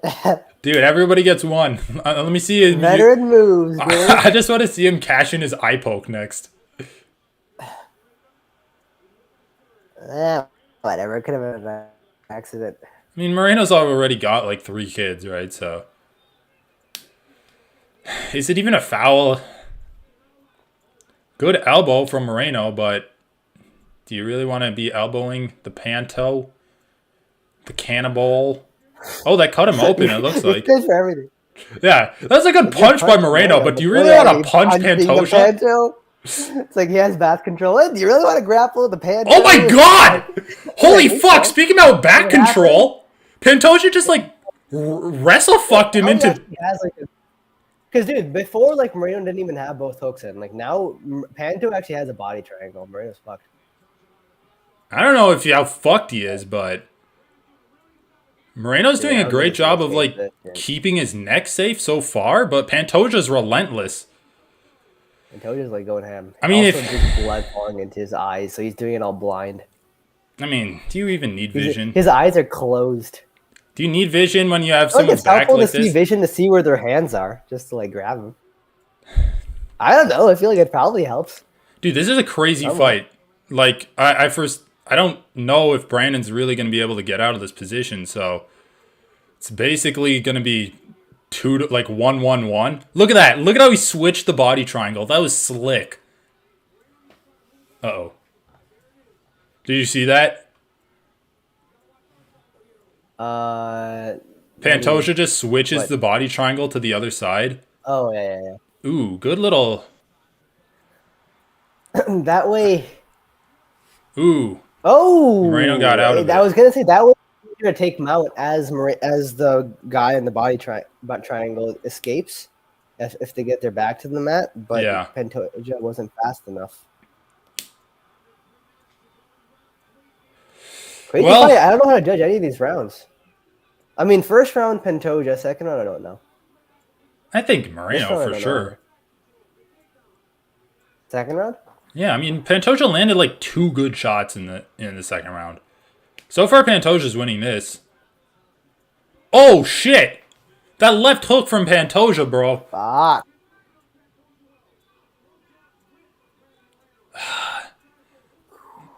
Oh my god, this is a crazy fucking fight.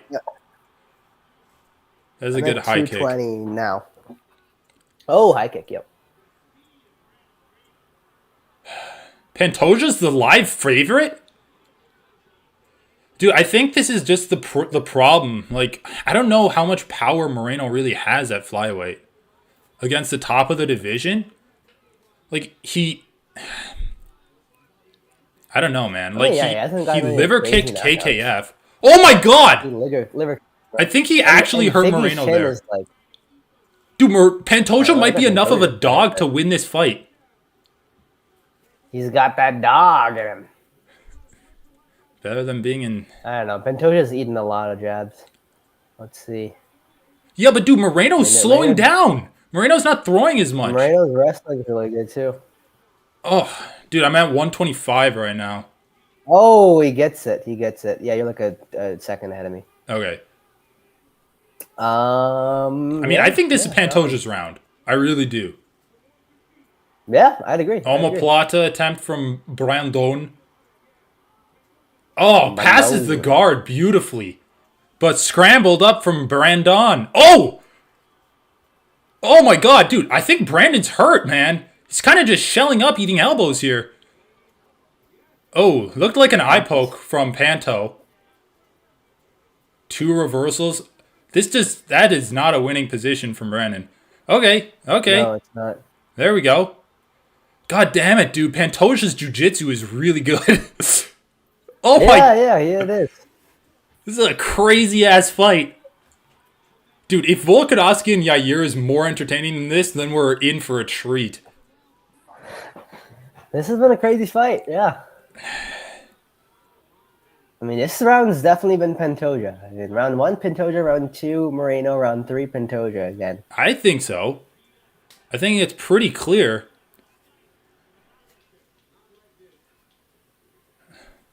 He's just got to get past the jab. When he's in the... I just don't know how, like, either of these guys is going to last till round 5, man. They're both... I mean, I think Pantoja's going to gas out first. Hold on. I want to hear the commentators say what round they think won.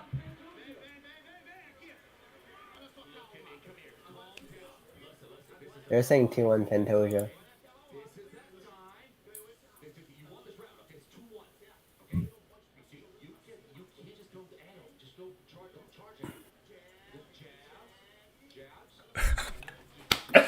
You can't dude, I mean, to be fair, his best moments happen when he's just charging. Yeah, but he needs to get past Brandon's jab. So they're right that he can't just walk forward, right? He's got to, use good head movement to get in. It's just, unwilling. Dude, he needs to visit a chiropractor because I don't think that guy can move his neck. Look at the striking numbers. 17-26 for... How did Pantoja outland him by that much in the first round? I thought it was close. Pantoja just landed bigger shots.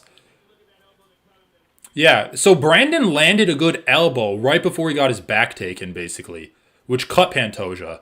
So, you could give Brandon the round for the out, but I just don't think so. Pantoja... Just for the one elbow? Why would you... I don't think he just cut for him. one elbow. He cut him. Everything.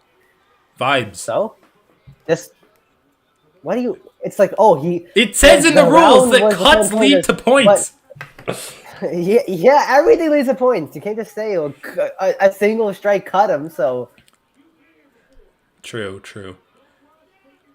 I want Pantoja to throw spinning back kicks. I just feel like they're there.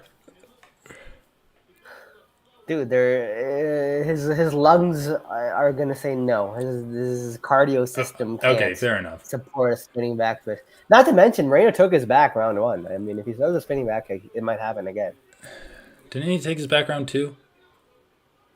No, Moreno had the back round 1. No, round 2. You're a round behind. Dude, holy shit, Pantoja's walking forward like a zombie. But, he's landing, so... Okay, this round has been the closest round of them all. He gets hit, but he also lands. Dude, Moreno cannot hang out in the pocket with Pantoja. His chin is worse and his power is worse. Just keep jabbing. His head just got twisted over. The elbow? Oh, elbow. I know, but an elbow into a takedown. This is how the fight goes. Yeah, it's a good exchange for Moreno. This is how Pantoja cinches the round, you know? I know. This is how he cinches the round. Pantoja is a dog, bro. The way he chases Moreno as he gets up.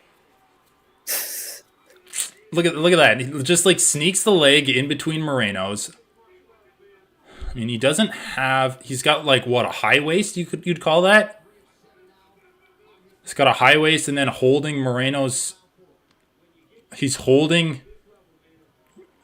Oh my god, the scrambling is so good! What the fuck? That was sick scrambling. Say what you want about Pantoja's striking defense, his grappling is amazing.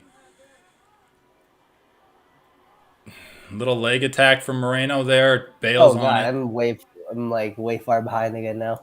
Oh really? I refreshed back all the way back to the beginning of Pantoja's takedown. I'm at 236. Yeah, I'm over a minute behind now. Okay, well, I mean, you're just gonna see some really nice grappling. I mean, Moreno's scrambling abilities. It works. Moreno's scrambling. It's gonna stop at the same part again. Moreno's scrambling is second to none, but Pantoja is I don't know, man. He's just really good. He He has good control for a flyweight. What flyweight has like good grappling control? Everyone's a fucking spring. You just press them down and they pop right back up. Holy shit, Pantoja's grappling is on another level.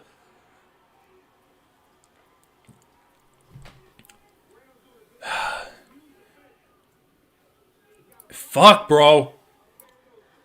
If it just stays like this for another 2 minutes, I mean, Moreno's gonna need a finish in my books.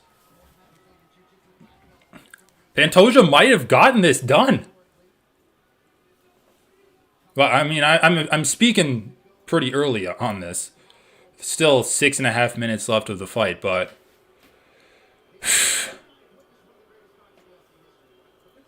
yeah, they cannot separate these guys at this point. Yeah. Oh my god, just figure fouring Moreno's leg like that. What time are you at? I'm 155. Okay, you're like 40 seconds behind me. I'll let you know if anything happens so you can look forward to it. Man, Moreno's tired too. Moreno's done a lot of hard scrambles this round. Oh my god! Dude, at like 55 seconds, Pantoja hits like a fucking sick take. Uh-oh. Uh-oh. Uh-oh. Oh! Dude, check it out at like 50 seconds. It's sick. I'm watching the fight. Fast forward, baby. I'm just not there yet. Fast forward, assassin, baby.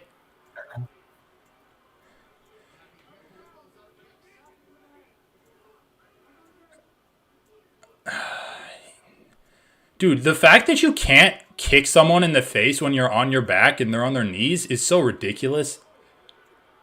Yeah. I agree. Nice.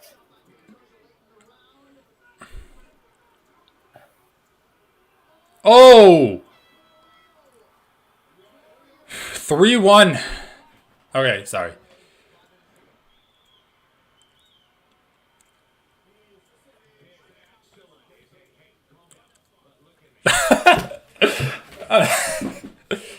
I did. Try when it hits their corner, try to refresh. Which one are you using now? Put the link in the chat. I'll go back to that one. I'm using Oh. yeah, that elbow was good, right? Hurt Pantoja at the end, yeah. I still think Pantoja won the round. I mean, that's a round that you can kind of easily. That is a pretty close round, though. It's close, but like.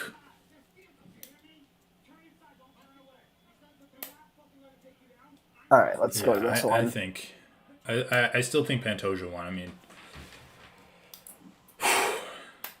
But dude, I love how he gets back to the corner, and every time he gets back to the corner's like, calm down, calm down. It's like, bro, he's like dying. What did the corner say for this fight? They basically just Pantoja's corner said he knows he's down round. 3 rounds. Or whose corner was it? Yeah. Pantoja's corner told Pantoja like he knows he's down 3 rounds. I think that's probably true. I think round 4 is pretty close, though. Actually, I think round 4 is close, but I still think it's clear. Just based off damage. Just based off damage, though. Yeah.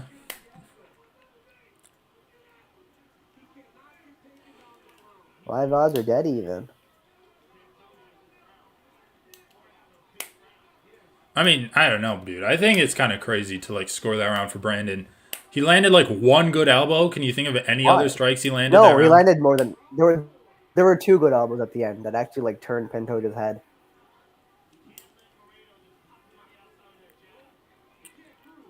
I mean, it's fair to say whoever wins this round wins the fight. I think it's clear round 1 Pantoja, clear round 2 I mean, because Moreno. you were just giving round 4 to Pantoja. You're only saying round 4 is definitely Pantoja's based off of position and control. Yeah, exactly. Which I think, to me, that's always like a weak argument. I don't think it's a weak argument at all. Judges consistently give rounds to I'm fighters. not talking. I'm just saying, like, for how I would score it, I look at. Okay, damage. well, fine. You can say that, but I mean, we And should judges operate sometimes- when we're watching a judges fight sometimes that do we're too. trying to determine Okay, how but it's going to be also judged. sometimes judges do that. Sometimes judges do go mostly off of damage. Like the judge that gave Jalen Turner round 3. Judges can go off of damage. That's true. But You just generally, don't when you know. have that much control and that I much think just like grappling also, a lot of exchanges, times what happens is like when the round is super grappling centric, they'll weigh grappling more. yeah, I agree. Like the more grappling there is in a round, the more the guy who's winning the grappling is gonna have an edge. I think that's true. I don't I mean, yeah, know. I don't think that's I would necessarily predict the correct. judges give. I mean, yeah. But I would assume the judges gave round 4 to Pantoja. Oh my Yeah. god. By the way, what time are you at? 2:45 now. Oh, you're like 5 seconds behind me somehow. Whatever. I mean, closer than we were. It's a okay, so far I think Moreno's winning, but it's still close. Oh man, dude, Moreno's lip is split up. I think Pantoja landed a couple of good jabs. Wow, dude, literally dead even on the strikes in round 5. Wow. I'm kind of surprised by that, actually. Oh, I mean, Pantoja lands shots. Moreno's takedown defense was so good in the beginning of the fight, and lately the takedowns has been easier and easier, I feel like. I mean, he got Takes tired away the and he got posting hurt. round. Yeah, he got tired and hurt. I'm telling you, man. I think I said it in like round 3. Pantoja might just win because like he's such a dog. Oh my god. 100 seconds left, bro. And he's on his back. Okay, let me ask you this. Yep. If you're Pantoja, do you let go of the body triangle and just get the body lock? No. What do you mean? Oh, no. Well, if your legs give out and there's still like 20 seconds left, you could get It's finished. the last round. It's the I last know, round. but it doesn't matter. fine. You could still get finished if your legs get like fatigued. Don't let your legs get out. You think you can't just deal with the Dude, discomfort it's of your legs 100. being tired You for have a to minute? hang there for 100 seconds. That's not insignificant It's not after 100 5 rounds. seconds. I mean, come on, man. After It's 5 UFC, rounds? you can do it. Come on. Dude, you're fine. He's gonna drop. Come on. Although this is how he submitted Dude, actually, Alex like, Perez. If he just stays here, he wins the title. Come on. Dude, If he his just stays legs. here, wins the title. My legs would That's have what given you up say. by now. Okay, Oh shit! Oh yeah. Oh, this is close. I think that's Pantoja's hand. And if it is, then this is really close. What? That's Pantoja. What? I think the hand that was across Moreno's chin. I didn't know if it was Moreno's hand or Pantoja's. Dude, to me, it doesn't even matter. If Pantoja just gets to the end of the fight in this position, he's gonna win regardless. The rear naked choke is just a distraction at this point. Dude, listen to what DC says about Herzog. Herzog's done a good job just letting them work. I mean, that's like the bare minimum. I know! It's like he's done a fantastic job letting these guys Herzog's done a go. good job not prematurely stepping in. What the fuck are you talking about? All right, whatever. Wow, dude. Wow. He just outworked Moreno. I did not think that... I thought he might have won. Yeah. I really didn't fight. think he'd outwork Moreno. I mean, it was so, I mean, and like round 1, I was like, oh my god, man, Moreno is defending all the takedowns, and the striking looks like way cleaner for Moreno. Pantoja looked so But, much he slower. kept getting hit. And like even if Moreno would jab Pantoja as he comes in, Pantoja would still land. Over and over and over. Fight keeps going on. Moreno gets tired, gets hurt. This continues, man, snowballed, and in the 4th and 5th round, Pantoja just took over. His grappling is like, man, we talk about Glover Teixeira as like kind of the pinnacle of grappling, or like a great example of what grappling in MMA should look like, but dude, I don't know if I've seen a guy who can grapple better while tired than Pantoja. Like, his grappling just flowed at every part of the fight. All right, I'm going back to the other one because that one like glitched out and went back to the 3rd round.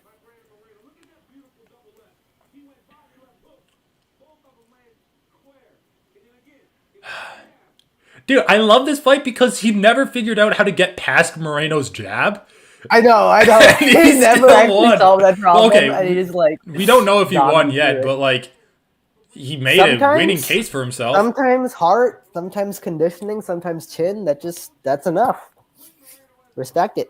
Dude, that was like one of the oldest man performances I've ever seen. I know that was like vintage UFC. It felt like Yeah. It's just like it doesn't gutting it matter. out. It doesn't matter about technique, man. It's all about heart. So 101 to 117. Ground control time 2 minutes to 4 minutes. But like, do they give him back control if he's on Moreno's back while they're standing? Because he was on his back like at least 2 times. Although I don't know if he like. Yeah, I wonder how that works for the ground control time stat. Dude, the control time stat is stupid anyway. Yeah, it is, but I'm just wondering.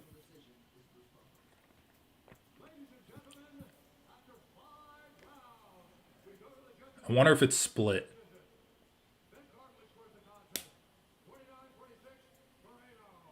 What? What? Oh, you got the decisions already? I'm at like the fight statistics right now. What do they say? You can tell me.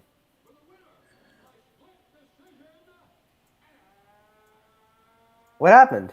Hold on. Majority draw? Dude, no. A judge scored at 49-46 Moreno. That fucking blew my mind. Okay, so it's a split decision because a judge is apparently on crack. 49-46 Moreno?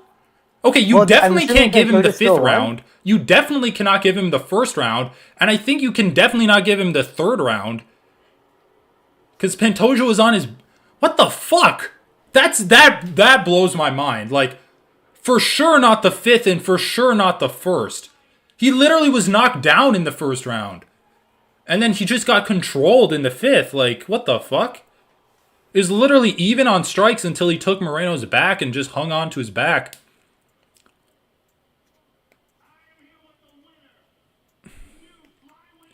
Okay, so...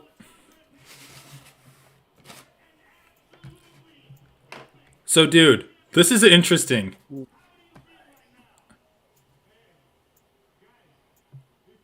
What? So, I picked Bo Nickel, which won, right? Right?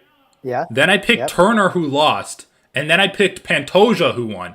You picked Volk, who's yet to fight. Whitaker lost, and Moreno lost. Oh yeah, Whitaker losing. So basically, I auto win, right? Because I picked an underdog. Yeah, you win definitely. Yeah. Damn. Well, we said yeah, you can win if you get lucky, and Yeah. you got some underdog wins here. Dude, this has been a great night of fights. Like, one of the best in Dude, I can remember. Drickus winning was insane though. Drickus winning was completely insane. It was insane. I mean, that was the most surprising to me. I could have seen, like, when I thought about the fight, like, I could see him hitting Rob, hurting him, just because Jared Cannonier did that. And if Cannonier could hurt Rob, Yeah, Cannonier did do that. then Drickus could. Cannonier But I didn't had think a lot of power. he'd be able to finish Rob. I actually do think Cannonier's strikes are crisper and cleaner. Than Drickus is. Yeah. Probably, but he's not as durable as Drickus. He got hurt by Vittori. Yeah. Well, give and take. All right, I'm going to take a piss before this next fight because I've been drinking a lot of water. Yeah, I'm gonna. Let's reconvene in a bit.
Christ. Holy shit, this is sick. 25-2. 25-2.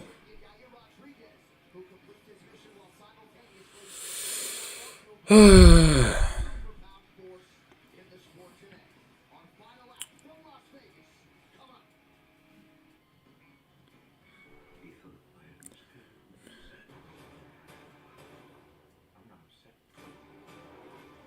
You wanted me to listen.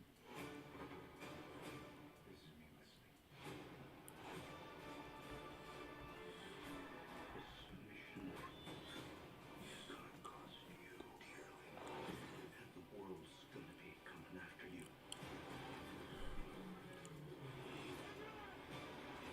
Mission dead ready. Ready, could you hear me?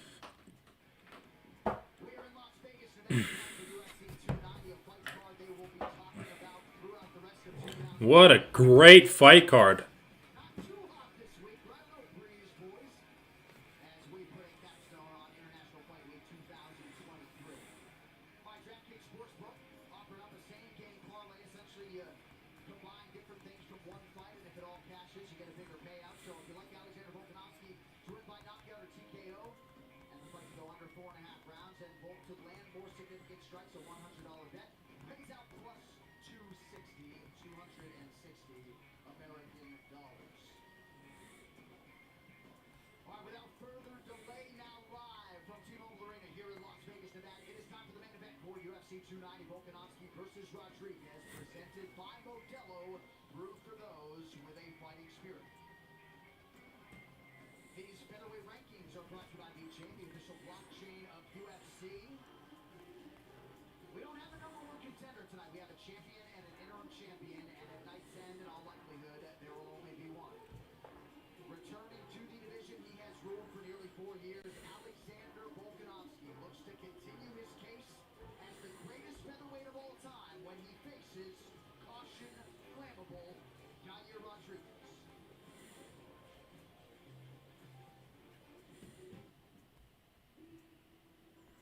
You know, a lot of people go through life worrying about what could go wrong. My boy, Volk. My toy, Hulk. What if this happens? What if that happens? You can't go through life like that. That's why I take on these challenges. That's why you see me take on fights that no one else would. I want Yair to win. Ugh. Do I have any Mexican stuff?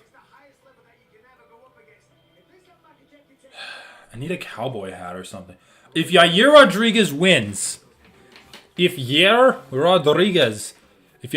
Rodriguez wins, I will buy a cowboy hat to support him.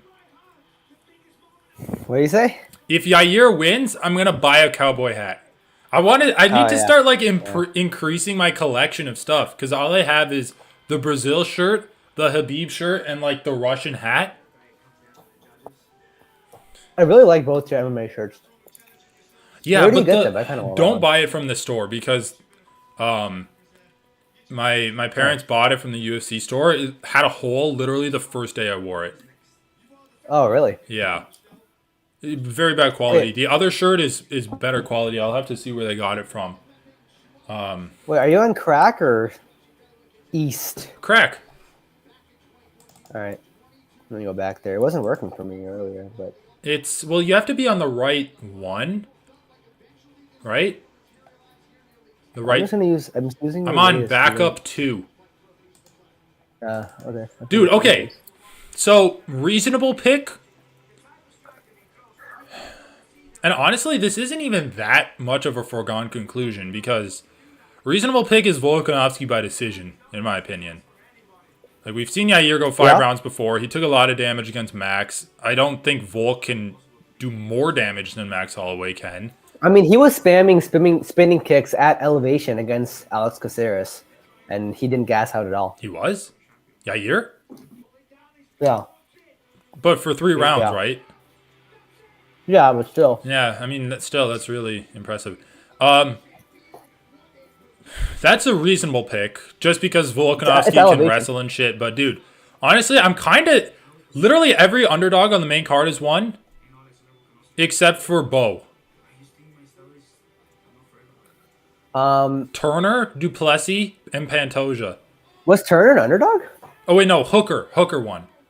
Oh yeah, Hooker. Yeah, Hooker was the underdog. Right. Hooker was like a plus 170. Wow. Damn, dude. So Your picks dude, worked out. in the spirit of the night, I'm picking Yair by choking Volkanovski unconscious. And I'll tell you the scenario. Volkanovski strikes with him the first couple of rounds, gets hit a little bit, starts to grapple in like round 2, maybe in the end of round 1. Round 3, he comes out. Yair kicks him in the head. Totally wobbled. We've seen Volkanovski get kicked in the head before. He's totally wobbled. He's hurt from the body kicks that he's absorbing. Maybe his legs are hurt too from the leg kicks. Goes in for a takedown. Ninja choke. I think Yair can do it. Volkanovski's got a big head and a little neck though, so like might be hard to do. But still, ninja choke. If he's wobbled, like that was the thing with Ortega. If Ortega had like actually rocked Volkanovski before he jumped on the guillotine and didn't just like knock him over, I think he would have finished him there. Like it's not like he's unsubmittable.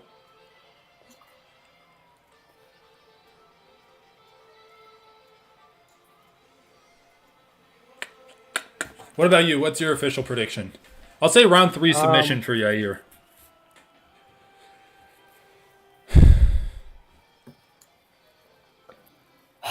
Official prediction.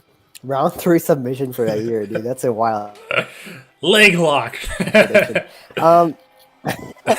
No, you know what'd be a good submission on Volkanovski though? Don't try to choke him and armbar him.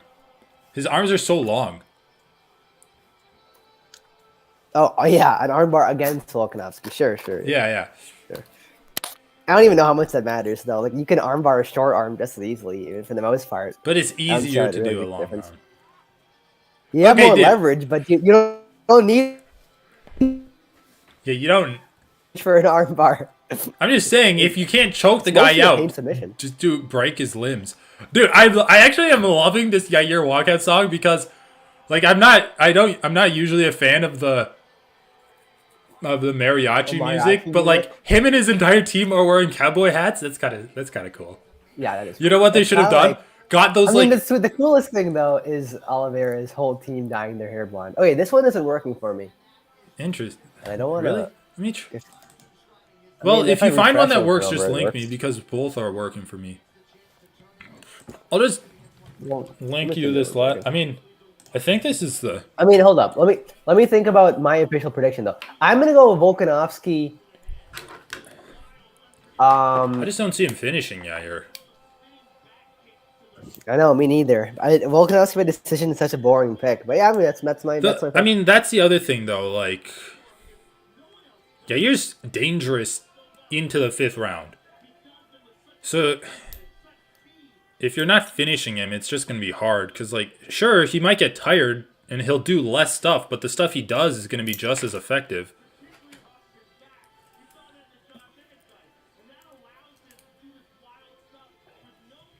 All right, I mean for me, this one's working the best. All right, send it.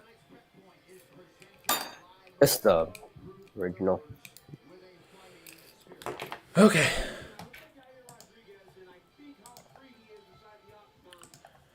I think of how free he is at. Dude, rewatch his fight against Ortega. He landed like some of the fastest, cleanest 1-2s you'll ever see. And Ortega has like a fucking dummy chin. So he just eats them.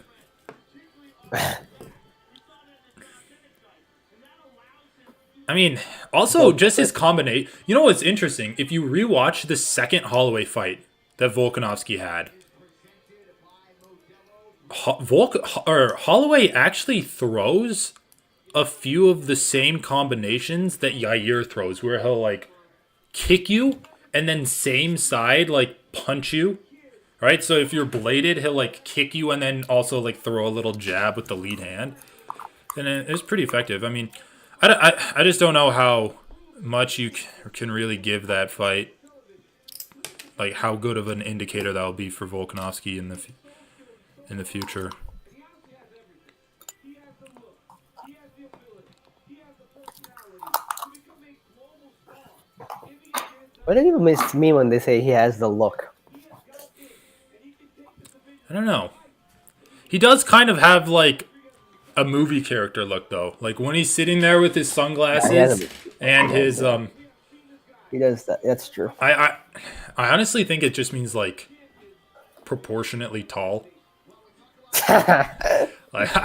Like who do they say has the look? I'm just saying he doesn't look very intimidating. Like he doesn't look like a gruff, mean fighter. They mean He like does a have a movie star distinctive look. look because Like a he's like star look. Like he does have like a unique look. Like he's very recognizable from his face and his features and like his lankiness. yeah. I mean, I want to call him the featherweight Charles Oliveira just because I feel like that's the closest thing there is to him in this sport. But it doesn't even do him justice. Yeah, that's kind of true. Yeah, because the striking style is Striking style is completely different, and so is their jiu-jitsu style. different. Oliveira doesn't really attack from his guard. He just uses I can't jiu-jitsu see. to stand up. Yeah, yeah, yeah. Oh, I kind of that's forgot true. he was fighting Volkanovski. Dude, I mean, I will say I can see Yair defending ground and pound just through submission attacks off of his back and like making Volkanovski but have Volkanovski to like, doesn't even reset ground over and over. pound in your guard. He ground and pounds through your guard. He like stands up and does it. But Well, against Makachev, he was on his knees. He just postured up a lot. he so, postured like, up you'll and see- stood yeah. up against Makachev too.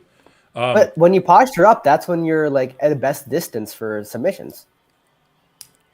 You're like the most vulnerable to Well, submissions. yeah, that's true. But like, I guess when you're in the process of standing up, you are. But what I will say is like when you're standing up over top of someone, you can get up kicked, and we've seen Yair throw a lot of fucking up kicks. Dude, holy shit! This pen like broke. Do you know? It's like, have you ever seen like a pen mechanism like this? Your video is kind of choppy. No.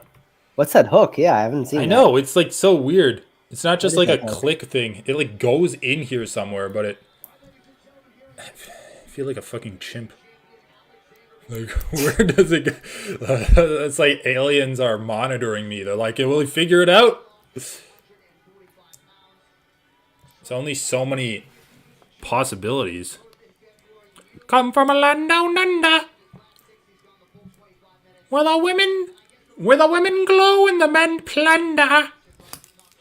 Do you hear that thunder? It's good Australia has a song. I know. Dude, They did you need it down listen? there. Did you listen to patriotic playlists on last Tuesday? All right, I figured it out. No. Dude, What did what? I even do? It was America's July 4th? birthday. Oh yeah, I went to a lake. Dude, that's what you got. I went to a lake with a friend and just walked around the lake. I mean, that's a good American thing to do. What do you do? Yeah, what did I do? I don't think I did anything. Family? Yeah, pretty much. That's it. I thought I did something. I mean, kind of Family time? barbecued and stuff. That's good. Dude, I have zucchini in my fridge, and I need ideas on what to do with it. You have meat in your fridge? No. Wait, what's in your fridge? Fucking, why are you so choppy? What? You're not choppy for me. What did you say is in your fridge? Meat. Oh, I zucchini, and then for meat, I have like sandwich turkey, like smoked salmon, ribs. Okay. I Ribs? have ground turkey in the freezer. Maybe I could make burgers and like fry up some zucchini. Oh, dude, you have ground turkey? You should make a Thai dish I make. A what? It's like basically ground turkey. There's a Thai dish I make. Okay. Ground turkey and vegetables cooked in like I first like fry up green chilies, garlic, green onion, and some red chili oil, and some soy sauce and some oyster sauce. That sounds good. I was thinking of like tempuraing the zucchini. You know, I've never deep. I don't really deep fry at home. It's Have you done not. it? I don't really like it because it's so greasy. That's the thing. Well, you have to get it really hot to not have it be too greasy. Dude, have So you can ever seen that get it in and YouTube out. channel, Guga Foods? Yeah, yeah. Yeah, isn't I've he seen that. I get Brazilian? all my recommendations. He looks Brazilian. I like Guga Foods because it pops up on like on one of those like YouTube channels I made. It popped up on the recommendations, and so whenever I upload a video, I always see his stuff. I'm like, oh, he kept steak and honey for 5 years. Let's see how that turned out. But I know it actually is kind of interesting. But It's I like that it's not on my main dry YouTube aged because steak and MSG. it's like I don't want to see all this shit all the time. No, I get it occasionally. He has a couple of channels. He has like weird steak experiments, but yeah, they seem interesting. I saw one of his videos where he like what did he call it? What's it called? He just like dried out meat. Dry age? Yeah, dry aged the meat, like a bunch of different Yeah. kinds of meats, and like what turned out good and what turned out bad. That was interesting. Yeah, he has like a million dry age experiments because then he'll dry age meat in something. Oh Like yeah, I dry aged meat in like powdered Parmesan or something, or I dried meat in wasabi or something, and then they see how it like turns out. It's kind of interesting. I like how like you could with YouTube and social media in general, you can just make a career out of doing like a semi-interesting thing. I know. It's like, I oh, know. let me cook. Oh, I'll just like record it and make it a career. It's like what? Yeah, what was I was just thinking of like an idea. I'm like, oh, if someone wanted to make a YouTube channel for that, it'd probably be pretty popular. Just people recapping shows. It's like, oh, I'll tell you what happened in this show, and it has like 1 million views I mean, on there YouTube. are a million show review channels. Yeah, I know. It's like it is funny. Like, do you have any streaming services other than YouTube? Oh, do I Yeah. use what? Do you No, I do you only use any YouTube. streaming It's- services? No, not really. I mean, I had like someone else's HBO account for a bit, so I was watching Yeah, same. Succession, and my parents have Netflix. I don't even think I have their login though right now, but I could get it. I know it's kind of funny because like I don't know. I have no desire to like sign up for a streaming service. Yeah, I don't know. I mean, I would like look if there's a show I was watching a lot. Like Succession was genuinely really good, and HBO some other good stuff. But I'm Yeah, pretty sure HBO HBO is is good expensive stuff. too. Dude, look at this! Look at this video from the Weasel. We should watch this afterwards. I won't be ready. I'll wait. Have you seen anything about that on like Reddit? No, I haven't been using Reddit as much. Dude, Reddit's kind of turned into a cesspool ever since like a lot of people left. I feel like only like smart people left when like the whole Oh, God. protests were happening. It's only And like this left or this class-minded people left. All right, dude. Let's go. Let's fucking go. They touched gloves. Wow, lame. Also, Volkanovski is like the best Evil bad animosity. tattoo. Like, I'm not gonna say his tattoo's great or anything, but it suits him. What well. is that? What is it? I don't know. It's just I like can't tell. It's a abstract. dragon? I think there's like a dragon, but a lot of it's abstract. It is a dragon. All right, dude. I'm fucking hyped for this shit. Let me make sure. Ready, okay. Okay, let's pay attention. All right, I'm at 448, 450. 7, 6, 5. Okay, you're like 2 seconds ahead of me. All right, round end will reset probably. Dude, we're 2 seconds ahead. There's no resetting it. no. That could be better. I like Volkanovski's All right. little eggshell head. I know, dude. It's so shiny. So in 2020 or 2021 or whatever, when he fought Max in the rematch, he had hair and he just looked so different. He looked so much younger. Dude, the thing I love most about Volkanovski's striking style is how he switches stances. He's like, and then he's like in a different stance, but he always goes back to orthodox. He's like, I'm gonna do this to mess with you, and then he just switches back to orthodox, and it's like, look, like, oh shit, that kick was close to landing. Yeah, no, there are two kicks Just that are close to landing. no telegraph at all on those kicks. Anyway, in terms of movement, Yair's doing a pretty good job of moving around the cage. Volkanovski's doing a semi-good job of, like, Dude. hunting him down, kind of keeping pressure without doing much on him. Dude, okay. Volkanovski's switching to southpaw just to throw a leg kick, and then we'll go immediately back to Yeah. orthodox just to Wrestling, move around. It's like wrestling. he can't move around. Caught a kick. Oh, beautiful. Oh, look! Head position. Okay, look. Volkanovski's pushing him into the cage. He's gonna try to ground and pound him here. Yeah, he is pushing him towards the cage. All right. That's kind of weird, right? You'd imagine. It all depends on people's styles, though, because sometimes does. some guys are good at wrestling against the cage, but people do train cage get-ups a lot. All right, let's see what Volk can do here. I think this is the question.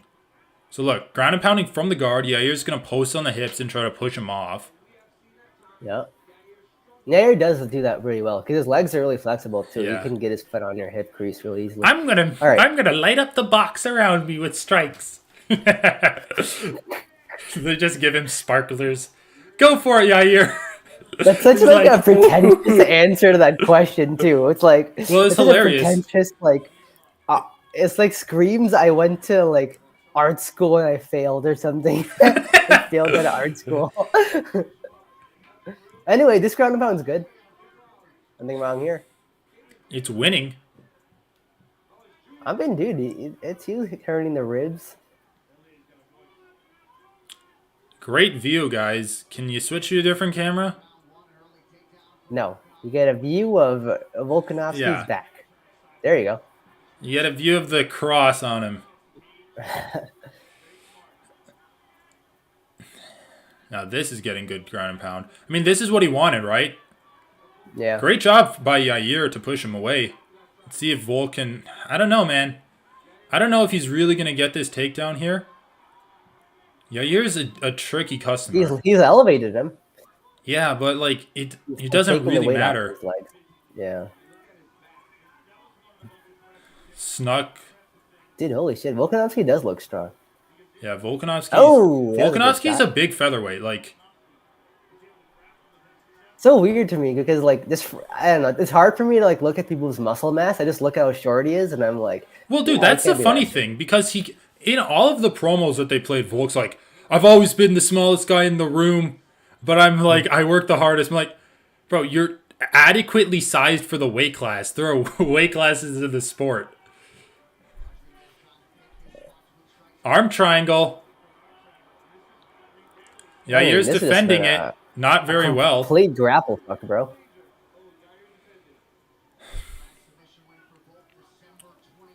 Yair has pretty good jiu-jitsu off his back, but like, you know, it's not... But dude, he's not getting anything going here. Well, he wasn't even really able to get up against Max. No, I'm saying he hasn't even had any good attacks, any good submission attempts. Well, I mean, he got up once, basically. Ooh, good elbows from a Yair off his back, though. I got taken on right away.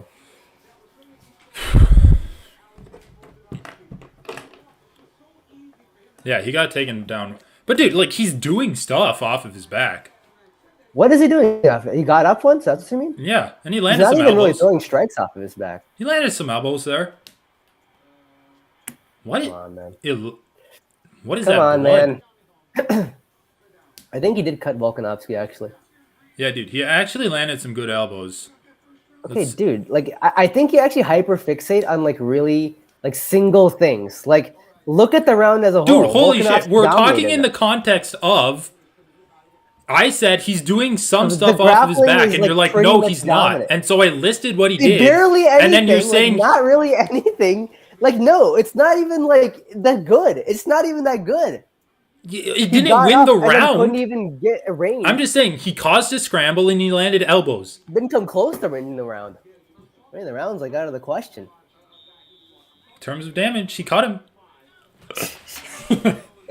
I mean, dude, to be honest though, like in This terms of reminds me damage, of like this, it's this honestly not. reminds me of like round 3 against Moreno against Pantoja. Round where Pantoja's like Ooh, overall like he's he clearly did winning, slice open Volk's eyebrow with an elbow off his back, but then you're like Moreno cut him with an elbow. and Hey, they got him. gave He got Moreno him. that round. Wait, no, they didn't.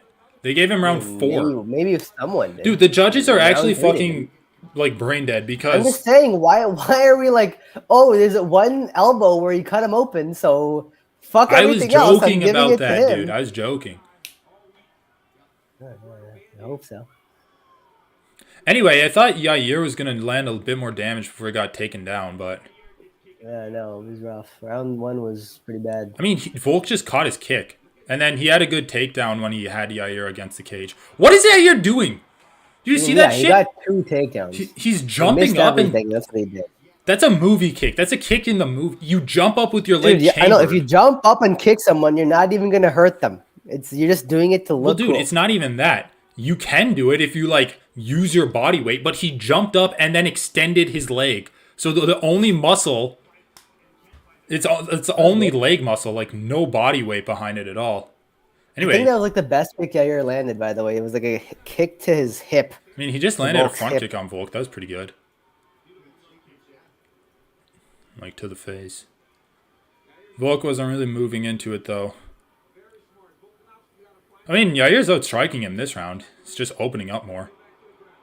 He's had some more time. Oh shit! He just landed a big right hand on the knob. On the knob. All right. All right, he's got no hooks in. Let's see what these two guys can do from here. Volk's basically No hooks. only got a body lock.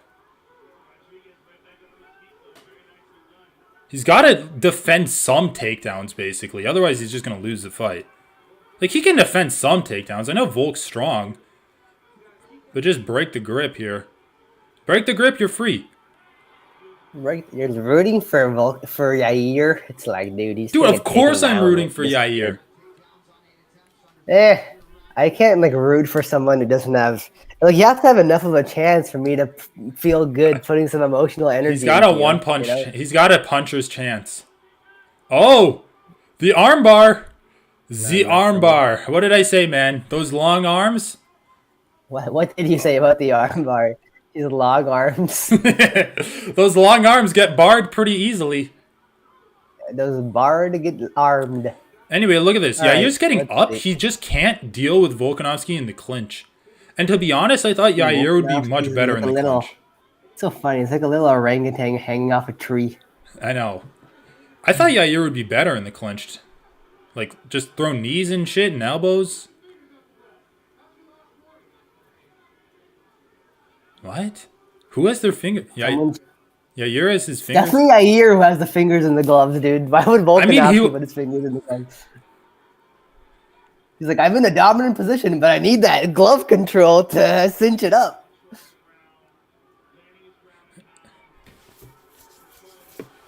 I respect it.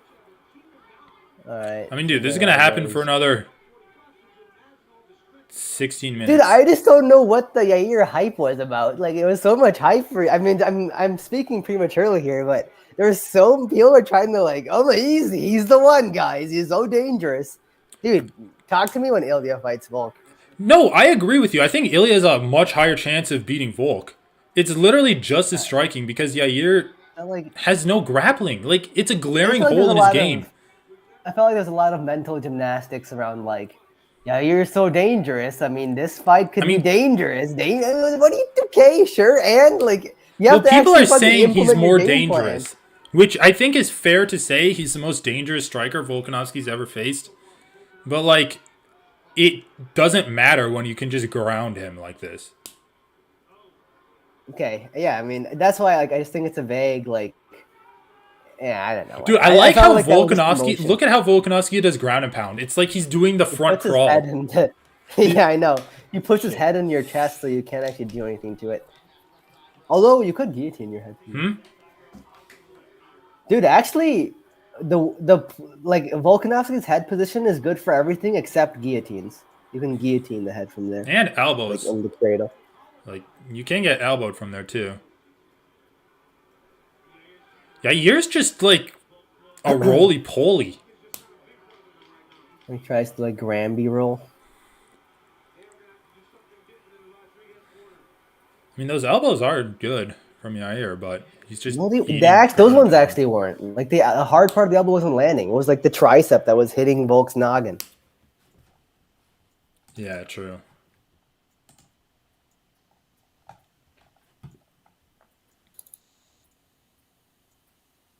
Well, good timing on this little.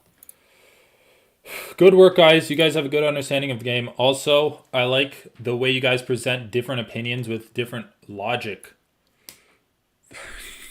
Ooh. Well, I feel so appreciate light. it. All right, we're going back to crack. And the crack came back the very next day. Yep, let's do it. All right, round 3. Let's see what the Yair can do. All right, good timing. Good All right, timing. come on, dude. Come on. Head kick to power guillotine. Oh, the puncher stance, guys.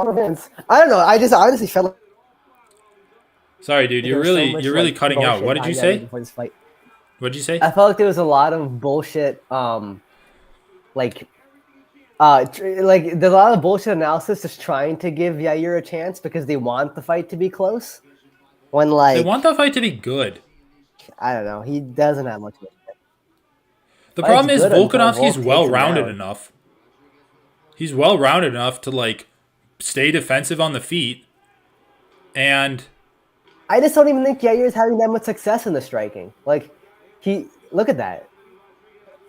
I mean, yeah, the right hand, but he's outstriking Volk when they're standing, isn't he? I mean, he's edging him out, I'd say, but it's not like crazy. And honestly, like Volk is just super defensively sound. Like, he needs to have way more success in the striking to make up for what's happening the rest of the round. Well, yeah, I was First of all, the first thing And this is what I said. Well, hold on. The I first said thing if Volk is going to go in looking for the takedown, he's not going to have as much success in the striking. The first thing I thought Yair would be throwing more leg kicks, to be honest, because Volkanovski has a pretty wide stance, and like I think his legs are there for the kicking. Yeah, I'm not sure why it's happening. I don't know. Wait, what do you mean why it's happening? Why it's not happening? Why Well, he's not throwing? I don't know. I guess it's just not something that he feels confident in throwing. But this fight's doesn't going feel like it's pretty much open. the way I expected it to go. Like Yair's throwing a lot of kicks, and then oh shit, that's a big right hand. Oh, yeah, it was. It was. That's a good body kick. I mean, dude, Yair's winning this round. But until Alex goes for the takedown.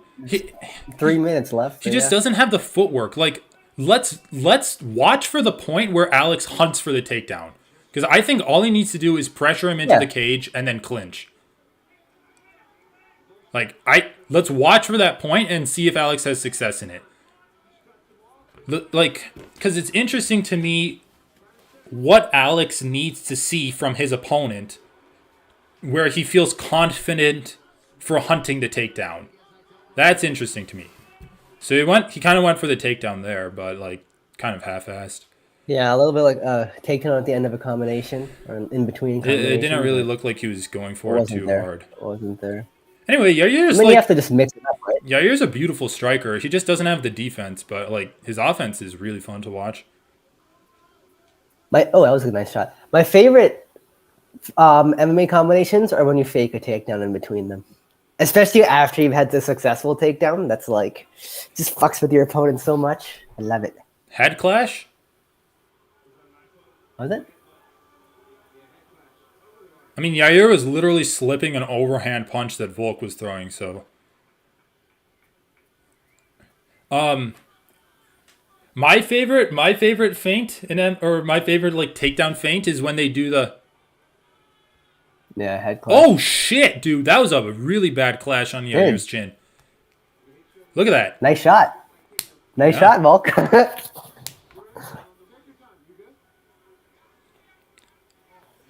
I mean, dude, that is like a concussive force. We've seen Yair has a yeah, fucking no, it chin. actually is a significant headbutt. It is a significant headbutt, yeah. Feel bad for him because Yak just gonna walk off the concussion there. I know. It's just like, at what point do you do something more than give them like 60 seconds to recover? Like, I wonder if, I don't know. I wonder if there you give the guy a mandatory 2 minutes, something like that. Like, you can't come back before 2 minutes. Like, it's at the What's 2 minutes referee's gonna do? Like, discretion. there's just nothing. There's nothing more time really does. It Unless could help. I mean, as long as the cobwebs are cleared. it's all a part of your recovery. But, like, I just think it'd be a Right, good idea because you don't have the pressure on the fighter to, like, you don't have the pressure on the fighter to really tough it out, you know? Oh! Yeah, that was a really good strike Volk landed. I love how he's just, like, scooping Yair up. Alright, let's see if Yair can push off of him here.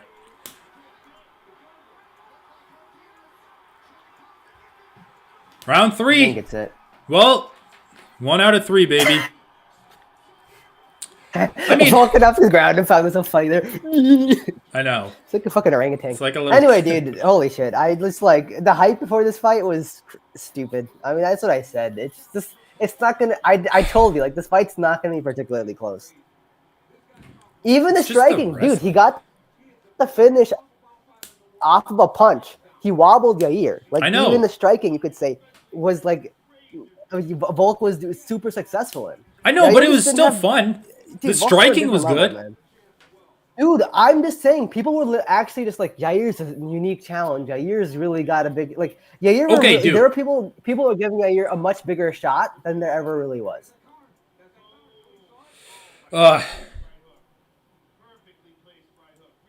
Beautiful. Oh my god, that is a disgusting shot.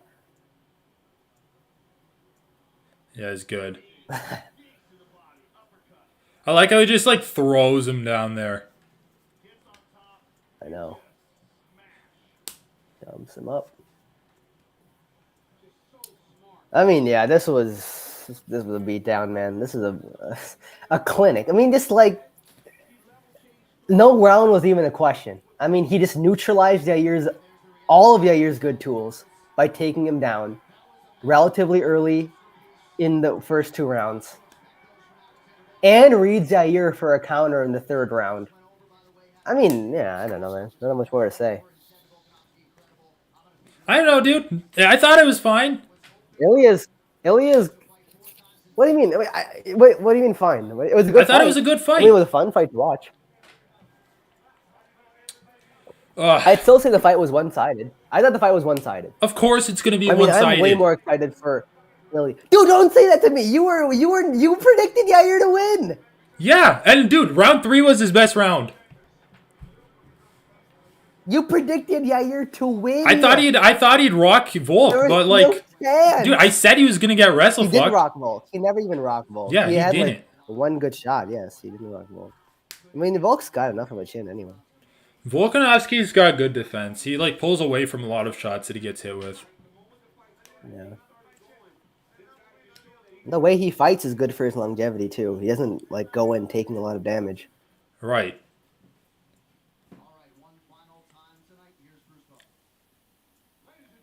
This is a different level, man. Different level.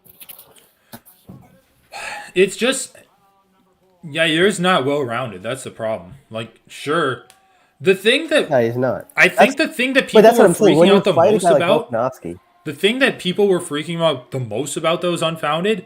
He's like, sure, whatever. You can say he's the top, or he's like the most dangerous challenge for Volk. But people were like, oh, he can attack from anywhere. He submitted Josh Emmett. I don't know what other submissions he did, but they're like, he'll attack from anywhere. He'll throw elbows off his back. It's like the only reason he submitted Josh Emmett was because he fucked Josh Emmett up on the feet. Anyway, dude, like, again, I'd like to see Ilya fight Volk. yeah, I think Ilya has a much better shot. I mean, I just honestly, think- I feel like practically against Volkanovski, Ilya's striking is going to be more effective. I think Ilya's grappling is a lot like he has that base from his earlier days. I just as think a grappler. Ilya can't. Because, dude, okay, Ilya striking has 2 levels, right?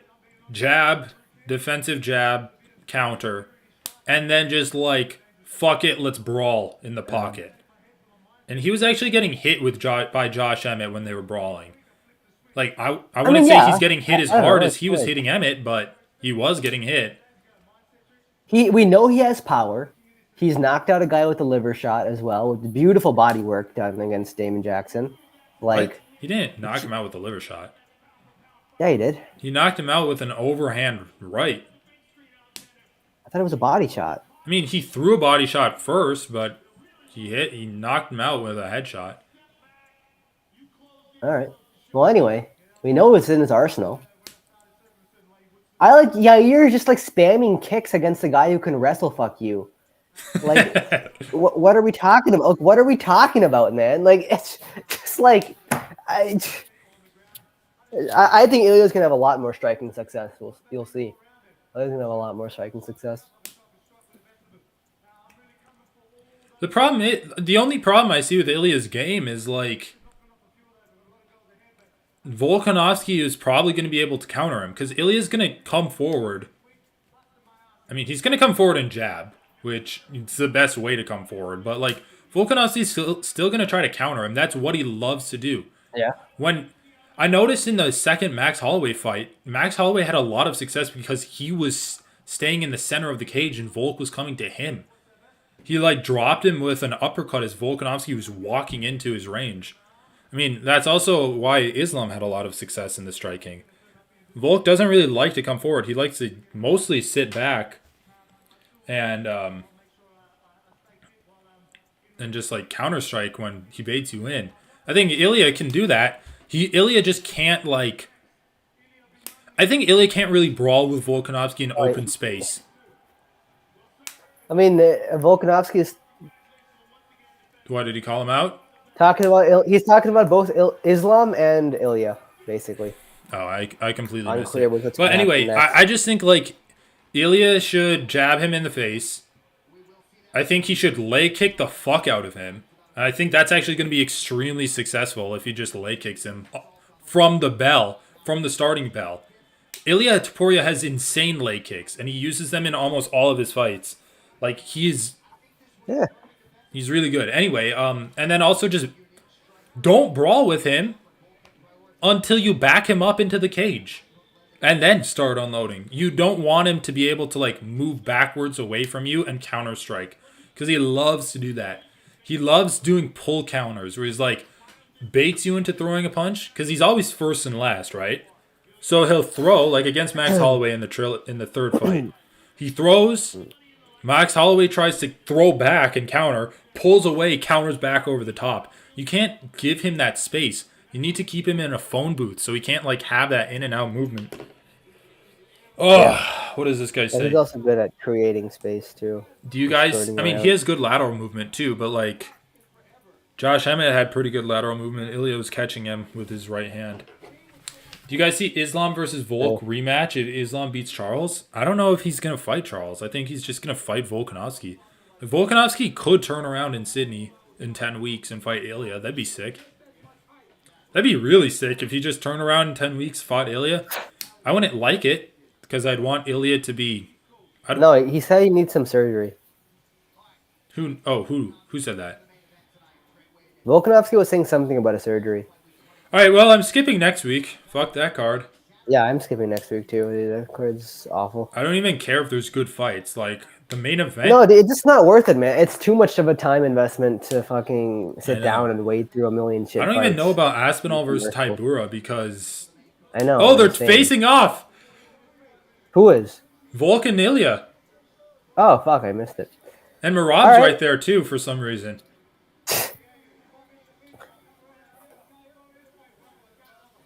I mean, yeah, whatever. I'm fine with that fight. Whatever. I mean, glad we could get this. Yair's a dangerous fighter discourse over with. Dude, you got The so most triggered by dangerous- that. Dude, you were doing it. It's just so much, dude. It's just too much. Okay, It's like, let's be honest. out of all of the honest. strikers that Volkanovski fought, Who's the What are these best? weird qualifications? Out of all, dude, Max is still the biggest threat. Exactly. Who's after Max? Yair. Ilya. No. Out of all of the Ilya. strikers that Volkanovski's fought, he hasn't fought Ilya. Wait, why are we why does that matter? Why does Because we're that talking matter? about the biggest threat that he's faced. He hasn't faced Ilya yet. I don't really care about if the biggest threat he's faced, like who cares? Who cares? Okay. Well, you Also, can't like, be Islam. like, oh, Islam. you. Why are we talking about Yair when there's Ilya? When the conversation is the biggest threat that Volkanovski's Well, before this fought. fight, he hadn't faced Yair. Yeah, but he Before was this fight, he facing hadn't him. faced- What do you mean he was? He hadn't faced Yair yet before this fight. We were talking about Yeah, him so before it's- this fight. It's like this is the biggest threat that he's faced. It's not the biggest threat that he could possibly face. First of all, you were giving more of a chance than just this is the biggest threat so far up till now. You were like, I mean, you did somewhat facetiously predict him to win, but also it was more than that. Like It was before an this- emotional in the build up. hedge. In the build up, it was like, yeah, I don't know. I mean, In dude, the there build-up, is. people were giving. Let's be I felt honest. like in There the is no build-up, way people were giving Volkanovski won. Yair. I mean, there's no way Yair won. Like Volkanovski just could take There was him no down. way. That's all I'm saying. But There's like, no way. I wanted Yair to win. Besides his puncher's chance. I wanted Yair to win and Volk to just move up to lightweight. I think that would have been the best for both divisions. Dude, imagine Volkanovski at lightweight. Imagine Volkanovski at lightweight fighting lightweight contenders, not just Islam like over and over again, but like fighting Dustin Poirier, Gaethje, Oliveira, Michael Chandler, Volkanovski versus Michael Chandler. Even if Conor came back and fought Volk, that'd be fun. Oh fuck! Do you guys see Islam versus Volk rematch if Islam beats Charles? I don't know. Okay, I actually want to watch this Weasel video because All right, fine. I'll watch it. Then I'll go. it's only 3 minutes long. I'm just Yeah, I know. curious. That's Like, why. what did Charles say that he's not going to be? I don't know. I also don't think it even matters. Dude, the lightweight they're- division got so fucked. I think the reality is Charles knows he's not going to get the fight over the BMF champ, so he's just saying he doesn't want the fight. Well, I'm at 0-0. Let me know when you want to start. megastar in that region. And Oliver saying that he'll be ready in November and December. It puts things in a pretty difficult position. Oh, are you starting? All right. Just push Islam Oh yeah. to later dates. Who would headline Abu Dhabi if Islam doesn't? They would probably have to turn to Dustin and Justin because Oliveira is saying that he's willing to wait out. He's not in a rush. He's willing to wait. He wants to fight later as he won't be ready in 3 months. I mean, Oliveira Okay. should just try to fight Conor. That'd be a huge fight. Dude, has it been a full year since Islam's going to fight then? Because he fought last year on the Abu Dhabi card. Yeah, but he fought Volk in February. So it's been 4 months. Wasn't that also in Abu Dhabi? No, it was in Australia. Oh yeah. It's only been 4 months since Islam's fought, Oh, but okay. like, that's not bad. That's not bad. but in October it's gonna be like 8 months. That's All right, still whatever. not I'm not horrible. listening to this shit. Like, basically, Oliveira just said he's not gonna fight until November, December, which fine, he's not going to. All right. Well, for the main card picks, we got. You got a point with Volk. I mean, and then I got a point with Bo Nickel and Pantoja. Pretty good. That was a pretty good card. The main event kind of. I mean, it kind of just put a damper on it because it was so dominant. I also just feel bad that Yair got like a pretty bad headbutt. I mean, it was basically 2 of those exact same blows in a row. I mean, he got a chance to recover, but still, how much can you really recover from that? Yep, Volkanovski, dominant performance. Pantoja just like zombieing his way through Moreno. Dude, Duplessis first of all, with the it's not even- upset. Yeah. Anyway, sorry. I'm just listening to Weasel. It's not even like a guarantee. Like just something Charles said doesn't guarantee I he's know, not dude. going He to. always makes like a 10-minute video about like a tweet. Like, just show me the Jerkus tweet Viet- and that's the end of the video. I don't need your Dude, I'm reading the analysis. comments under. the Whitaker versus Dricus Duplessis fight post, and it's so funny. On what? 36. I don't know. He's like, What are they saying? it's like Dricus via ancestry DNA or something. My God. What's funny when 36 Izzy's like, I don't need no 36 in me. Yeah, I know. Throwing out numbers and racial slurs like Dana's going to be handing out bonuses tonight. That was a really weird interview. Like Izzy got triggered by. I think it's just the worst and most cringiest and toxic beef of all time. Honestly, might be worse than Connor's beef with Khabib in terms of just toxicity. It is. I mean, I don't know. I guess there might be a good message you could take out of it. Like Connor was just anti-Muslim. You could say this is like anti-colonialism. You like throw a spin on it, but it's not even anti-colonialism. It's just like. Yes, I just feel like at this point it's not really. At this point, I actually wanted to like send this to Vosh and hear his analysis on it because I really don't know what to think. I just don't even know what to think. He has his email posted publicly. I should send it to because like it just. Wait, what are you gonna send? The interview of Izzy yelling at Dricus? I guess just send him some clips like explaining this whole story. Dude, he'd probably respond in a few days. Honestly, that'd be funny though. I just like, to me, it doesn't really feel like an anti-colonialism thing. To me, it feels like it's race baiting for money. That's what it feels like to me. Okay, this is my honest take on this. I think Izzy, I think that Dricus actually struck a chord with Izzy that kind of triggered him because he knows that he knows Dricus is right. He didn't train in Africa. Exactly. I actually think Izzy understands the point Dricus is making and knows there's at least some grain of truth to it. And it just like pissed him off. Dude, look at Pereira is like going back to his ancestral people. He's like, oh, I'm native. Let me immerse myself in their culture. Brings the belt back to them. They paint him up. He wears their headdress. What does Izzy do? He walks out and Izzy goes to Nigeria too. Izzy said he visits Nigeria. I mean, yeah, sure. I'm sure he visits Nigeria. But it is just funny that it's like, oh, have you ever seen Izzy dressed in like traditional Nigerian warrior garb before until he fought Pereira that dressed like that?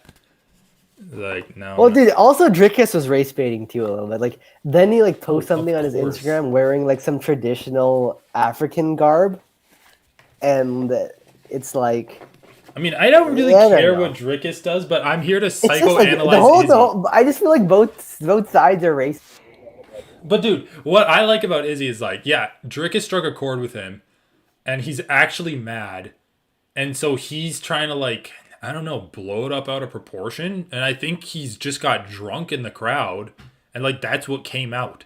Like he has a very fragile ego. Izzy does. He really does. Like he doesn't like it when people get the better of him in the trash talk, and he kind of just freaks out. Like, remember when Costa's like, oh, here's a white belt for you. And then he just, like, whipped it at him. He's like, get that shit out of my face. It's like, can't come up with a good line there? Or just, like, laugh it off?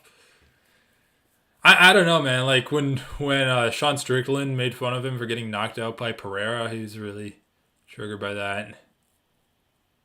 But, I mean, he does have a fragile ego, so he kind of breaks. Dude, he just really doesn't like Dricus too. Like, I do think there's some genuine beef there. That part's fun. But there's genuine beef because of. I mean, I'm not going to say because of Dricus's race baiting, but because of him like poking at Adesanya. He was. I do feel like. But I feel like the race baiting isn't for Izzy. It's for like other people. No. I think I do think Dricus and the coach especially. Which is an extension of Dricus. The coach made a single Instagram post that was like stupid. Still, which I don't defend at all. I do think taken together, you can say Dricus and the coach's words were race baiting, and it was specifically about Izzy because it was like them trying to make their case for a title shot. It was about Izzy, all right. Like it was directed at Izzy. I mean, it worked, and they were trying to start a beef there, and it worked. I mean, I guess it didn't work because they had to fight Rob, but it cinched it up, I guess. Yeah, I don't know. I don't even know if they needed to fight Rob. I guess it makes a Yeah, bigger. he probably didn't need to, but the fact that he did it, it's cool. Yeah. The fact that he beat Rob is really cool. Made this fight card really good. Yeah, dude, this fight card was sweet. Okay, so we had a decision in the first fight that stunk. Knockout in round 1, that was nice. Submission, or another knockout in round 1, that was also nice. Submission in round 3, that fight was kind of boring, but I mean, good showcase for Vitor Petrino. Alonzo Menafield just fucking up Jimmy Crute. Jesus Christ, did Jimmy Crute retire? I don't know. Maybe. Wait, the woman gave Hooker the second and Jalen or Hooker the third. Yeah, it was a mess. Yeah, Adelaide Bird is actually a retard. Yeah, Adelaide Bird is a retard. How the fuck do you, I don't know, man. Her scorecard's actually fucking retarded. Tatsuro Taira, I don't know, man. He looked fine. He needs work. He needs a lot of work. Dennis Gomes, fine. I think she was only scoring it based off like Turner's elbows or something. Dude, we just missed a lot of round 3. At least I did. And I feel Well, like the you thing did is, too. my stream went back, so I didn't actually miss that much, but it was chopped up for me a little bit. Dude, honestly, this is how I feel like judges score grappling. If you're on bottom and you stay on bottom until the round ends, then you lose. But if you get up and you land some punches, then you win.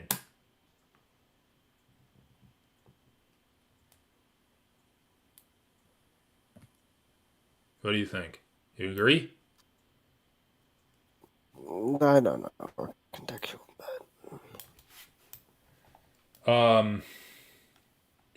What else happened on this card? Apparently, Conor McGregor is hinting that Chandler fight's gonna happen in December. This is the first time I'm going on r/MMA in a bit, so I'm getting a lot of Honestly, like news, I guess. I don't. At this point, I don't even care. Like, sure, fuck it, I'll watch it, but it's just two guys that aren't at the top of their division headlining pay per view. Dan Hooker broke his arm. Okay. Well, he still won. Robbie Lawler versus Nico Price. I mean, that went about as good as you could hope for. Took 0 damage. Bo Nicole. Fuck, dude. I don't know. Like, he won in 30. He won in less than 40 seconds. He won in 38 seconds, but. And, like, he landed a lot of good punches on Val. But how impressed were you? Wait, who are you talking about? Sorry, I missed it. Bo Nickel. Well, I wasn't that I mean, it was just a short fight. It's hard to know a lot. I mean, dude, his opponent's like literally a landscaper. Like, he doesn't even have the ability to take time off. Bo Nickel is training full time in professional MMA gyms with top tier wrestlers, top tier MMA fighters out of ATT. Like, it's not the same. Bo Nickel isn't doing manual labor outside of training for MMA. He just isn't. I know. Okay, he just isn't. He's working with Olympic training facilities. He's working with the ATT. Well, yeah, he like, outclassed his opponent, but I'm just asking you in a Dude, vacuum. his steroids rate are paid his for. His striking. gym is paid for. Everything, like his ability to live out as an MMA fighter is paid for. Like rate Anyway, his no, performance. I wasn't even that impressed. Okay, he landed the shot. Yes. Did you see how he reset? His reset was like He was wobbling super around. sloppy. He was wobbling around. His face was wide open. Like he wasn't guarding his chin at all on the reset. He just like it doesn't take like one person to slip and counter, and he's going to be knocked out. And did you see Whatever, his you know what I takedown mean. attempt in like the first second is pretty shitty. He just kind of like ran into him and then. I mean, whatever. I'm going to give him the benefit of the doubt and say his wrestling is really good. I'm just like, you're not even fighting full-time MMA fighters yet.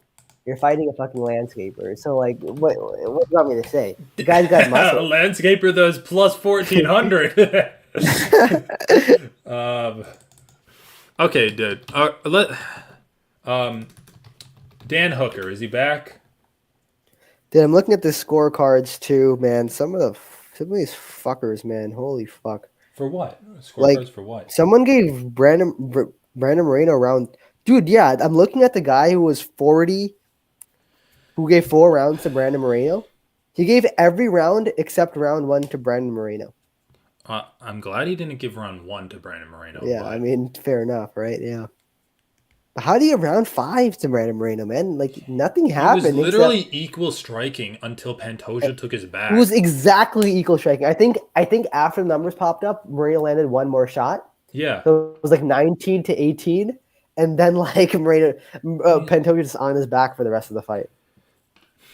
Yeah. Yeah. I don't know. That kind of boggles my mind. But, I mean, the right I guy think won. It's just the judges, even when they get it right, they get it wrong. That. yeah, there's always one judge that's like, Okay, so dude, Dan Hooker is number 12 right now. He just beat number 11, Jalen Turner. Let's see how high he goes. Does he beat Grant Dawson, who's number 10? Jalen Turner. Yeah. You're talking about? The guy who just basically backpacked Demir Ismagulov. Yeah, are you talking about Jalen Turner against Grant No, Dawson? does Is that what Dan you're saying? Hooker beat him? I'm trying to see Oh, how Dan high does Dan Hooker. Hooker go? Is he back? I don't know. I mean, honestly, Grant Dawson kind of surprised me with that fight, so I'm not sure about Grant Dawson's ability. Yeah, I mean, I don't know. It's a close I fight. I don't think Dan Hooker's wrestling has ever really been tested. So it's like Oh, if he fights Grant Dawson, shit. that's going to be kind of tough. This is I actually think it's the next fight they're going to make. No, dude, I this think they're is going to the make fight Grant Dawson. I want to see, man. Dan Hooker versus RDA, headlining a fight night. Would that not be a sick fight?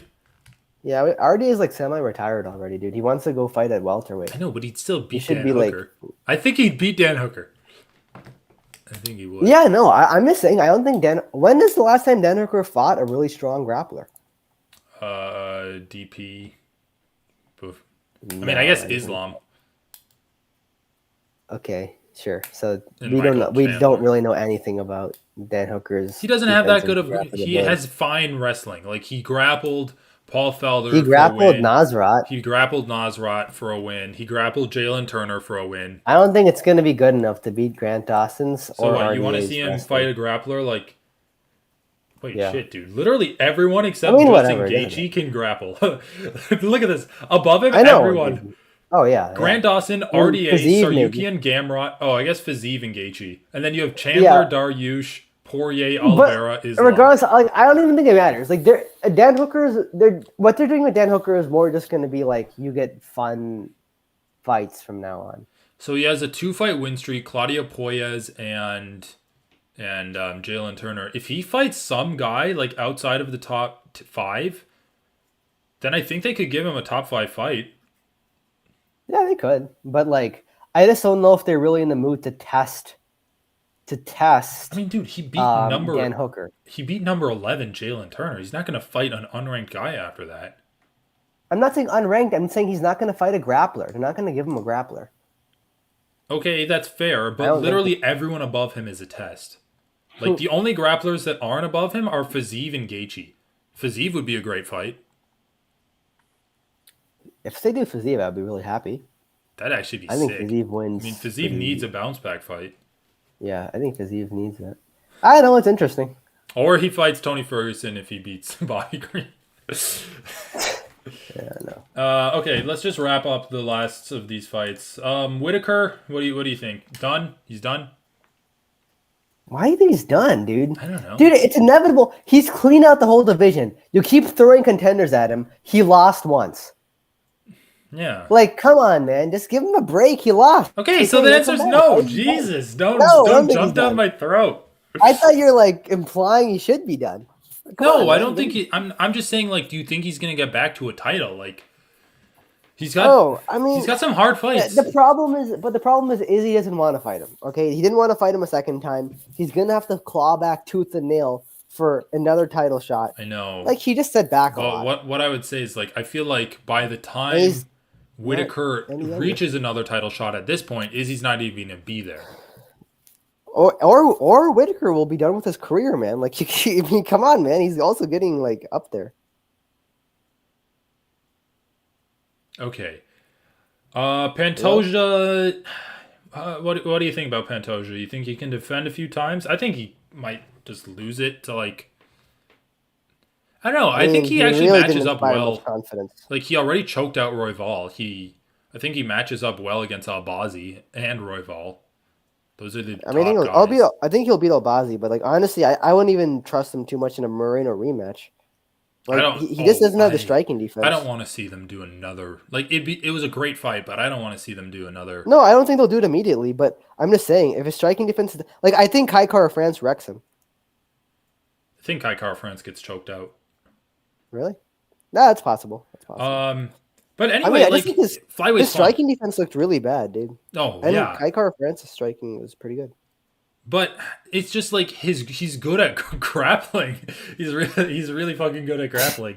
I mean, it's gonna be like the classic, like old school, like one-dimensional wrestler. I think Is that he's what you're saying? got a title defense in him. I think his chin can hold for that, and then maybe it'll get cracked or he'll get choked out. That's fair.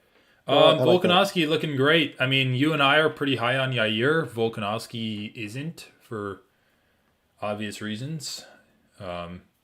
Just doesn't think he's as good as him. I didn't really listen to his post fight interview. I mean, he is interested in the lightweight belt again. I do think it's really interesting, man. I do want to see him try one more time for the lightweight belt because these featherweight defenses are just looking Easy. like you're just slicing through these guys like They're butter. looking man. easy. They're looking too easy. He's Yeah. had it's looked like 3 easy fights in a row for him at featherweight. I know. mean, I think Ilya's going to cause him some problems. Ilya's going to be harder, sure. Or but take him. after Ilya.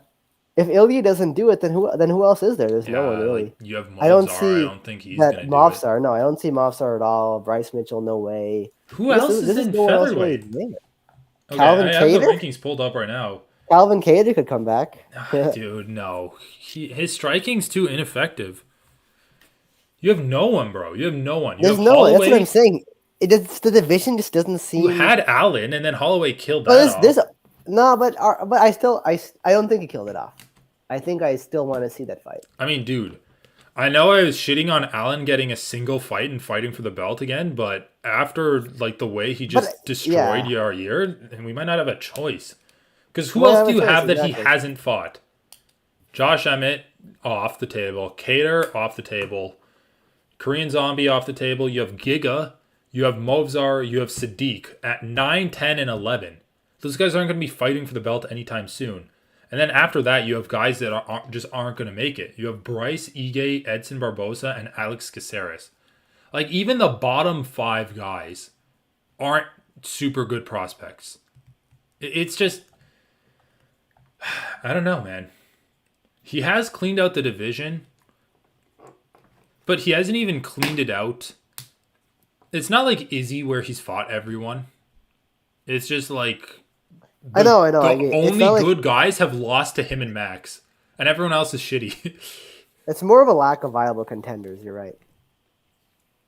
I mean, Ilya is a breath of fresh air, and Ilya's it. Like, I hope I'm excited for Ilya. I'm still excited for the Ilya fight.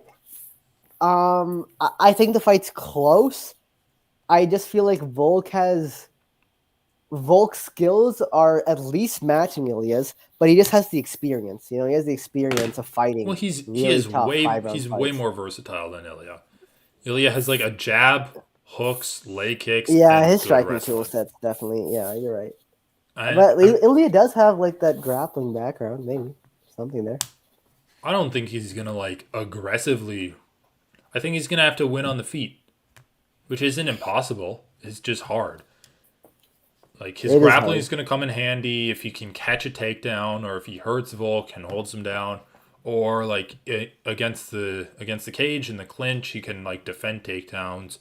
But I don't think his A game should be grapple Volkanovski, because that hasn't been his A game in any of his featherweight fights. He'll get on top of you if he hurts you, but like didn't he grapple the Tasmanian Devil? That's his debut. In his like first fight. Yeah, I guess so. I mean, his striking has improved so much, dude. Featherweight is Volkanovski, man. I love Volkanovski. He's just such a. I just fighting like that so style of like, I'm gonna be really well rounded, and I'm gonna just shut down my opponent and attack all their weaknesses. Like the strategy and the tactical formulations, man. I know the strategic element of Volkanovski, dude. I love it. Well, when you're good at everything, it's not hard to like exploit your opponent's weakness. Exactly. It's just like, holy And shit. it's so hard to be good at everything. It's so hard to be good at everything. Look at what Volkanovski's been able to do now. We seriously Just need training. Aljamain Sterling to move up because that's the only thing That's an gonna interesting happen. fight. That's a really interesting fight. Yeah, no, it's tough. I mean, the problem is that Aljo moving up doesn't work well, but Volkanovski also wants to move up. Yeah, but I don't know. I've never heard him say he wants to stay at. I've heard people talk about him moving to lightweight permanently, but I've never heard him say he wants to move. No, to lightweight not permanently, but I do think it's going to be hard for him to bounce back and forth. I think that's a tough ask. Okay, so just especially because Volkanovski specifically, I do think needs to put on like some unnecessary I and don't think he's unuseful going weight. to. He specifically said, I put on weight. I put on a good amount of weight, and then I wasn't feeling great in camp, so we got rid of the weight until he was feeling perfect, and that's when he weighed in. He said multiple times that he weighed in at like 180 at lightweight, and the biggest lightweights are like 189. Like that's not a significant it's 9 pounds, but I wouldn't say that's crazy as a difference in fighters. I've told you, man, I don't trust these numbers. Dude, fighters just say whatever. Like DC used to DC's explicitly said, like he used to say he's gonna weigh more than what people think. Like against Stipe, he like exaggerated how much he's gonna weigh. It's like people just say shit. Yeah, but post just fight to fucking what? Post fight? Yeah, sure. Post fight. Okay, fine. So what do you think he weighs then? What do you think he weighed in at when he fought Islam? I have no clue. How do you know? I mean, this is like I have to just look at him on screen and predict how much he weighs. He looked the same. Did he look bigger? He literally looked the same to me as a featherweight. Yeah, exactly. Same with me. He looked visually the same, and he even said that he didn't put on that much weight to fight Islam. So then you should agree. Visually to me, Islam looked so much bigger than Volkanovski. Like it was crazy. I thought he was not only was his frame way bigger, like his standing way taller than him. Islam looked thick to me. Like, and Volkanovski also looked thick, but not. It's not the same. To me, Islam looked like he had a lot of weight on. It looked to me like Islam had a lot of weight on Volkanovski. I mean, okay, but that's not even what we're talking about right now. We're talking about Volk changing his weight from 45 to 55. Okay, no, James, I'm saying that Volkanovski probably didn't change his weight that much for 55. Yeah, and that's what he said. He was unsuccessful. But he said that he chose that weight because that's what he was performing at optimally. Okay, but the fact of the matter is he was unsuccessful. And yeah. Do you think that he's going to perform suboptimally in his opinion just because he lost a fight that he thinks he won? I mean, first of all, I don't even think he really thinks he won that fight. Oh, dude, he definitely thinks he won. Literally every time he talks about it, he says, I think I won. You just watch interviews and you form these fucking opinions. Yes, because he's saying them. But he's selling a rematch, James. He's selling a rematch. Dude, I'm not operating under the assumption that he's like lying every time he talks. No, but I think we can look at the incentives in place for why he's saying what he's saying, and like assume that some of these incentives are outweighing what he really thinks. Dude, either he's way, incentivized to say the fight was really close, and you could say I won. He's incentivized to say that because he's trying to rematch Islam. Yes, yeah, that's fine, but like he doesn't say that. He always says I won that. Like I think I did enough. Yeah, exactly. That's pretty much what I'm saying. It's selling a rematch.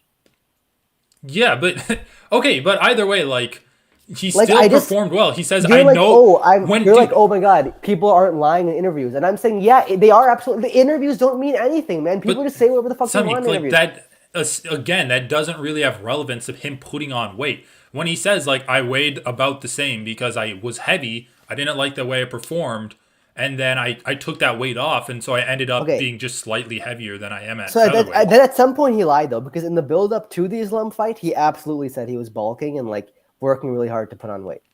Right. Yeah, I agree. So he did lie at some point. But then when he also is saying like, oh But yeah, then can we like we don't really know when he's lying and when he's I saying know, the but truth? we can. I think Like, it's looking at reasonable this to all? assume that he went in at a weight that he felt optimal, right?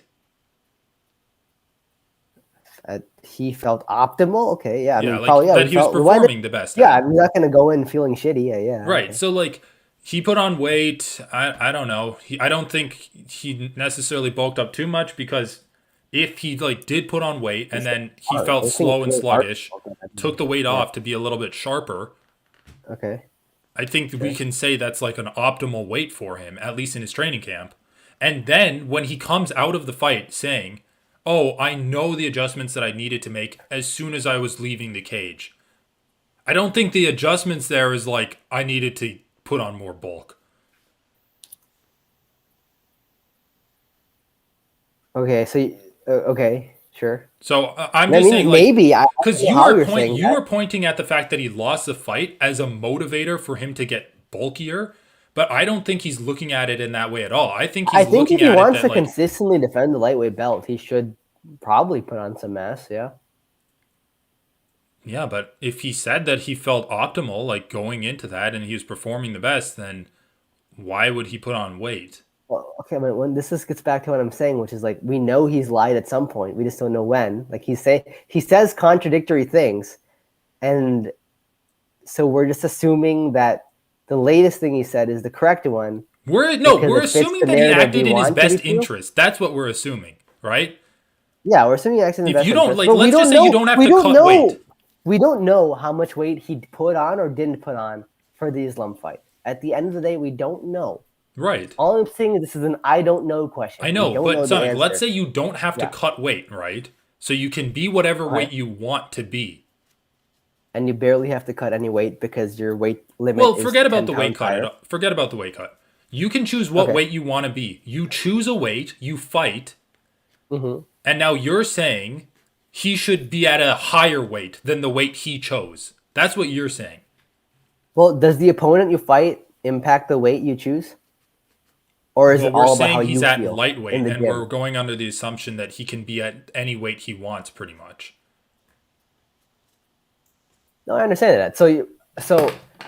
But what I'm saying is that sometimes being at a weight that you feel slightly different at or slightly suboptimal at Yeah. may still be worth it because you're fighting an opponent where the weight that the new weight you're choosing is more effective.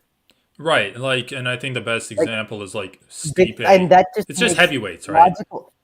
It just makes logical sense because Volkanovski is a natural 45er. He's fought at 45 for almost all of his career. That's where he's been most successful. So of course, when he gains weight to try to fight a 55er, he's like, "Wow, I feel slow. I feel sluggish," because he's putting on weight that's unnecessary and not what he normally fights at.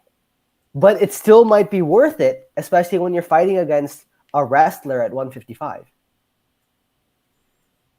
The disadvantage to guess, your like, opponent might be greater than the disadvantage to yourself. You're making a calculation in weight. that point, but Yeah, you are. I mean, I don't really see where. Is it surprising to you that Volkanovski said, "I felt slow and sluggish after gaining weight"? Like, of course No, not, right? Because he not really. fights exactly because he fights at 45 and has been successful at 45 for most of his career, and so of course that's what he feels best at. That's his optimal weight class. But I guess like the trade off would be like the little bit of advantage you get in, let's just say, wrestling and power through putting Yeah. on muscle versus like your Yeah. speed disadvantage. Like, is that a trade off that he's willing to make? I don't think so. You don't know. I don't know. I don't know how much speed he's losing. I don't think know how much especially power that he's doesn't gaining. make sense I don't know how considering much how of a the better Islam grappler fight he is. went, where he had better cardio than Islam, and he was able to like stuff a lot of his wrestling and cancel it out. It just depends on how much speed you can maintain. And how Right, much and conditioning you can maintain. he made that Well, decision already. That trade-off, we can't just talk about this trade-off in the abstract. It's like we have to think about how much speed he's losing and how much cardio He already he's losing. I guess opportunity this is my point. He already made that trade-off discussion that we're talking about. He made the decision on the trade-off between power and speed, let's just call it. He already chose that. What did we see in that Islam fight that would make you think that he wants to get less speed and more power? I don't know. Islam got some takedowns. Okay. I mean, Like, if you think I don't even know. if you think like, that's gonna be a big factor, I mean, of course. I think the wrestling is going to be a bigger factor in the second he fight. defended a lot of I do Islam's think the grappling. wrestling's- Like he looked he pretty did. good in the grappling, dude. Of course he did, but I still think it's going to be a bigger factor. He lost grappling exchanges because he made mistakes technically. Strength wouldn't have been done more to help I don't him think than you can speed. just. I don't think you can just say that as a watcher. Just like strength wouldn't make a difference. Like, I don't know. Maybe you could have. He said that he was already like I don't know, dude. Like he said he was already stronger than I Islam. don't care what he said. I don't care what he said. Like, this is just such a crazy. He like, looked strong I in the don't clinch. Like I care don't think he needs what more he strength. said. Okay, I'm glad you have this opinion. I guess Like, it's just like this he already opinion made is this decision. obviously We're completely saying new that there's this opinion. tenuous relationship between like getting taken down a few times where he stuffed them immediately and got back up most of the time will cause Your him to narrative of this like fight has changed perform so much since it subpar. happened, too. Your narrative of this fight has changed so much since this happened too. Because it used to be like, oh, they weigh in at the same amount. I'm treating them as the same weight, and so then Islam won. So Islam's the pound for pound champ, and now you're like, oh no, Volkanovski didn't put on anyway. It was like They weighed in at the same weight. I still think that even if Islam outweighs him, like he's a better fighter than him. But I'm not I even wouldn't saying say he's Islam's better. number one pound for pound because Volk's resume is just better. That's what dude. You were literally saying like Drew Dober is the same. Yeah, as and then Brian we had the Ortega. conversation and you changed my mind. Like, good. Islam does have a really good resume though. Not yet. I mean, he beat the number 2 and then the number 1 pound Charles for pound Oliveira is guy a good back one. for back or back to back. That's true. And The if last he- two fights have been really good. And if The he last has two have been to really if he good. has to fight them again, like I don't know what. I mean, yeah, Oliveira's he ranked could right now. easily he could definitely beat Oliveira again, especially like I think he man, beats I think Volk he's again, I too. think Oliveira is like he should just like farm Oliveira for legacy. Legacy Just farm. bouncing back and forth between top 5 guys and himself. Honestly, he could just farm Gaethje and on Oliveira for legacy Dude, fights. Like go At the end of the day, though, I just don't buy the narrative that Volk needs to bulk up or that he's even going. I think he cuts a lot of weight for 45 because he looked way stronger than Yair in there. Even though he's not super muscular, he has an insanely wide back. I think he does have a wide back. I think he cuts a lot of weight, and then I think he's just not going to cut that much for 55. It just, me, when I imagine Volkanovski compared to like Brian Ortega or Calvin Kattar, who also looked pretty muscled to me, like Calvin Kattar especially, it's really like I guess I'm just not a They're good all judge just like of size slim and trim off of guys. or like weight off of visuals. Yeah, but they're so much taller than him, dude. They look way taller. They're way Yeah, taller. but they're than so him to me. much Maybe it's skinnier. like- They're so much skinnier. Like Volkanovski's. But Volkanovski doesn't seem like his arms aren't that skinny. It's that all in his torso. big. It's all Yeah, in his his torso torso is pretty and thick. his legs. He has pretty. Like, Yeah, his legs. muscular You're right. legs. You're right. His legs and torso are really. But bad. I don't know. Like if he's not cut. Okay, obviously, if he's not cutting weight. How did we even get on this track? So you're saying Volk will not bulk? No, I'm just saying. I think he fight can Islam. bounce Or back and probably forth. not. I don't think he's. Okay, you see, he can bounce back. And Yeah, that's what what I'm trying to say. Like, if he's not putting on weight to fight at 55 because he's already performing optimally at the weight he's at. That's like kind of just. Well, that's what Hamzat did. That's Hamzat's like, I can take a fight at 85 at any time, but I need time to cut down. Hamza was also fighting like a much lower level at 85. Like fighting the top guys at 155 without even matching their weight. Let me and just trying ask to you defend this. that belt consistently is. Who do you is think hard. weighed more in the cage tonight? Alexander Volkanovski or Yair? I mean, after we talked about how thick Volkanovski's torso and legs are, I'm kind of leaning Volkanovski. I think because it's Yair is Volkanovski really skinny. for sure. Like, Yeah. Yair looked very skinny in there. He looked out muscled and out strengthed, to be honest. Like, Volkanovski's right hand really hurt him bad. I mean, he also just has worse defense, so there's that. I just think he's a big featherweight. I really think, like, thinking about physically Volkanovski versus a lot of the featherweights, can you think of anyone that outmuscles him?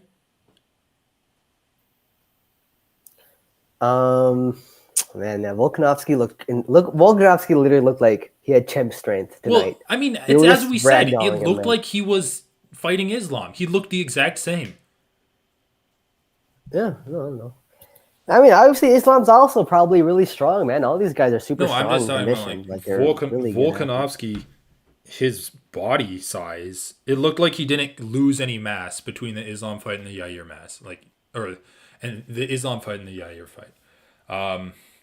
Anyway, the only point I'm trying to make is that I think if Volkanovski wants to fight at lightweight, he can, and he can go back to featherweight, and he doesn't need to give up the title to like try to bulk up.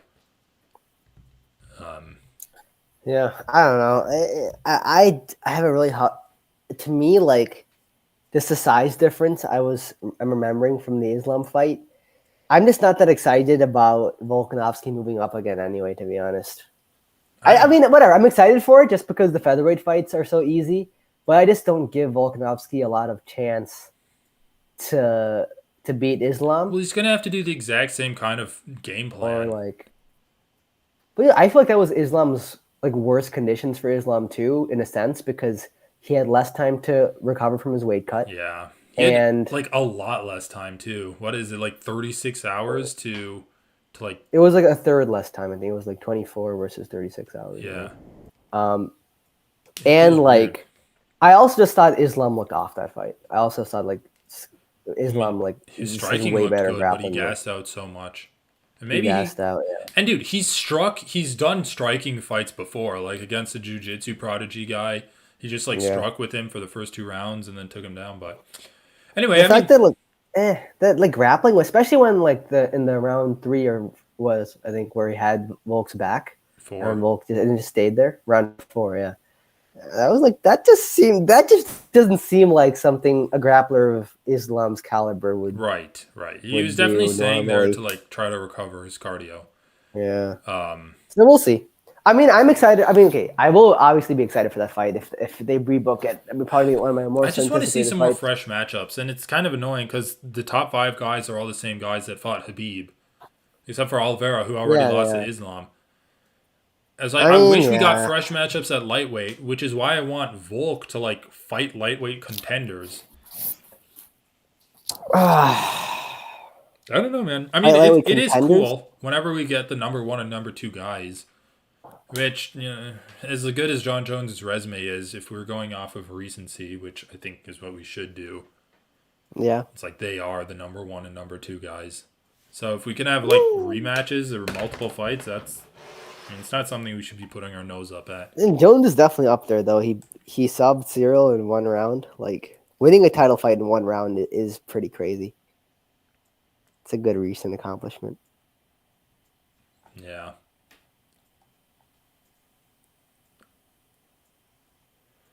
Oh, all right. Well, let's call it. I'll just clip some shit Let's off call and it. post it. Yeah, dude. MMA is pretty cool. I mean, I'd say right now. Okay, real quick. What's your most anticipated fight of the fights that are booked right now? Of the fights that are booked right now, dude, maybe even, I think it's Umar versus Sandhagen. Yeah, dude. I feel like it's clearly that one. That's like my clear number one fight I'm most looking It's forward just to gonna right be now. so I'm so good. It's excited gonna be for it. so high It's level. gonna be so good. It's such a high level. They're both so well rounded, and like Umar, I also just think is the face of bantamweight once he gets once he gets to the title shot. But also like fucking Corey Sandhagen's my favorite bantamweight, and I love him, and he's so fucking good, dude. I'm just like so excited for Oh, that dude, fight. one last thing before we go. Like, 2 out of the 3 Mexican champions lost their belts tonight, and Oof, that's and true. we have Valentina And Shevchenko we got a going after new. Alexa Grasso, your little girlfriend. She's gonna lose probably. I think Grasso. Grasso can get her done again. Really? I thought she was winning, but I wasn't watching that closely, and apparently she was like losing the rounds. But that's just kind of funny. Like, Mexican MMA had kind of a brief renaissance, ending with Irene Aldana, the end started with Irene Aldana getting just her ass handed to her by Nunes. Did you watch that fight, by the way? Which one? Nunes versus Oh yeah, I Aldana. did. Yeah. It's embarrassing. That was fun. This is satisfying to watch. Oh, and then the last thing I'll say is like I am kind of looking forward to Shavkat versus Gastelum just because I think it's like a showcase fight for Shavkat, and then they're gonna give him the title shot afterwards, maybe. But I guess, dude, what the fuck is Okay, this is an entirely different conversation for a different day. But what is happening at welterweight? Leon Edwards fighting Kamaru Usman in like March, and then just Colby like, oh yeah, I'm fighting next, and everyone's like, no. And then Dana's like, yes. And then they just haven't It's still booked not the fight. announced yet. Dude, Bilal Colby's needs to gonna win. fight. And then Shavkat. Hamza's still technically in the division. I actually don't mind that Shavkat has to go through one more guy because I really feel like he could use a fight to learn how to be more defensively sound. Oh, I Just think for it's his going own to be a development. showcase against Gastelum. Oh yeah, it is. I think it's like a great fight for Shavkat's development. How old is Shavkat? Like he has time, right? Yeah, he's still in his 20s. 28. Yeah, like there's no rush. Get one more fight, like hone your skills a little bit better, and you'll come out and get the, I get the think it's title. going to be great. I think it's going to be fun to just watch Gastelum get his ass beaten. Also, like, can we book Hamza to fight? Fuck, please, Dana, please. I think they're waiting for Ikram to fight Paulo, and then they're just going to have Hamza fight Ikram. Which would be stupid, but for some reason I think it's going to happen. Such a convoluted. I thought Hamza's going to fight Paulo for a while. Whatever. All right, I'm heading out. It's pissing me off. Watch Dricus knock out Izzy. Let's. I mean, he's proving me wrong. I've doubted Dricus so much. I feel bad. Like sometimes I like just support a guy right from the beginning and it just works out. And then I just been the opposite. Dude, for I've gone back and forth on him the whole time. I've gone back and forth on Dricus. I thought he would like win his debut, beat Tavares, lose to Till, beat Brunson, lose to Whitaker. He's like, I thought he would just beat won Till, everything. but I thought he would lose to Tavares. I thought he would lose to Brunson. I thought he would lose to thought he'd Whitaker. lose to Trevin Giles. Yeah, dude. Trevin Dricus Giles is is when I was literally like, the fuck, little yeah. engine that could. Yeah. All right, man. Let's call it. This has been a long Good on stream. him. All right. All right. Yeah. See ya.